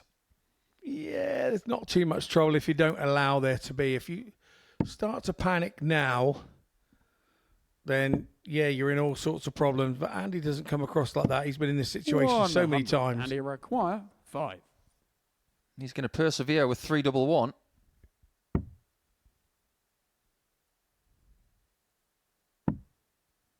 Andreas in the background saying, don't miss, Andy. No score. Because if you do, I could pinch this off You you. require 136. Another. Wow, double 8. Game It's just shot on the sublime. fourth leg. And that is a Andreas situation Nikolo. you just didn't see coming. That is the Looks like knockout it's blow Andreas to throw that first. puts Andy Hamilton Game into on. the enclosure that will not include Group A winners. Great finish. 136, and he's caused chaos today on the hockey against some of the top people in this group. 100. That sort of wry smile on our player cam, was that kind of a wry smile? Or was it kind of a, 60. I was a silly boy? Or was it a kind of, oh well, these things happen? These things happen, I think. But there's a confidence about Andreas that we haven't seen this week starting to come out. 100. Yeah, when he hit that 136, we saw that cheeky little smile he had when he managed to turn Mr. Morris over. 140. By the way, going back to the drinks table debate, if you cast your eye over certain tapes from years gone by or certain clips, you might see when Gary Anderson's sipping the water 98. that a Flying Scotsman flight is in the water. That's what he used to do. Yeah, they used to do that in the pubs round our way, and you'd go over and you'd put your new pint down like that on the side there. And then the next man that walked by would just flip his flight in the top of that pint that you've just bought, and you know you just put it there. And they go, no, that's mine. It's called mine sweeping. Mine sweeping, that's called. No, it's got my flight in the top. It's got my flight in the top. 161. I don't mean to say you bought it, pal. Look at that. You heard it first from Mr. Mitchell. That's why we have stubby holders in Australia, you see. And you personalise and put your name on. 125. I've got one of those. I've got a bottle holder. And I've got a glass holder. But yeah, that little trick was taught to me by my dear friend in Dorset. He's known as Little Buster Cooper. 83, and he required 36. We went to school together. God bless him. Yeah, he taught me that one. And he has to try and take Andreas to school himself by hitting double eight. And because he doesn't hit it, 28. Andreas is in the background thinking, I fancy getting 6 points for the day with a game to go. I don't mind what he's just done. He felt he 42. couldn't see And he most require of that 54 on dart 2. So he went for a plan B shot. Game shot. That was plan A. Andy Hamilton. Group B is all Andy's thinking about right now. Sixth So flag, when it's Andy Andy had to 10 throw left first. earlier, Game maybe he should have gone 2 for double 4 because he's just nailed that with consummate ease. Well, the trick is if you do something wrong in one leg, just don't do it again.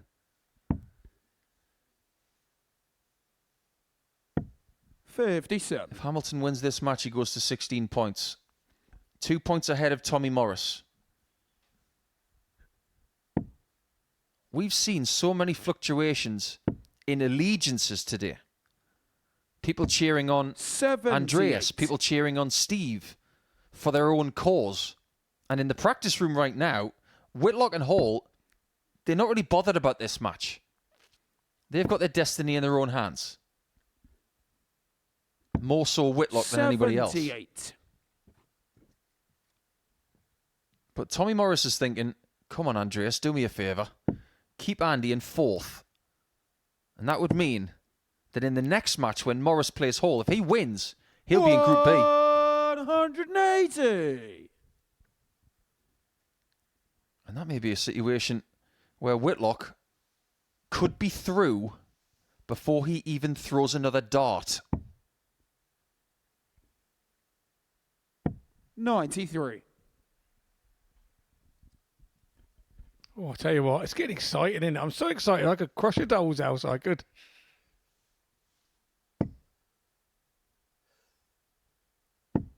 $100. He's played well. Or should I say, and I will be fair about this, well enough. The averages are sub 80. So if Andy had played 129. anywhere close to what he's done in his first 143. match of the week, or first match of yesterday, he would have won this game by now. So he has retracted. 77. And Andreas has taken And full he advantage of require getting 144. his 5 darts at double. Compared to Andy's 13. Big finish for the hammer. Double 12. Oh, mate. 132. That is so Russia tight. requires 66. Great effort from the hammer. What a chance this is to have a 2-1 lead against Andy Hamilton this week. To put a feather in his cap, he needs tops. 46. Not quite. And he requires. That was as 12. close as the hammer's attempt at double 12.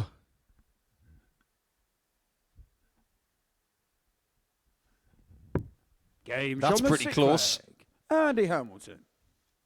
So 1 match dart has gone. 7th and He final has leg to is try and Andreas create to some throw more. First. Game on.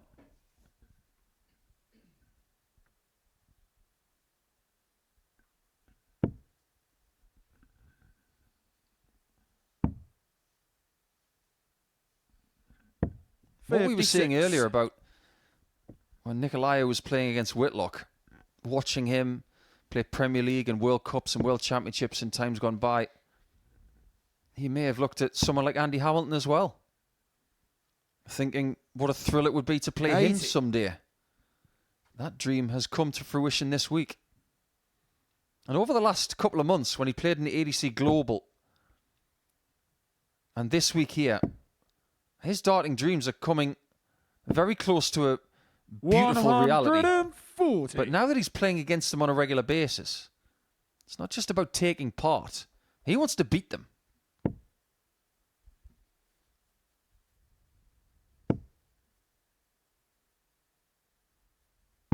$137. Who was the first person you ever played against, Scott, where you thought, wow, this is a thrill? I can tell you exactly when it was. It was 1988, 36. and I played Bob Anderson in an exhibition. He was world champion at the time, and I absolutely loved him for his dogged character. Very similar to what Andy was. He never gave up. It was grit. It was steel every time he played. And he 80. actually beat me in the exhibition, and I got in front of him. It was 1001 one leg back then. And I got in front of him, and then when he beat me, he went down on one knee and went double 16, double 16, double 16. While I was sat on 90, and I thought, 134. wow, that was really cool. And another moment was Wayne Mardo. I played him, and I missed 170 on the ball to beat him, and he just put the dart in his mouth and spat it in 32. And I thought, wow, that's pretty clever. Yeah, that's pretty impressive. I know that Wayne's not 94. having an easy time of it right now, and our thoughts and our best wishes go to Wayne and what is a very difficult start to 2025. Yeah, massively. You know, I mean, he's pretty much 22. 99.9% people's friend within darts, and it always hurts when it's happening to one of your own. Absolutely. We're a darting family and we stick together. But every now and again, we have to see who's best. And in this game, Andy Hamilton is best. He's taken it with a ton plus checkout, which is something he's done a lot of this week. Not his biggest ton plus checkout, but it's another on the tally. And that gets him back in the top 3 on 16 points. Tommy Morris goes back outside the top 3 and has to win his next match if he stands a chance of Group B. But he's up against Hall, who still wants to win the group.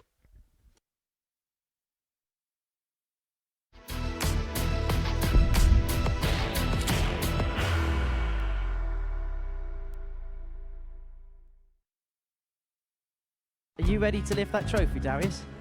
Yes. Let's do it then. Ladies and gentlemen, your MODUS Super Series 9 champion is Lucky D, Darius Labanowski!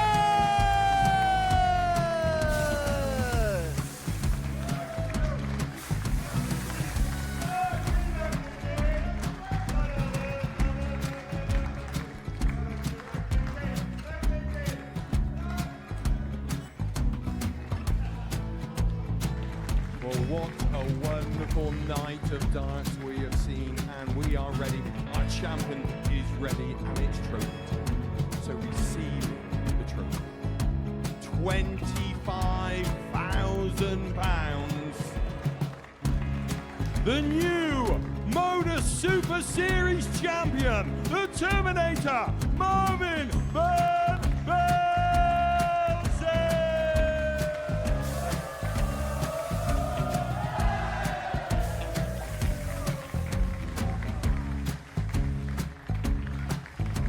And one more time, the 8th MODUS Super Series champion, the Terminator, Marvin Van Velzen.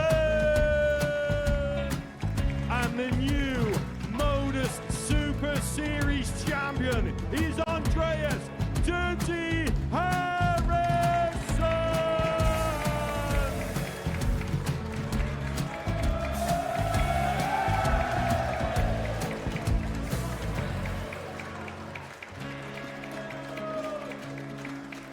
And one more time, the 7th MODUS Super Series champion. Give it up for Andreas Dirty Harrison. The moment we've all been waiting for. Would you please show your appreciation for your Series 6 MODUS Super Series champion, Scott Taylor?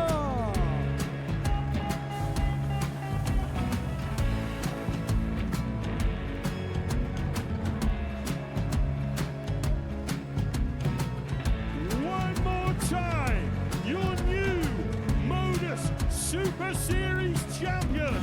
He is Chucky. He is Jim McEwen. Ladies and gentlemen, your MODUS Super Series champion, retaining his title, the Nuke, Luke Whitlock!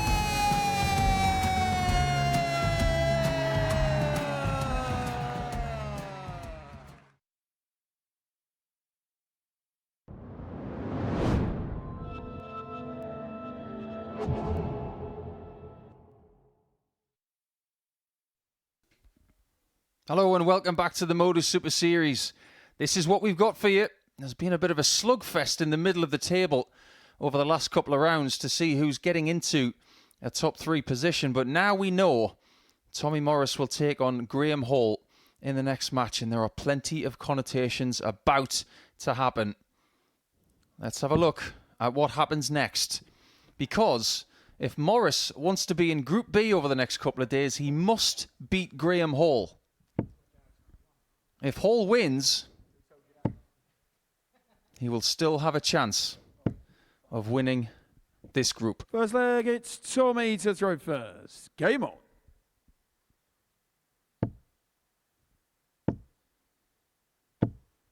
Now, one thing we do know now is that this group will be determined between England and Australia, Hall and Whitlock. Hamilton cannot win this group because he can't catch the position of the top 2 based on the leg difference. For some reason, it always felt like it was going to come down to Whitlock against Hamilton.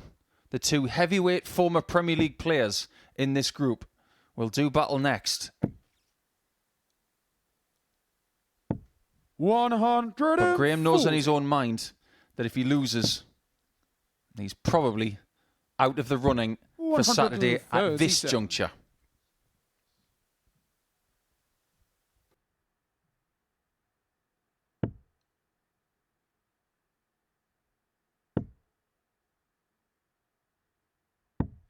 $97.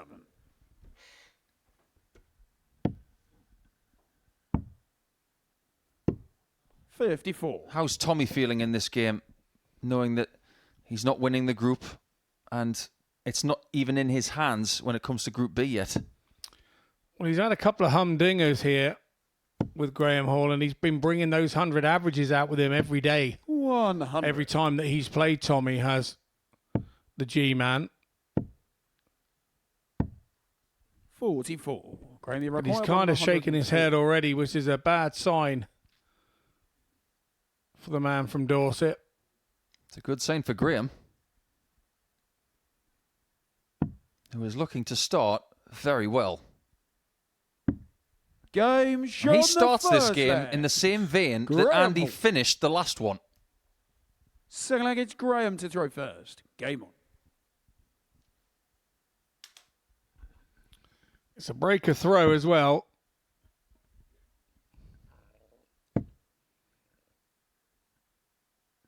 So we should be looking at this one to say, really, the pressure's all on Graham here. But you don't think like that when you're up there playing in the situation. Very rational 140. thinking from us to be back here, sat here. Any loss? Any loss. That's the word. If Graham Hall does not win this game, 140. he will not win the group. So, as it stands, Simon Whitlock is in the practice room 100. getting ready for the next game, and he might not have to throw another competitive dart to win the group. And very, very rarely do we see a Group A1 on 18 points. I can only remember it once with Dan Astbury doing it last year. 180. 85. Yeah, you require 81. it's been that competitive a group. We keep saying that, but that's really how it's been. Hall is not doing much wrong here. He's doing an awful lot right. 49. He's had a ton plus average every day this week. A minimum of 1. And he got his first one 32. in round 5 on Monday. So is this the point of the day where Graham Hall finds his best stuff? And that was in a 4-3 win against Tommy Morris. Game shot. And this one's 2-0 already. And he had his second one in game 1 on Tuesday, a 101.5 and a 4-3 win. Yes, you've guessed it, over Tommy Morris. 95. So what is it about Tommy that Graham really likes as an opponent?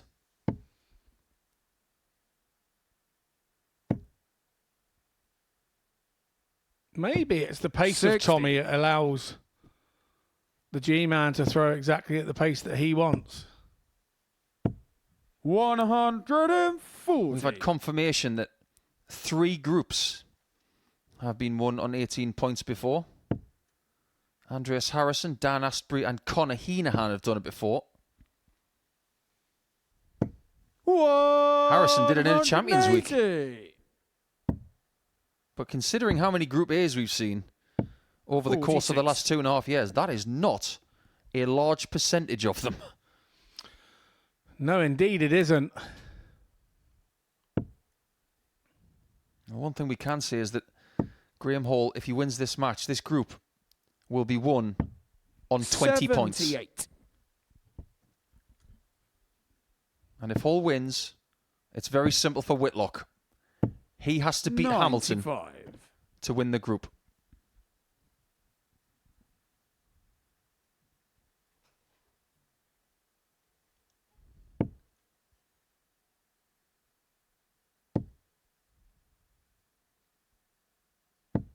That's not bad. 125. He's averaging 104 almost for the game. And he's going to get a look at the 83 93. to embellish his advantage. 83.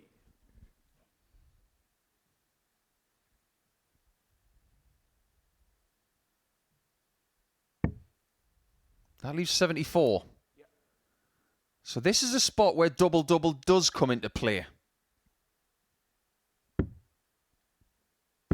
43. If you feel you've got one chance and one chance alone, that was the right time to do that. Game shot on the And it just goes to show he did Tommy have Morris. just one chance. I think Tommy's new nickname should be the Sniper's Nightmare. He moves so quickly, he doesn't stop still for long enough, does he? Not the Tommy Gun. Let's call him the Sniper's Nightmare. Have you been watching that famous sketch from YouTube with the New Zealand radio station? 48. when they were talking about famous nicknames. No. Somebody phoned in and said they had a colleague who had 100. one leg shorter than the other, and his nickname was the Sniper's Nightmare.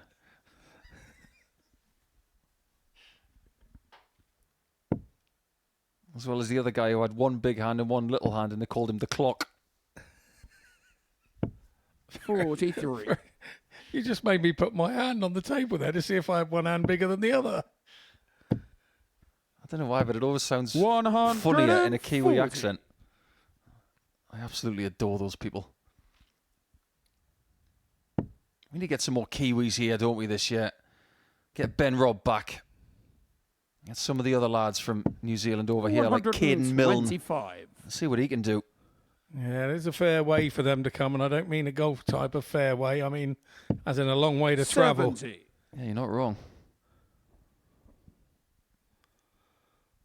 Morris is kind of creeping back into this game, isn't he, with that leg that he's just picked up. He will be sick to death of being beaten by 83. Graham Hall this week, 4-3 by the narrowest of margins.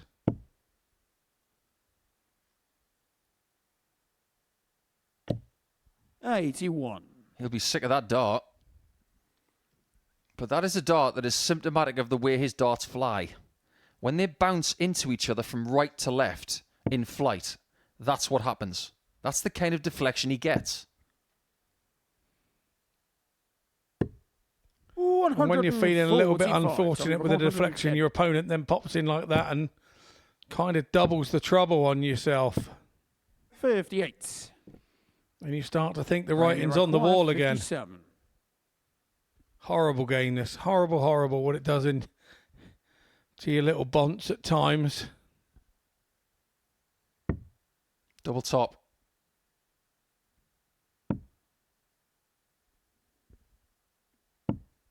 $37. Not quite. Tommy required 52. So does Tommy revisit double 16? He doesn't. Surely it's got to be central to the right-hand side. 12. He went to bounce it in and it didn't work. Graham, you require There's a 20. whole lot of towel action going on right now. Towels are being thrown all over the place, more than the AFC Championship game. Game And shot it's on the 3-1 fullback. Hall. Graham Hall. Fifth leg, it's Tommy Must be to a throw horrible first. situation that Graham Game finds on. himself in here. He knows that even if he wins this game, he's not guaranteed to win the group. But he's got one job: to give himself an opportunity 97. just to do that. And then sit down, watch the next game and see what happens.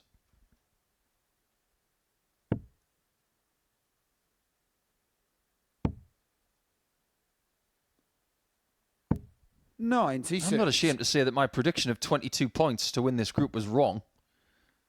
If it's anything less than 22 points, we know exactly how competitive the group has 140. been over the 3 days of action.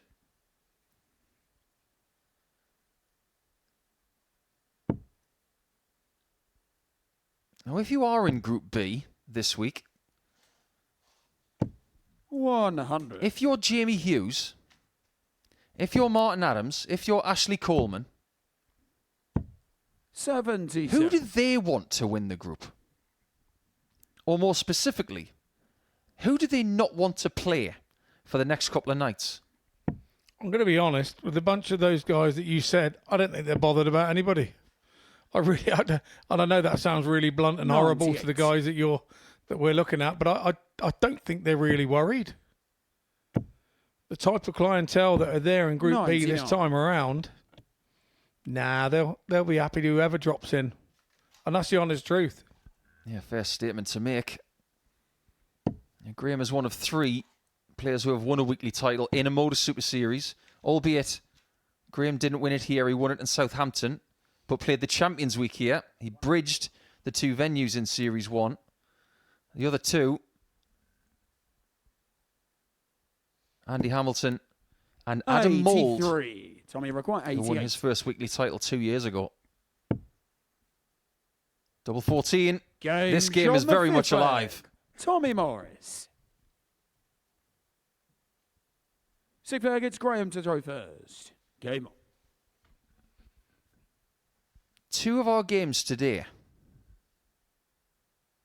out of 13, have gone less than 6 legs. And you mentioned that word competitive. 100. That sums it up. Yeah, and with Pluto TV, it's stream now, pay never. 100. You are getting your value for money today.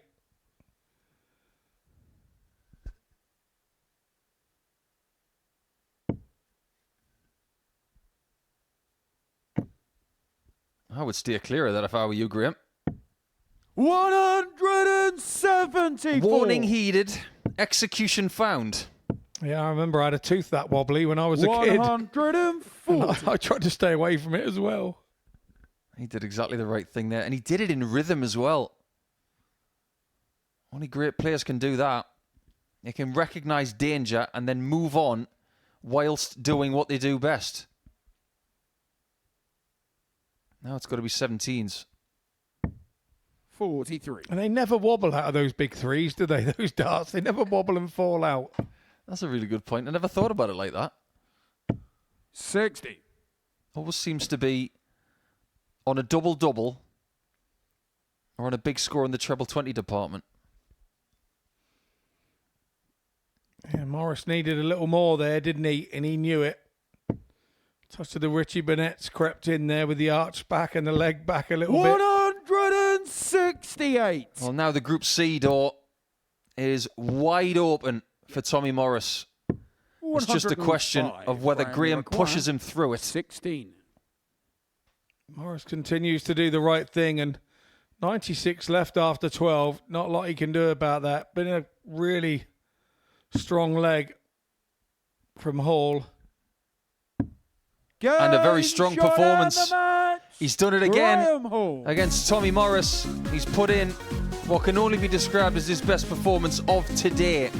Not as good as the last couple of days, but it has got him to 20 points. And he will now ask the question of Captain Simon Whitlock, who now has to beat Andy Hamilton to win Group A.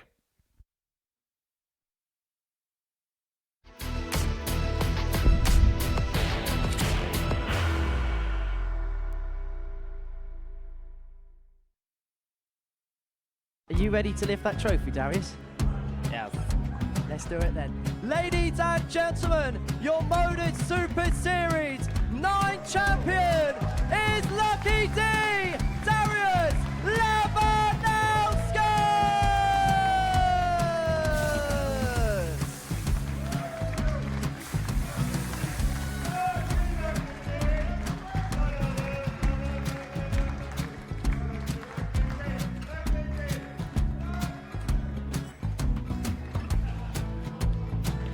Well, what a wonderful night of darts we have seen, and we are ready.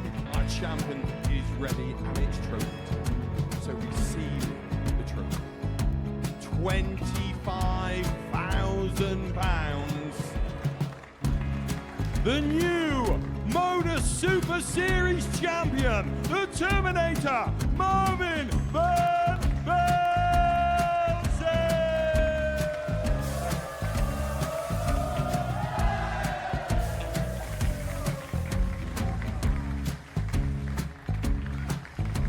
And one more time, the 8th MODUS Super Series champion, the Terminator, Marvin Van Velzen.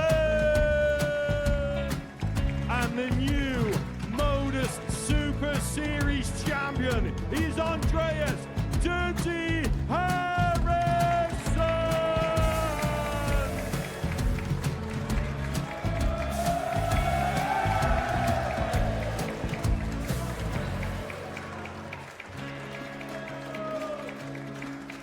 And one more time, the 7th MODUS Super Series champion. Give it up for Andreas Dirty Harrison. The moment we've all been waiting for.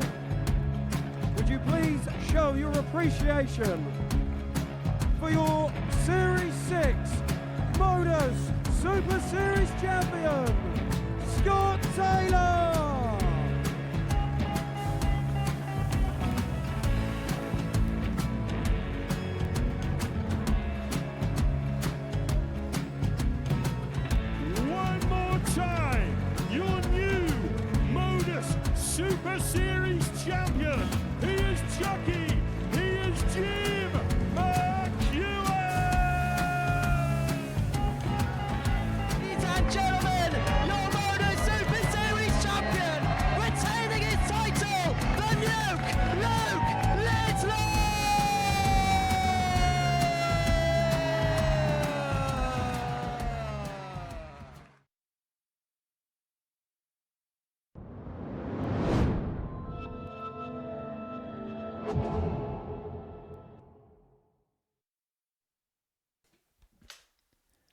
Welcome to the last match of the group for Andy Hamilton and Simon Whitlock.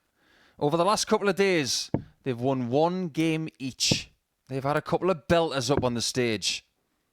But this time, there's a lot on the line. Andy Hamilton is now confirmed for Group B. He cannot win this group because Graham Hall is 4 points ahead of him. But Simon Whitlock can win the group simply by beating Andy Hamilton here. That's it's Andy the state to of throw play. first. Game on. Just another installment in the rivalry, you could say. But as far as the Super Series is concerned, these are the embryonic stages of what could be another rivalry in 2025. 39.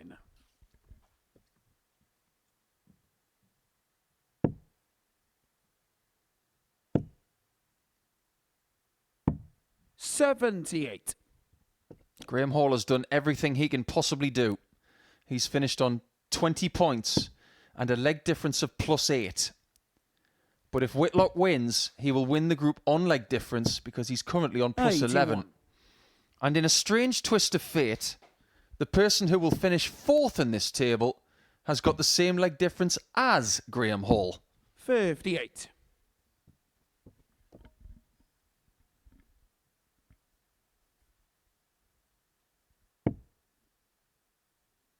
That's what makes Group A so intriguing, because after 15 games each, there are so many intricacies that we can talk about. 140. But when it all boils down to one game, it's all about making sure you do the right things at the right times over the next 58. 15 minutes.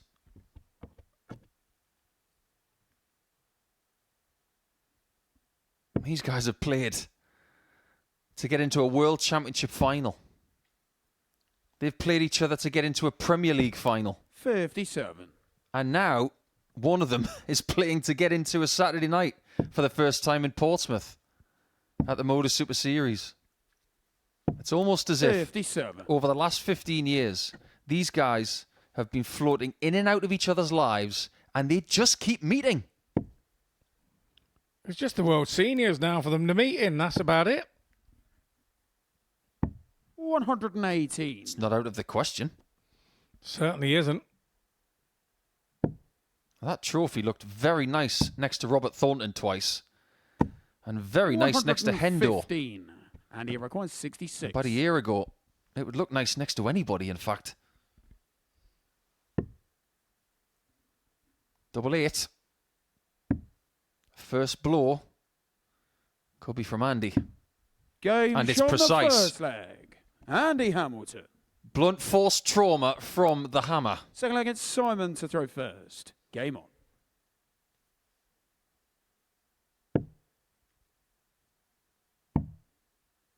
This game could be like a game of Cluedo. 93. If Andy wins, it could be Andy did it in the live lounge with the hammer. Indeed, and let's put it the other way. 93. Should Andy win, these two will face off against each other again another 2 times this week. That's true. 96. It's not a bad consolation prize for us darts fans. But that is something that Simon does not want. And you asked me the question earlier, 38. who do the guys that are sat there in Group B want to join them? Probably if you asked me the question, who of the guys in Group 97. B do they not want to join them? I'd have probably said these two. That's fair. These two, you put their experience together, 60. you're talking about the thick end of half a century of experience playing top-level darts. 134.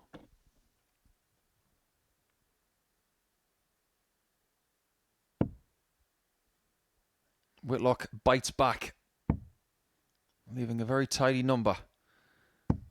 130. It's an interesting play there from Andy. It's almost like he's not waving the white flag, but he was understanding he wasn't going to leave 170 from 310 because 44. the block on the triple 20 bed.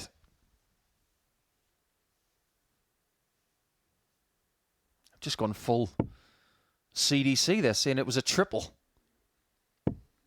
I'll just wind myself back into the UK. It was a treble.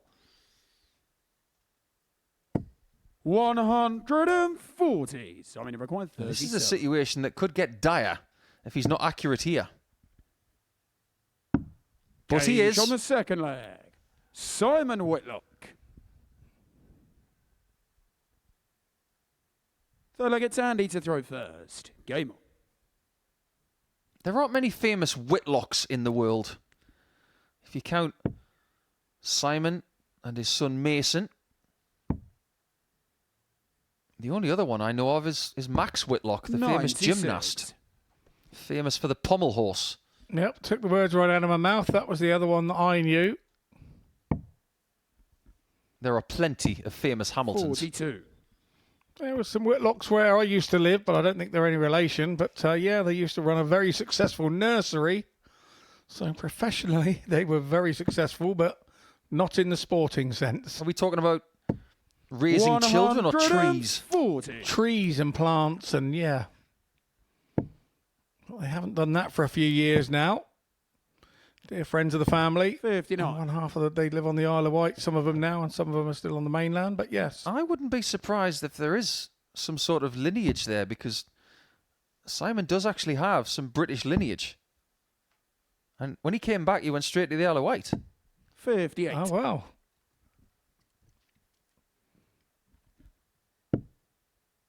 Don't tell me that on Pluto TV now we're going to do the MODUS Super Series brings you Who Do You Think You Are in darts? 140. Yeah. Do you know Scott's mate? Are you related? No, I don't think that'll work, to be honest. I still think there's more scope into sort of like combing a cow's hair into sort of Peter Wright. 67. Mohawks is more interesting. Just a little taster of what you're going to get with Mitchell's Farm. 65. He's trying to leave 170 there. I really like that play. He couldn't see the 60, so he's trying to leave a finish come what may. He just couldn't do it. But the idea was right. 40.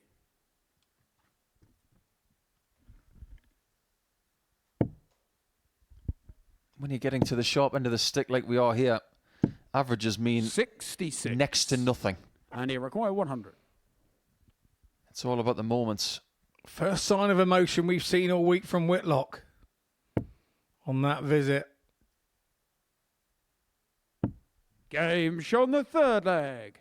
Andy Hamilton. Pick the bones out of that one. Whitlock's still Look trying at to figure Simon out to throw the first. 10-second gap.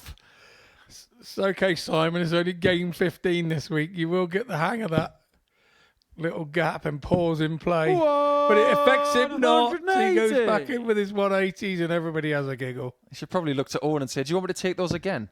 Absolutely not.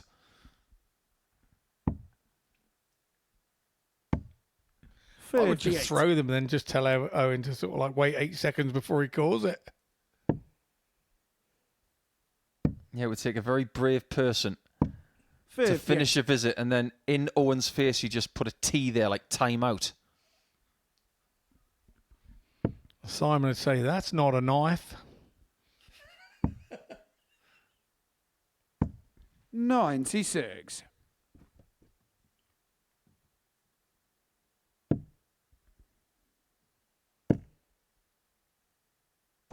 There's another. Somebody has found their mojo. 180. I think he's still a bit angry about the 66 he hit and the leg before with a 60 in the treble first dart. 121. They really have had a couple of belters over the last couple of days. Andy won 4-2 after Simon 43. won 4-2 on Monday. It's got to the stage where it's just a couple of buddies having a game of darts, surely, after... You know, I don't even think I played anybody in my own team on a Monday night 30 times. 86. This Simon, you require head-to-head is 40. important for both players' careers. This double 10 is important. And it's there for James on the 2-2. So fourth this leg. game's going to go at least Simon Whitlock. 6 legs again. Fifth leg, it's Andy to throw first. It wouldn't be surprising to see this one go all the way to a 7th. Yeah, they can't beat days like these. They're special days, aren't they?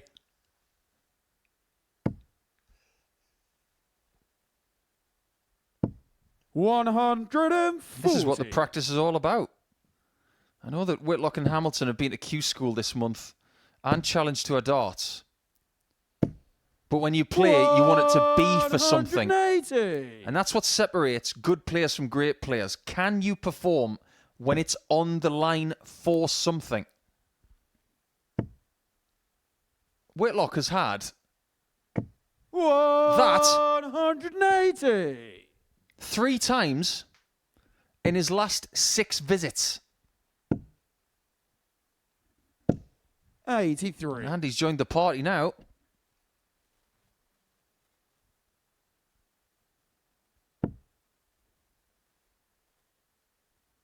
When some people come together, special things happen. 96. It happens in all sports. When Nadal was playing Federer. When Selby would play O'Sullivan. 60. And he require 85. When Tiger would play Phil. And when Andy plays Whitlock, drama is inevitable. 53. Yeah, more drama than an Australian soap. Who'd want to live on that street?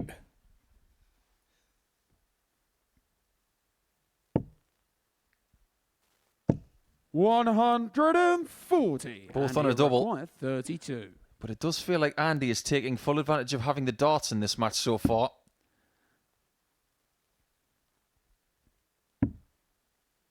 It might hinge on this. 60. Couldn't get any closer. Now, what does Simon Whitlock do require here? 38. With his angle of attack, double 19's a risk.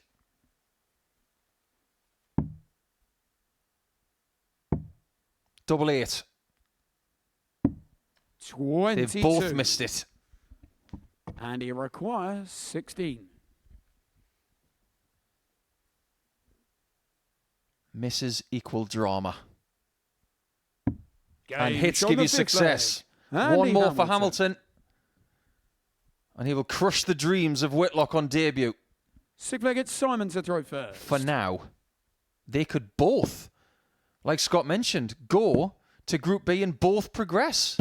180. Well, I haven't been looking at the record books for how many 180s can be hit by a player in Group A, but my word, Whitlock has been impressive in that category. 97. There have not been many matches at all where he hasn't hit one. In fact, there's only been one. 58. That game today against Steve Robertson that he won by 4 legs to 2. That is the only game in this entire group where he's not hit a maximum. And the majority of the time, he's been hitting multiple 180s in a game. 100.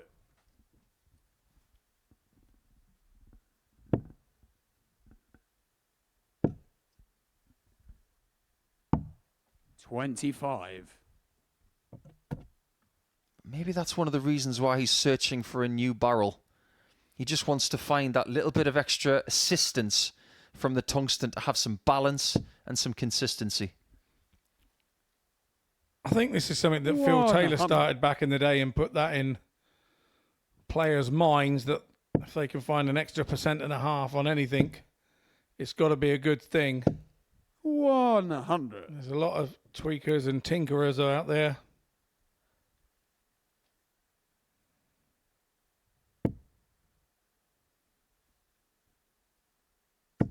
This could be the biggest 180 of the bunch. And it leaves double 12. 180. So I'm in 138. Graham Hall is on the edge of his seat right now. And if he's watching a monitor, he's about to see Andy 38. Hamilton maybe take him And he through requires to Saturday night 24. at Simon Whitlock's expense.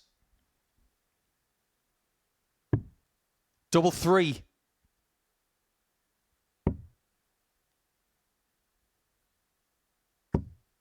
$80. 3 darts for the match missed. Simon require 80. And like a very frivolous snake, can Simon save his skin? Oh, go and get it Game quickly! Sean the sixth flag. I've never seen Simon Whitlock move that fast. 7th Andy and final Hamilton against Andy laughing to like mad there. first. He doubled up as Game Usain Bolt on. there, didn't he? That was unbelievable. He threw that dart so fiercely. It's almost as if he refused to leave the building after that. It clung on to the dartboard for 137. dear life, like a Justin Pipe dart. It's the first time I've seen him take off on the hockey like a racehorse. Usually he just plods around like an old cart horse, doesn't he? 99. If he wins this group, that is the dart he's going to remember the most. I think we'll all remember that one the most. Someone's going to test his points for super glue. 58. And super glue doesn't even set that fast.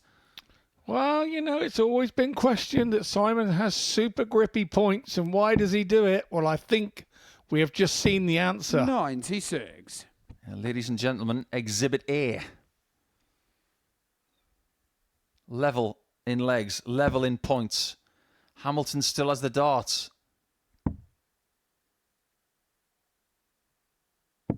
98. I wonder what Graham Hall thought of that dart. He was in the back room blowing, I think, trying to blow the thing out. He's probably jumping up and down on the floor, hoping that there was some sort of mini quake would let it fall to the floor. 24. It's all very edgy. And look at the advantage that Hamilton's got now.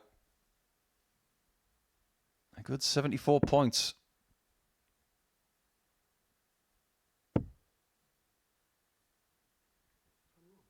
Yep, 21. Now, he really wants to stay on the 20 here. Single would leave 167. So maybe moving downstairs is the best thing to do. 30. Is that a reprieve for the Wizard? I'd say at this moment in time, yes, but you have to take advantage of it. There's a bit of adrenaline rush here for 59. Simon. He's high, high, and high on all 3 of those darts, and that's a sign of adrenaline for me. Rushing through the body. I wouldn't be surprised if he's feeling just a little bit weathered. 15th game of the group.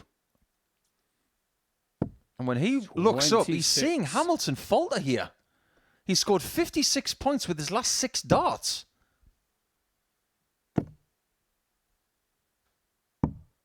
That's worked out And okay. they require 152. But as everybody knows who's been tuning in the last couple of days, Hamilton has been the king of the big finish.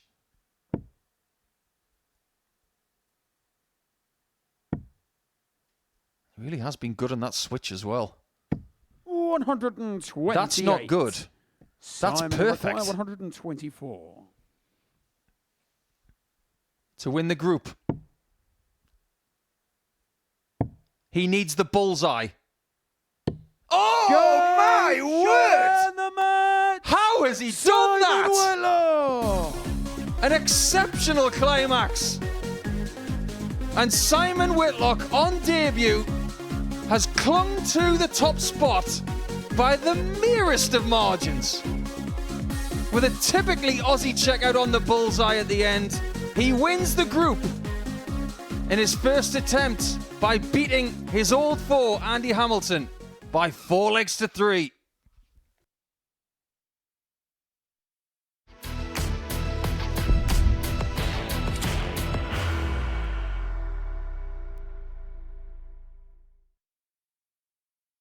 Are you ready to lift that trophy, Darius?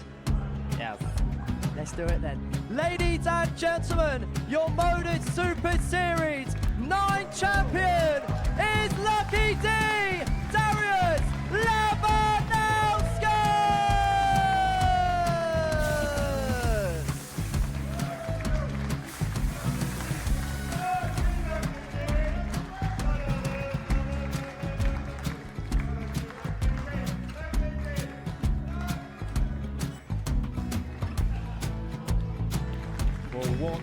wonderful night of darts we have seen, and we are ready. Our champion is ready, and it's trophy time. So receive the trophy. £25,000. The new MODUS Super Series champion, the Terminator, Marvin Van Velzen.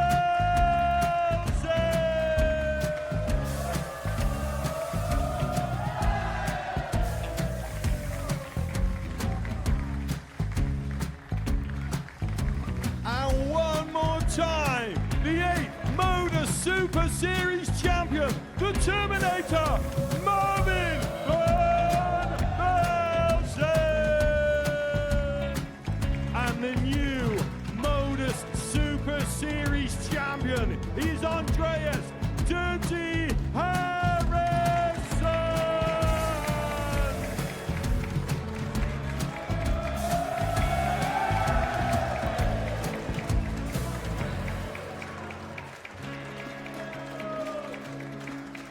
And one more time, the 7th MODUS Super Series champion. Give it up for Andreas Dirty Harrison. The moment we've all been waiting for. Would you please show your appreciation for your Series 6 MODUS Super Series champion, Scott Taylor?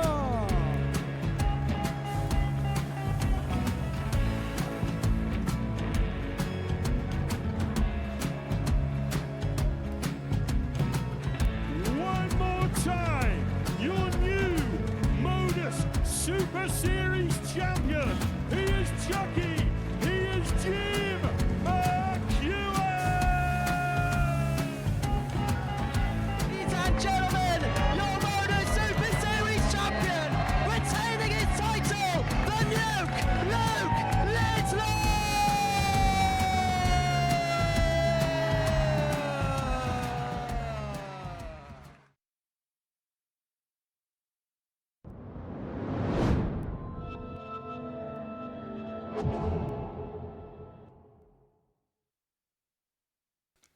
Welcome back to the last match of Group A this week.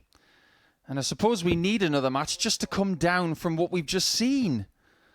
Two incredible moments from Simon Whitlock towards the end of that match with Andy Hamilton. A check out on tops that clung for dear life, and then a 1-2-4 on the bullseye to win the group at the chagrin of Graham Hall, who now has 20 points and an invitation to Group B with Andy Hamilton. First leg, it's Steve to throw first. Game on. This is where it all ends. And if Steve Robertson was to win this match, he would finish in the table 5th. He currently sits at the bottom of the table, but because he has a better leg 96. difference than Andreas, get the win, he would vault himself up a spot. Now that doesn't change the fact that he's going to Group C with Andreas. But because he goes up a spot if he wins, 58. he would gain more financial reward.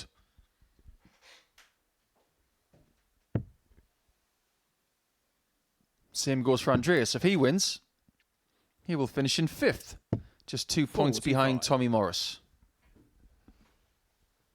Your thoughts on that final check out there, Scott? I'm just about getting my breath back. I think the whole game was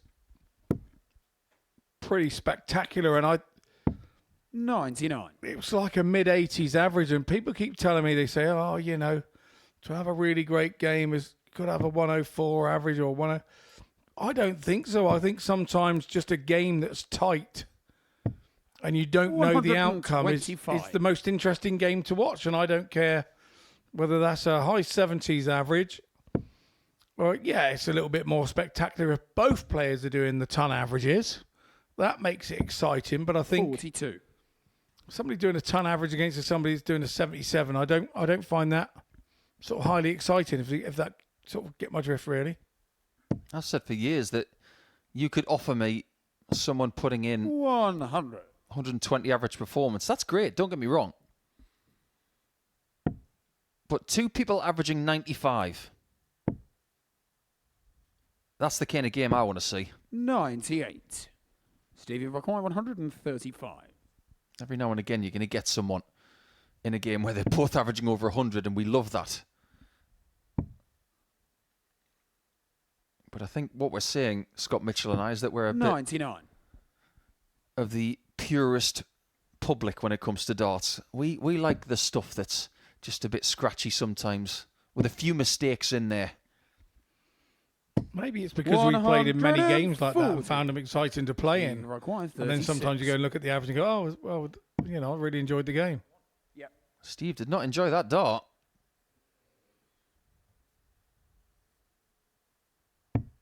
And he really doesn't want to lead double 16. 12. No, he doesn't. 64. Avoid at all costs by the looks of things. It's going to be tops for a break of throw in the last match. 24. Maybe Steve, this is the reason why Steve 24. keeps leaving double 12. He knows the routes to leave it and to avoid 32. Could we call it Sulovic, like where he kept leaving double 14? Potentially. And what you can see from this camera angle, the top bit of the bed is open. No score. Andreas should require 40.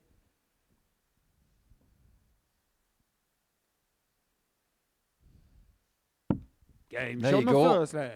1-0 lead. Andreas Nikolo. It's one game all from the last couple of Second leg days. is Andreas to throw This is first. another one of those Game matches that will decide who has the upper hand. But they still have 2 matches to play this week after this at a bare minimum. Some of the 33. people who have got themselves wins in the PDC World Masters this afternoon in their groups. Ryan Branley beat Rob Owen. He was in the last 16 of the World Championship recently. Ryan Branley winning by 2 sets to 0, 80. averaging 95 and a bit. Plenty of female representation as well with Lisa Ashton. Unfortunately, she lost both of her group games to Aidan Kirk and Stephen Burton. 60.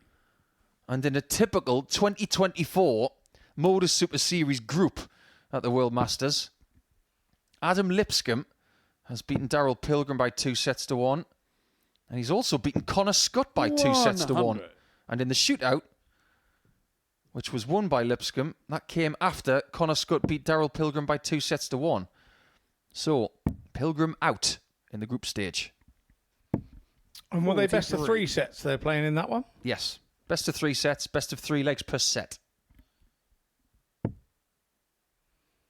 Super short format, isn't it? There are some players 140. in that tournament that may be gracing this stage this year. Not everybody has a tour card in that tournament. There are people from affiliate tours like the JDC, the Women's Series, CDC and beyond.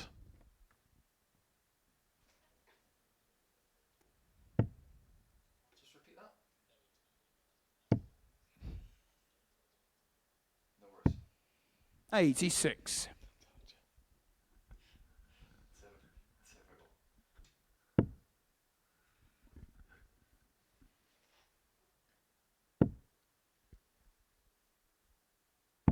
$59. Stevie Rock 195. He had himself a chance in the first leg. He's got a chance here. He's decided to stay on the lower double. 70. For some reason, I thought he was going to go 14 double 12 there.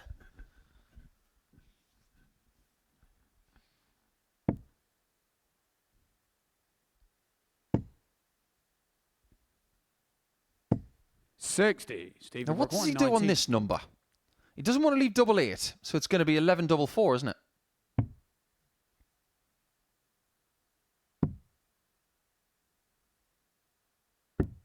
$50. Now, what chance do you give Andreas of taking out Andreas should require 161? He has had a 136 today, which was an absolute beauty. Robertson trying to avoid the double 16, double 8 side of things, but 60. keeps avoiding it and not hitting what he's avoiding it to. Game shot on the second lied. leg. Steve Robertson. He does hit what he avoids it to. I Front cannot leg, it's remember Steve to throw first. one moment where he was on double 16 this week. No, I can't either, because you would have to put it down as a miscount.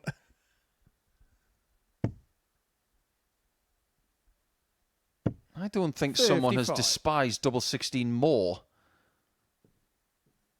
than when James Wade started throwing darts about 25 years ago. Because he avoids it like the plague as well. 100. Maybe that's one of the things that Steve Robertson has learned from other players. Because if you don't like something and you see somebody else doing alternative things, 81. you say to yourself in practice, I might try that and it might work. And he's obviously clung to it.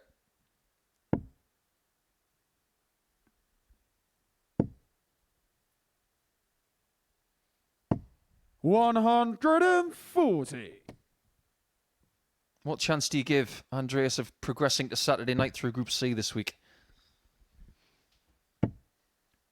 Well, I think he's going to have to find some of the better games that he's had this week. 180. But I think we both agree that he has improved again as the week has gone on, and he did this last time. He was here with the ADC Global. I know this is the first time he is here in a week of this magnitude and style, but 180. we can see from that he definitely has the game to be here. And as we were saying earlier, it's like his pool of players that he's playing against 95. in Cyprus, and it's not the whole country, it's southern Cyprus. So he's doing his country proud to be here playing the way that he is, and I just think that maybe this time round he will learn. Game shot on the third leg. Whoa, Andreas that is Nikolo. absolute filth from Andreas. Fourth leg, it's Nikolo. Andreas to throw first. Game on. I think he's just got himself a nice northeast compliment there. That was about as sumptuous as a very famous sausage roll.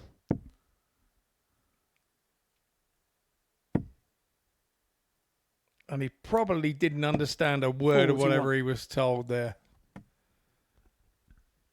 Well, sometimes you've got to be around people in this sport that you barely understand. I remember going to Canada once and making friends with a Swedish guy, and I could barely understand him, even though his English was pretty good. I had to really concentrate on every word he was saying. We ended up being really good pals for years. Yeah, we get spoiled, don't we, with the English language? 96. Every nation seems to speak it these days. I think that's one of the reasons why more people in this country don't speak other languages, because everybody else speaks our language great. 140. Yeah, and people call us a lazy country for that reason.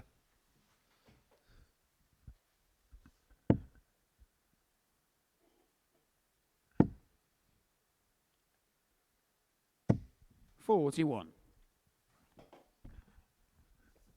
A win for Robertson would mean 2 wins from 5 today. A win for Nikolo, it would be 3 wins from 5, giving him his 85. best day of the week.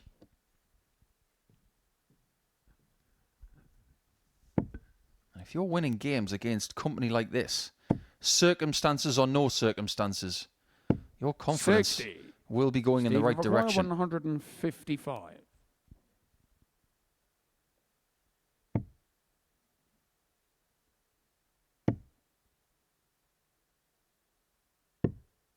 $42.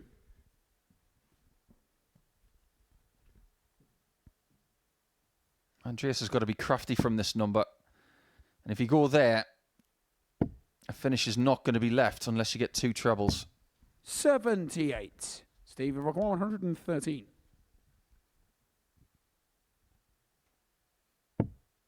Perfect. How's his third dart? 93. If he has missed tops, it has this likelihood of being slightly low. Just that little stretch in the background one of a player that's thrown a lot of darts this week. 100. Stevie requires Considering he's 20. on debut, he may be feeling things that he's never felt, or maybe hasn't felt in quite some time. Game Beautiful shot double on five, four though. there. We have a tied Steve game Robertson. here. Now goes to a best of 3 Steve to shootout. throw first. Game on. And that confirms that 13 of the 15 games today have had 6 legs or more. And if you have been having a flutter today, remember it has been under the 85. guise of gambling responsibly, over 18s only, and gambleaware.org for all of the information you need on responsible gambling. I will say one thing, though. 59. If you've had a penny or two on over 5.5 legs in most of the games today, you might have done quite well. Yeah, you may well have. And here's the thing as well. 60. Talking about the top of the table, Graham Hall was top after day 1, top after day 2. And Whitlock has performed an act of heroics in being top 56. literally at the very end. The only time he's been top is with a last dart that hit the bullseye on a 1-2-4 shot. That propelled him to top of the table. Legs difference was 45. worth that extra point.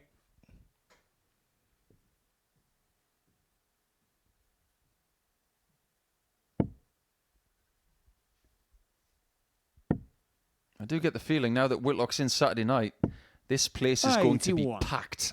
So, with that in mind, if you'd like to be here on Saturday night, if there are any tickets left, by all means, watch it live on Pluto TV from the comfort of your own home or your own smart device. That's fine, but if you want to be here, 60. you can be. Use that QR code, reserve your tickets, and get down here, and you will see Simon Whitlock in action in the first game on Saturday night in the Week 2 finals. As well as 39. 5 other players yet to be determined.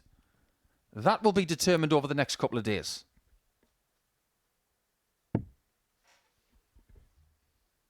If you aren't able to use the QR code, go to dartshop.tv 140. and search for MODUS Super Series Week 2, Series 10.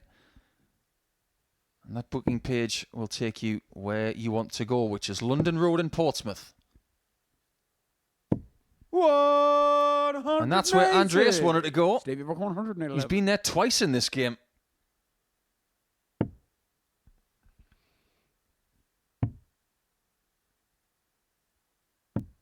Game shot on the 5th Well, leg. there you have it. Steve Robertson. Andreas puts in the max, and Steve says, I'm having none of it. Gets Andreas to throw first. I'll just take that out and take a 3-2 lead.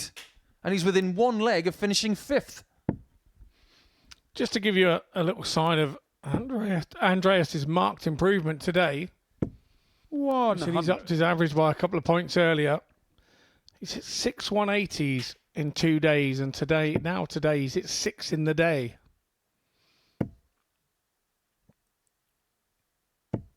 $140. So 12 so far for the week, which I'm sure will have outweighed his tally on his last visit. Just out of curiosity, because I know you've been keeping a tally on this, Scott. 130. How many has Simon Whitlock got? Over the week, 34. So just 22 more than Andreas then. Yeah, he's got 22 years more experience as 81. well. So, you know, I'm impressed with this young fella. I have been since I saw him at the ADC. It's just about opportunity for him. I think he has space to grow. 37. I like the way he throws. There's not a great deal that can go wrong with it. And there's also the argument that Andreas is opening doors for other people potentially. Yes, I think there's potential for maybe. I think there's potential that if I remember rightly when he was here last, that there's going to be a place for a Cypriot in every 85. series Stevie Rock, this 100. year. Interesting. They're going to be offered a place. So, or from that table. Oh, look at that for a finish. Consecutive ton-plus finishes from Steve Robertson to nick the 5th spot in the table.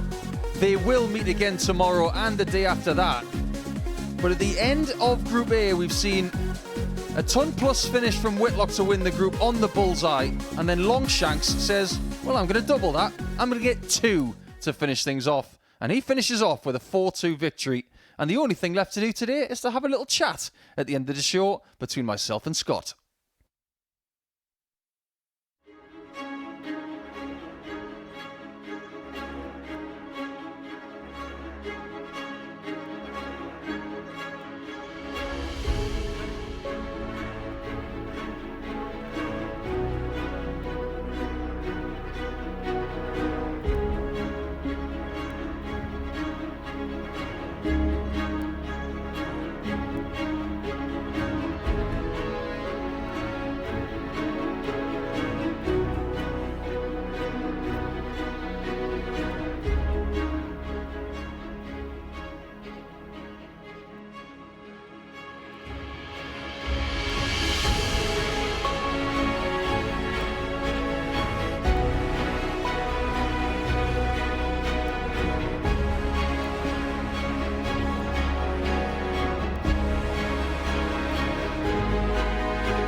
Welcome back.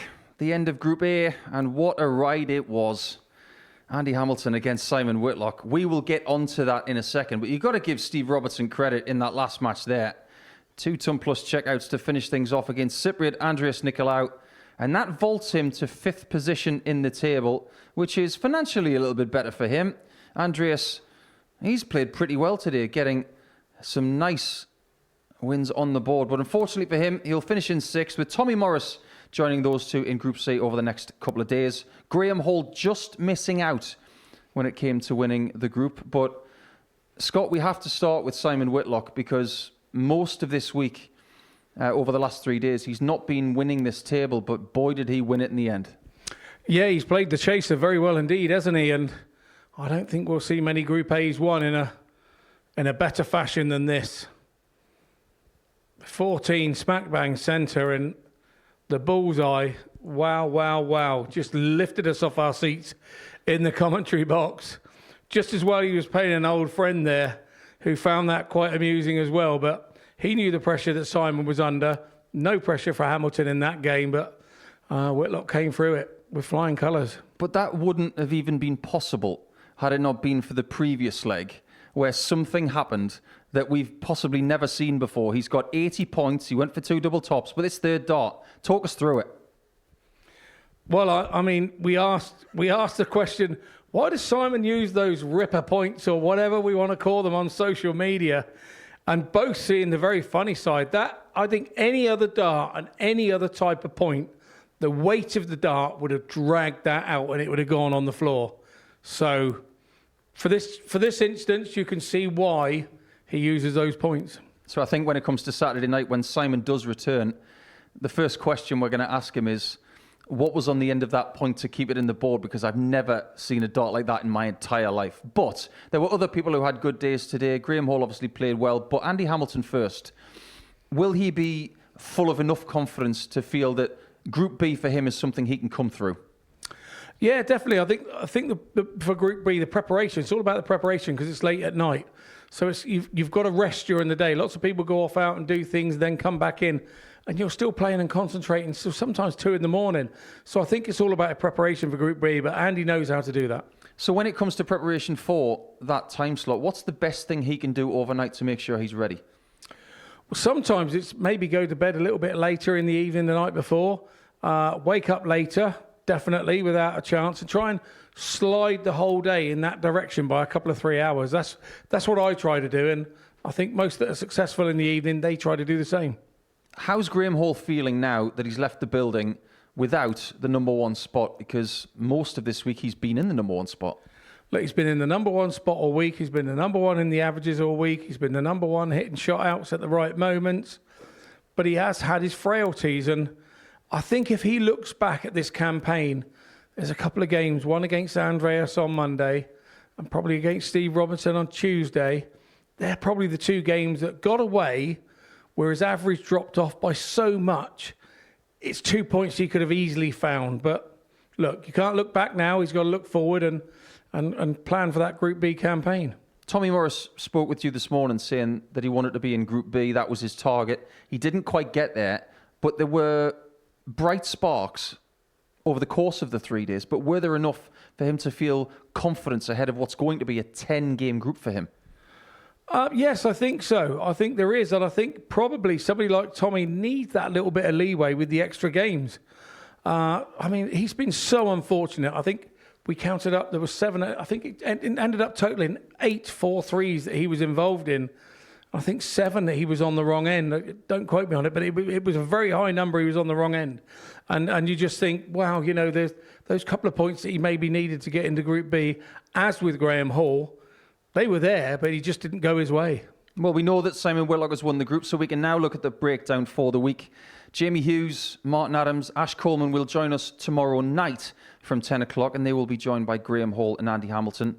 So much experience in that group. And Ashley Coleman, he's going to be surrounded by legends all night long. But Group C, Jensen Walker, James Hubbard and Adam Mould taking on the bottom 3.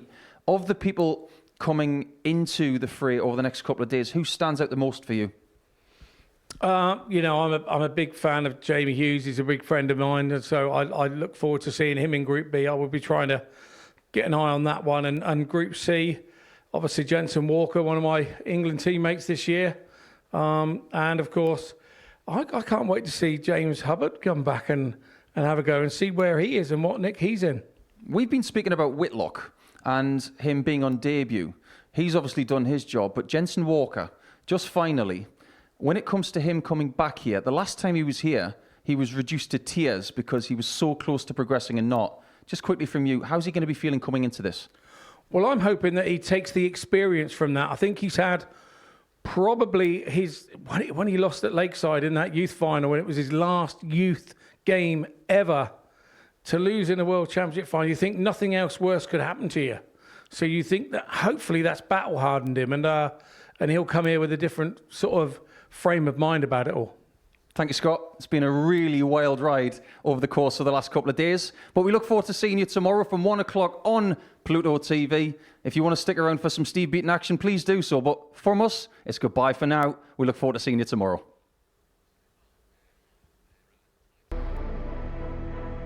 What a finish. What a man. The drum roll finishes, and the target is Amazing.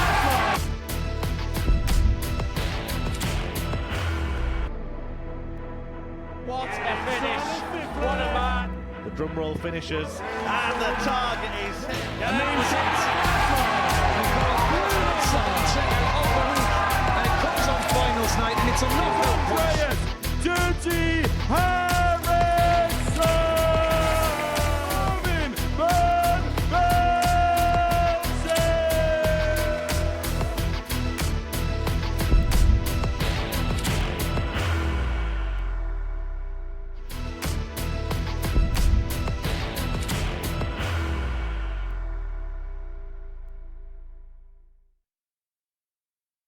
Are you ready to lift that trophy, Darius? Yes. Let's do it then. Ladies and gentlemen, your MODUS Super Series 9 champion is Lucky D, Darius Labanowski!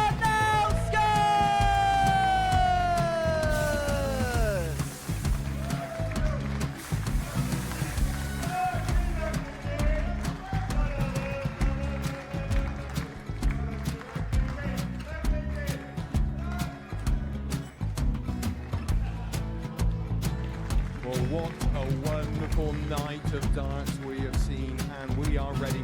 Our champion is ready, and it's trophy time. So receive the trophy. 25